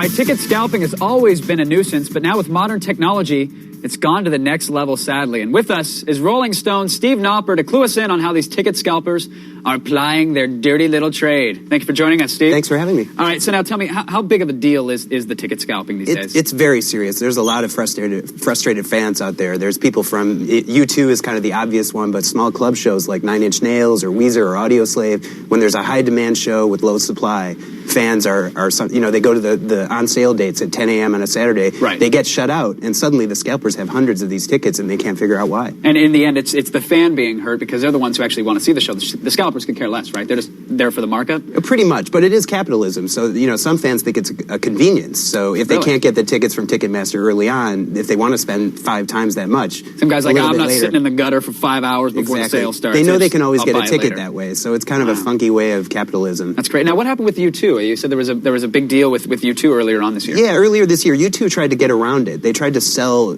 tickets earlier as a pre-sale to their own fan club, and fans paid $40 to get in the fan club. But what they didn't know, first of all, they didn't put enough tickets on sale, and secondly, scalpers joined the fan clubs. Yeah. So scalpers are smart and they're fast and quick and tech savvy these days, and anything the fans can do, anything the bands do to get around them, they get around that. Well, now, how tech savvy are they? I mean, are there new technologies? Are they using technology for them now, or is it working against them? Sort of. It's kind of a cat and mouse game. Right. There's Ticketmaster.com. If you've ever bought a ticket there, in order to prevent you from loading that page 100 times in 1 second to get a ton of tickets, you have to plug in a secret word into a box that they give you, and that slows you down. But now scalpers and ticket brokers use this software to sort of overcome that plugs in the word automatically. It's this character recognition software. Right. So it's some sort of OCR. It's going and saying, okay, those are the letters, boom, and they type it in for you. That's exactly it. So you have, you're trying to get on, at 10 a.m. on a Saturday to buy your Bruce Springsteen ticket, and scalpers have these bots that are doing this,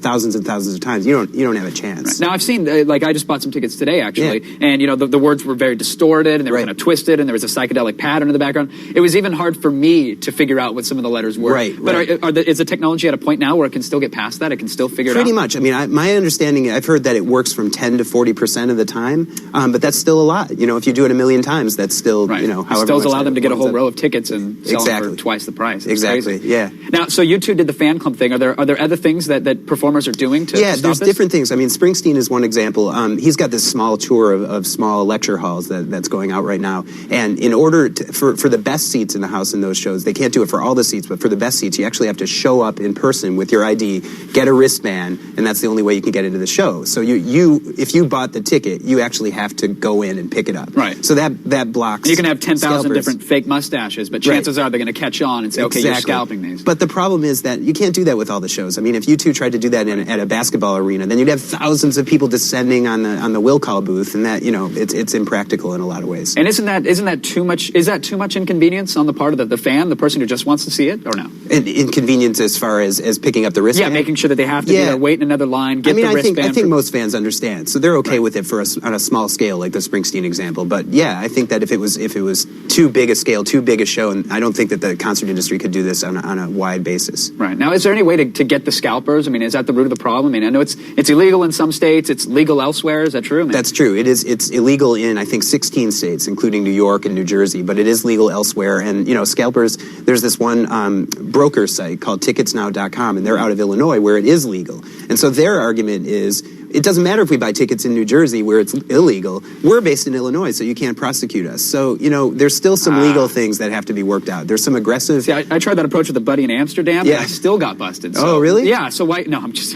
is there any way to stop these guys, though? Is there some way to say, well, I don't care where you are, your practice is illegal here where my concert is, or does that not hold up? Well, there's a lot of people trying different things. The Attorney General of New Jersey, the Attorney General of New York are very aggressive, and they've got these big $5 million labs that they say they're going to use to go after scalpers in addition to the rest of the online fraud issue. It's capitalism. Wow. So people can, if I can buy a ticket online, if I can sell it to my friend for $50 extra and make some money and pay for my ticket, why can't a scalper do that 100 times? That's true. That is true. Any advice for ticket buyers out there? I mean, is there anything we can do to avoid this, or to? I mean, there's a couple of things. One is go see shows that aren't as popular. Oh, gotcha. That's one way of doing it. But other things, just go 10 a.m. on Saturday and just reload all the time, and know that if you can't get a ticket, then you better get a second job. Yeah, well, right, exactly. Spend 4 times as much and go to a scalper. Fair enough. Steve, thank you so much for coming on the show. We appreciate it. Yep. Excellent advice. For more info on Steve Knopper, just check out knops.com. Excellent URL. Don't go because the feed has some delightful tales of corporate greed. That's special. You want to see it. And we'll check in on the attack of the show LAN party quicker than you can make the Kessel run.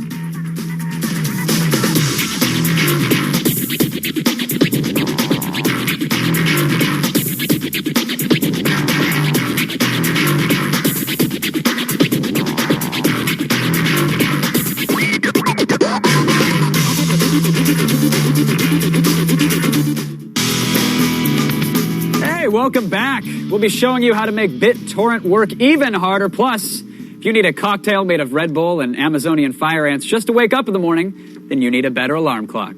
Or you're Keith Richards, in which case we're flattered that you watch our show. Thanks, Keith. Now, today, of course, we're entering that hive of scum and villainy known as the Attack of the Show LAN party.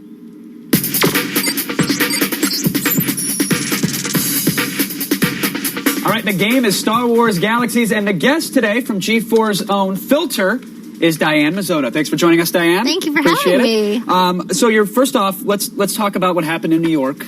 I completely trounced you in Katamari Damacy about a month or so ago, and No, that's true. Okay, it was embarrassing. But you're a big fan of the games. I'm a huge fan, but it doesn't mean I'm like gonna, be super game guy. This is true. You want to just touch once more to make Brendan jealous because he's not here? Thank you. All right, let's get to the filter. Oh, Brendan's not here? No, he's not. I'm sorry. Oh, all right. Yeah, it's all right. Nobody told me that. Don't look so disappointed. Just kidding. What's coming up for the filter? What are the next topics? We've got some great topics coming up. Next is the greatest inventions for the gaming generation. Ooh. Top 10 list of that, which my personal favorite has got to be the TiVo. Huge fan of TiVo. Gotcha. Huge, tremendous fan. And then do you have the season that, pass? Do you pay the monthly, or do you got the lifetime thing? Or I pay monthly. Okay. Yeah. Good. Just it's making with sure. DirecTV. Got my HD TiVo all set up. Oh man, that's amazing. Yeah. So that's my personal favorite. And then we have a list of the top 10 favorite Star Wars characters. Ooh.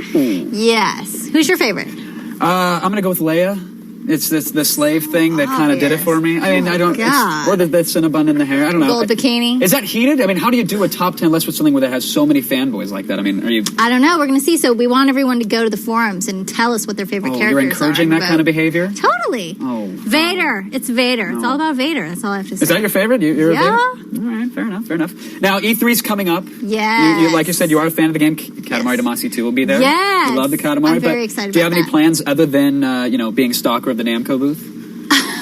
No, that's my number one plan. Just kidding. No, I'm going to be going around E3. We're going to be telling the viewers what's hot, what's not, so you can log on again to our forums and tell us what you want to see at E3 and, what you're looking forward to, like the next-gen consoles or booth babes, I have a feeling that's going to be the latter there. As excited people are for Xbox 360, I think they'd rather see Xbox 34 double That's D. a toss-up. Yeah. But, and then I'm going to have a camera crew following me around, and we're going to maybe just kind of see what happens. Very nice. So you're taking the ideas right from the forums, people's opinions, what they want to see, and you're going to deliver it. Totally, yeah. So let us know what you want to see, and we will bring it to you. All right, well, I'll let you get back to the dancing. I see you've got the storm going on there on the stage. Party. So I'm sure they'll appreciate it. Diane, thanks for stopping by. We appreciate it. As always, be sure to catch the best inventions of the gamer generation episode of Filter Monday night at 10 Eastern, 7 Pacific. And now, someone ring a bell, because the feed is in session.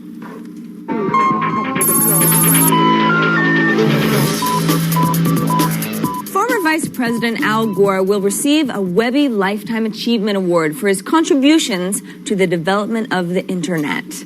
Although Gore was criticized when he apparently took credit for inventing the Internet in a past interview, the Webby organizers hope this award will set the record straight and acknowledge the undeniable assistance that Gore gave the web's growth during his career as congressman, senator, and vice president. Gore claims he's just happy to be nominated, which is the same line he tried to use way back in 2000. Unfortunately, winning this award now means that Gore's next project is doomed to bomb at the box office. Can't win them all. Moving on now, the iPod Shuffle may be the smallest of the iPods, but its effect has been huge. In just 6 months since the launch, the little player has apparently gobbled up 58% of the Flash player market.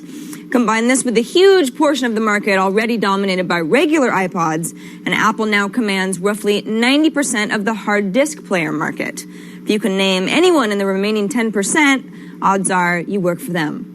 Naturally, CEO Steve Jobs is quick to point out that Apple has many new products on the horizon. This is all far from over. Now, in a bold move, Microsoft has just expanded its Windows Genuine Advantage program. So it now rewards people who, quote, unknowingly, unquote, purchased counterfeit versions of Windows XP. Yeah, Microsoft will actually give you a genuine copy of the operating system absolutely free. And by free, of course, we mean complete with one soul-destroying catch. In order to claim your legit copy of XP, you have to file a report on whoever sold you the bootleg copy. Then those people get a nice visit from Windows KGB, a secret organization that has sworn absolute loyalty to Gates and are rumored to be mass-produced clones of Steve Ballmer. Now, the UK's BBC Radio recently asked its listeners to pick the greatest technical innovation ever. Well, actually, they asked for the greatest technical innovation since 1800, thus disqualifying the wheel, fire, saber-tooth, tiger leg bones, and the Nintendo Game Squire. Those were out. So what did they choose? A whopping 59% of the listeners chose the bicycle, beating out the transistor, the computer, nuclear power, and, ironically, the radio. The listeners cited the bicycle's simplicity of design and universal use as the deciding factors. Not surprisingly, the toothbrush and dental floss did not make the list. This was England, after all. Oh, we tease because we love you, England, and that's today's feed. Bugger off! Oh, man, way to upset a nation. Yeah. It's going to happen. Well, it happens. It does. I'm a little mad that you have to actually turn in people to get I their know. free copy of Windows XP. I'm so bummed to have to write an Instagram about you now, but I will. I didn't give you a copy. I don't know. Computer shows are going to be in trouble because that's where all that pirated software is that where you think? You don't have think... you ever gone to like one of those computer shows where it's just like laying out everywhere and it's like OEM copies? It's still like back in the old school days. It's still like in plastic baggies, like on a piece of cardboard. Yeah. And then you look at every single serial number and they all match each other and you're like, wait, aren't they supposed to have unique serial numbers? Yeah. No, it's an enterprise license. Honest. Yeah, that's what I was told. That's what they tell you. All right. Now it's almost here, the biggest gaming event of the year. We're talking about E3, and it starts on Monday, May 16th. G4 is bringing together all of its big guns to kick off extensive E3 coverage. In addition, we'll be coming directly to you from the showroom floor with 4 days of 2-hour live E3 specials. It's a lot of television. Yeah, it is. That's a lot of television. For more information on E3 itself, go to e3insider.com. That's the event's official site. Mm-hmm. And really, the only way you could get closer to the action is if you scored a gig as a booth mascot. Are we giving that out? No, and they're not ready for it, to be honest. Sorry. Up next, Sarah's damn good website is all about the Benjamins. Nice. We'll see what happens when we take you on a powerful little tool like BitTorrent and combine it with the syndication prowess of RSS. The results will shock and amaze you. They will, Kevin. They will. The Feed is brought to you by the U.S. Navy. Navy, accelerate your life.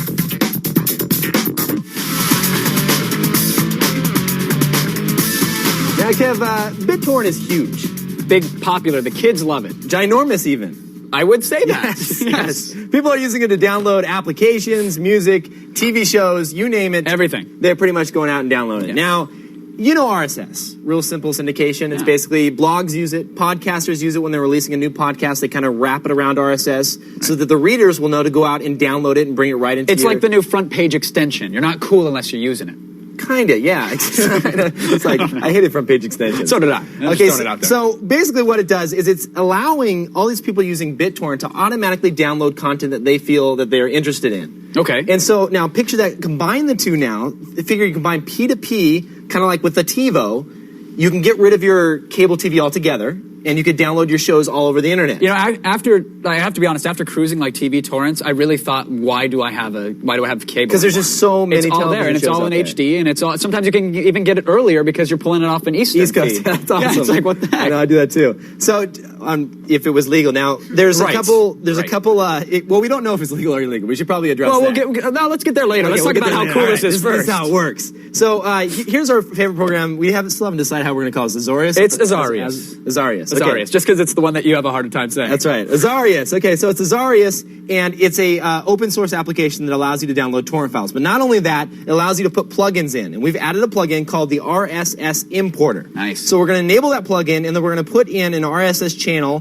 that we want to kind of crawl. So here's the XML file of the RSS channel. Backend and that, XML, right? Yeah, so that file right there actually has all the feeds of all these different television shows that are being shared right now. They're all wrapped around the torrent files. They put RSS enclosures around the torrent files. So then in the line below it, we're going to actually filter the channel entries. So we're going to say we're interested in... Diane just perked up. She was like, what? Sorry. 2024, Attack of the Show, Lost, The Daily Show. We put in all of our favorites right there. Okay. So you're just putting in keywords, and now the importer plugin is going to look at that RSS feed and say, oh, Attack of the Show. Well, that's what this one's called. You're good. That's exactly how it works. So we go into My Torrents, and you can see here, acting just like a TiVo, it has gone out, read that feed, selected the torrent files, and automatically started downloading my favorite programs without even ever having to have any cable hooked up. And unlike a TiVo, you can grab like 4 to 6 programs at the same time if you want. Which is awesome. That's a great feature, man. I know, it's great. So anyway, this is the free way to do it. If you're still confused and you really don't know what we're talking about, there's one other application we wanted to show you because, I mean, for the noobs, that is a little hardcore. True. They don't quite understand how this all works yet. Okay. This program right here, Videora,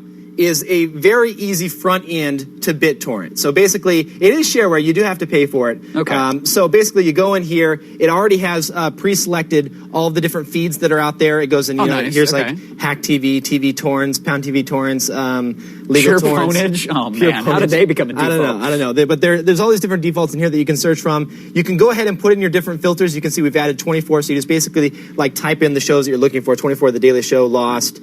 And then you have like season passes, like they call it season tickets actually. So here's the different shows that I'm subscribing to. Now it's important to point out that Videora is just a front end, as in it's like the middleman. You tell it what you want, and then it talks to the BitTorrent. If you're client, confused about how to go out and find these feeds for yourself and put them into Azarius, is that what we decided to call it? Azarius. I'm still not going to get that right. Then this is the way you want to go because it's already pre-done for you. Now, we mentioned kind of half jokingly at the beginning, like this. Well, it's totally legal, or wait, we're not quite sure. I mean, what's the deal with this? It's kind of a gray area because you can tape your shows with a VCR and share with friends, and that's legal, right? Exactly. So no one's really been prosecuted for this yet. For movies, of course, yes. But for television shows, we haven't really heard of anybody going down for this. Right. So right now, have fun. I mean, I'm down. Yeah, this could be the calm before the storm, but get wet when the storm comes. That's right. Go for it right now. Exactly. Go play in the puddles. You can find out more information about Videora and Azarius. I still don't know how to say it. Our show notes at g4tv.com/AOTS. All right, very nice. Now, the internet is full of crap, but lucky for you, Sarah's damn good website is like totally the opposite of crap.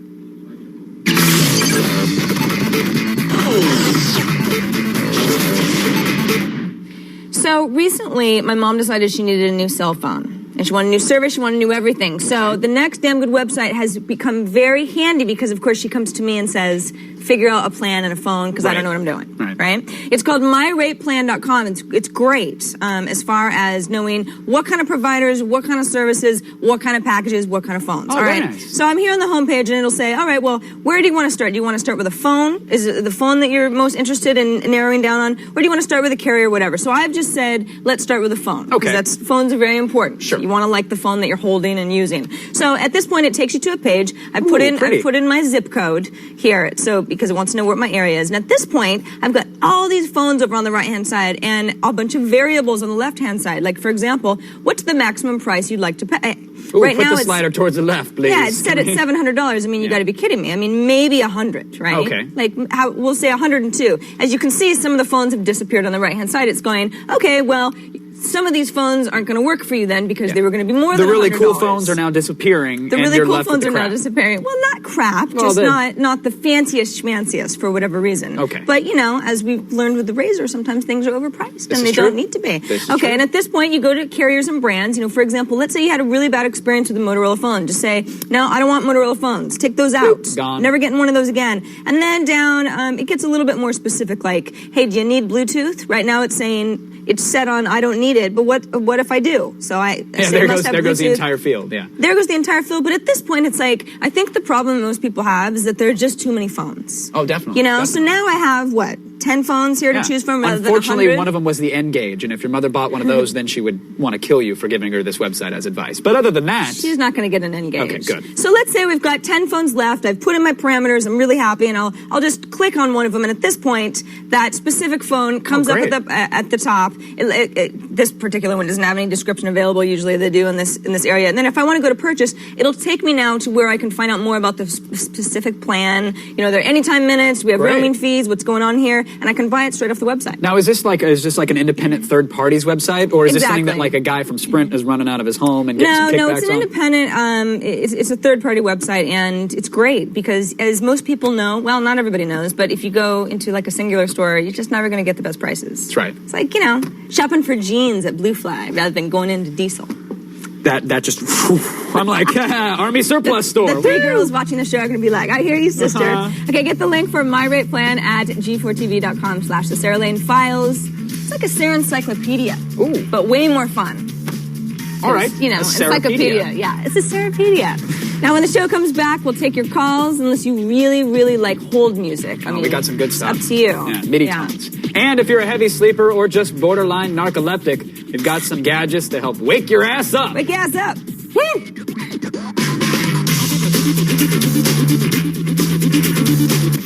Tomorrow, those embarrassing videotapes you thought ended up in the trash probably ended up at the Found Footage Film Festival. And we'll have a look inside.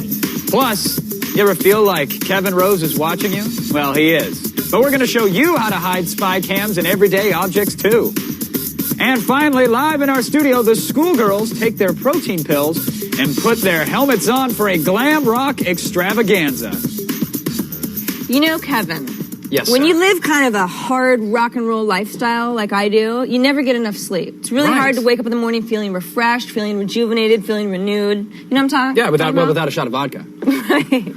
Well, we do that anyway. It numbs the pain. But that's a whole nother story. Okay, so there's a few products hoping will help us become better sleepers and better wakers. Oh, Most great. importantly, better wakers so we can get to work on time. First one is a great little product. It's from American Innovative. It's called the Never Late 7-Day Alarm Clock. And, you know, it's really simple. There's just a little knob, and you set different alarms for every day of the week. Whoa. Sunday through Saturday. Isn't that great? Yeah. It's $35, so it's a steal. So when you wake up to an annoying noise, you can be like, now you'll know what day it is. Because you're like, oh, I hate that buzz. That means it's Wednesday. I actually think that they're all kind of the same noise. It's just the different times. Oh, different times. Because, you know, if you work from home or you got a busy schedule and you wake up at a lot of different times, I wake up at different times depending on what day of the week it is. Do I want to go to the gym? Blah blah blah. Sure. So anyway, So now you can forget to set your alarm clock 7 different ways. That's awesome. It's good. Well, you know, I'm convinced. I'm trying to help it's you. Brilliant. We're sick of you being late to work. You're really slipping. Okay, next one. This one's from Japan. We don't even have it in. We've got some shots of it though. It's called the Dream Sleep, and this guy is it's about $200, and it uses voice recording and lights and music and even smell to influence what you dream about and hopefully have a better night's sleep.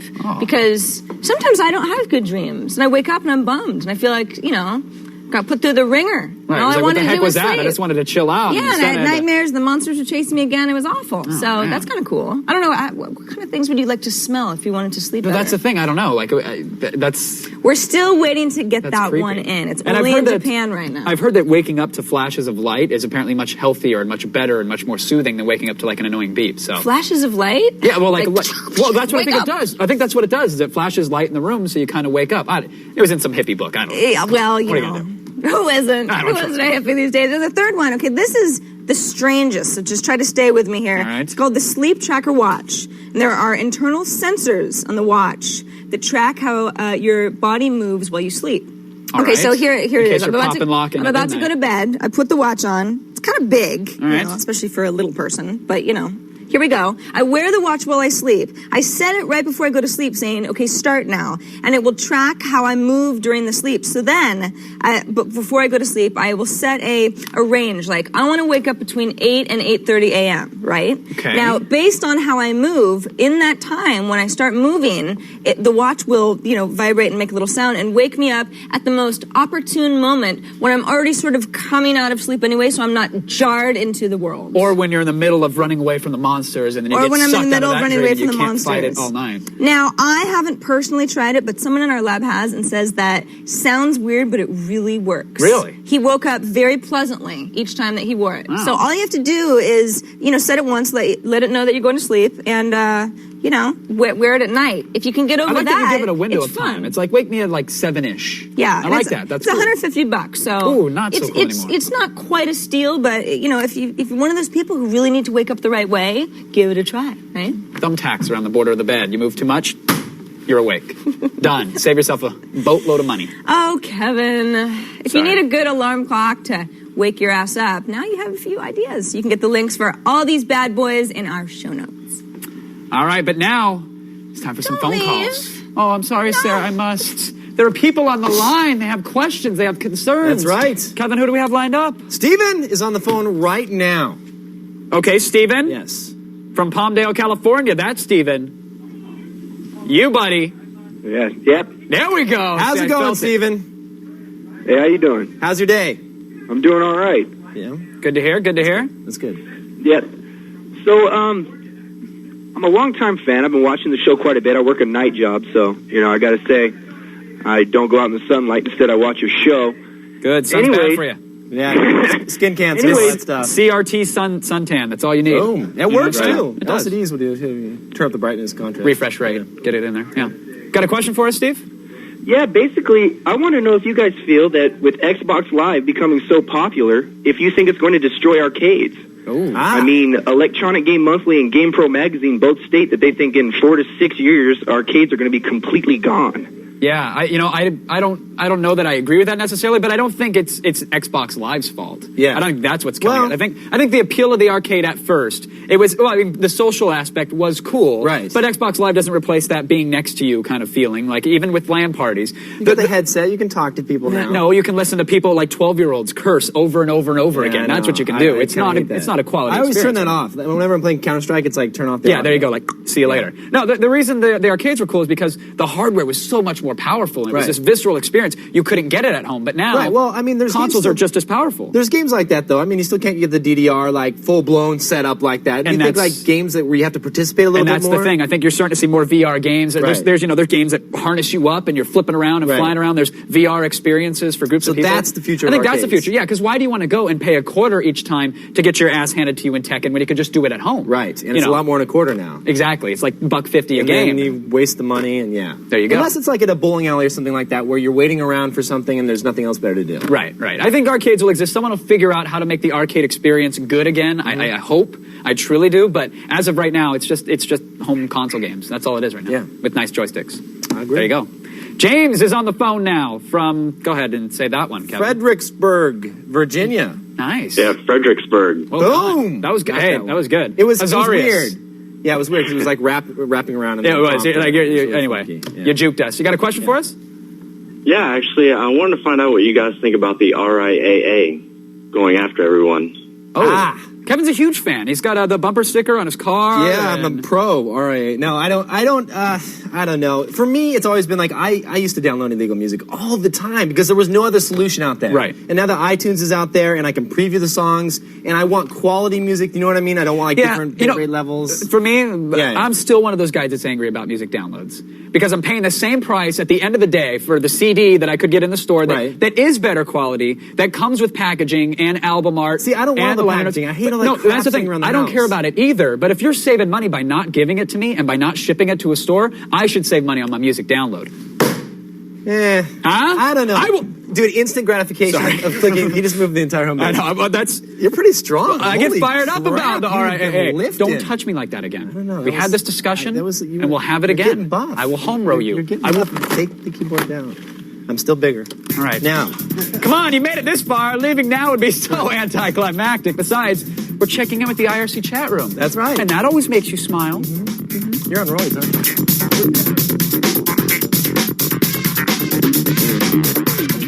Zori. Spotlight technology is Like awesome. dinosaur. Find any files you want real quick. I like the brown dog. He's a little red collar, and he helps me find files and pictures. That so stupid cute. brown dog. What? Dude, he's wasting CPU cycles sitting there. He's not. Because he moves, he's enemy. Can we end the show? Yes. Is that okay? Yeah, with you, Mike? let's do it. Let's do it. It's the end of the show. Done. Put me out of my misery. Done and done. Thanks to our guests, Steve Knopper and Diane Mazzotta, so much for being with us today. Woo! Tune in tomorrow for part 2, the episode where Brennan goes to Hawaii and finds that cursed tiki idol. Oh. Is that tomorrow? Is that tomorrow? I don't... Maybe it isn't.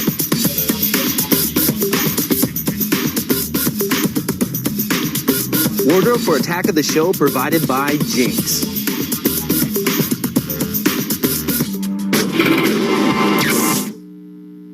Tune in, geek out, game on.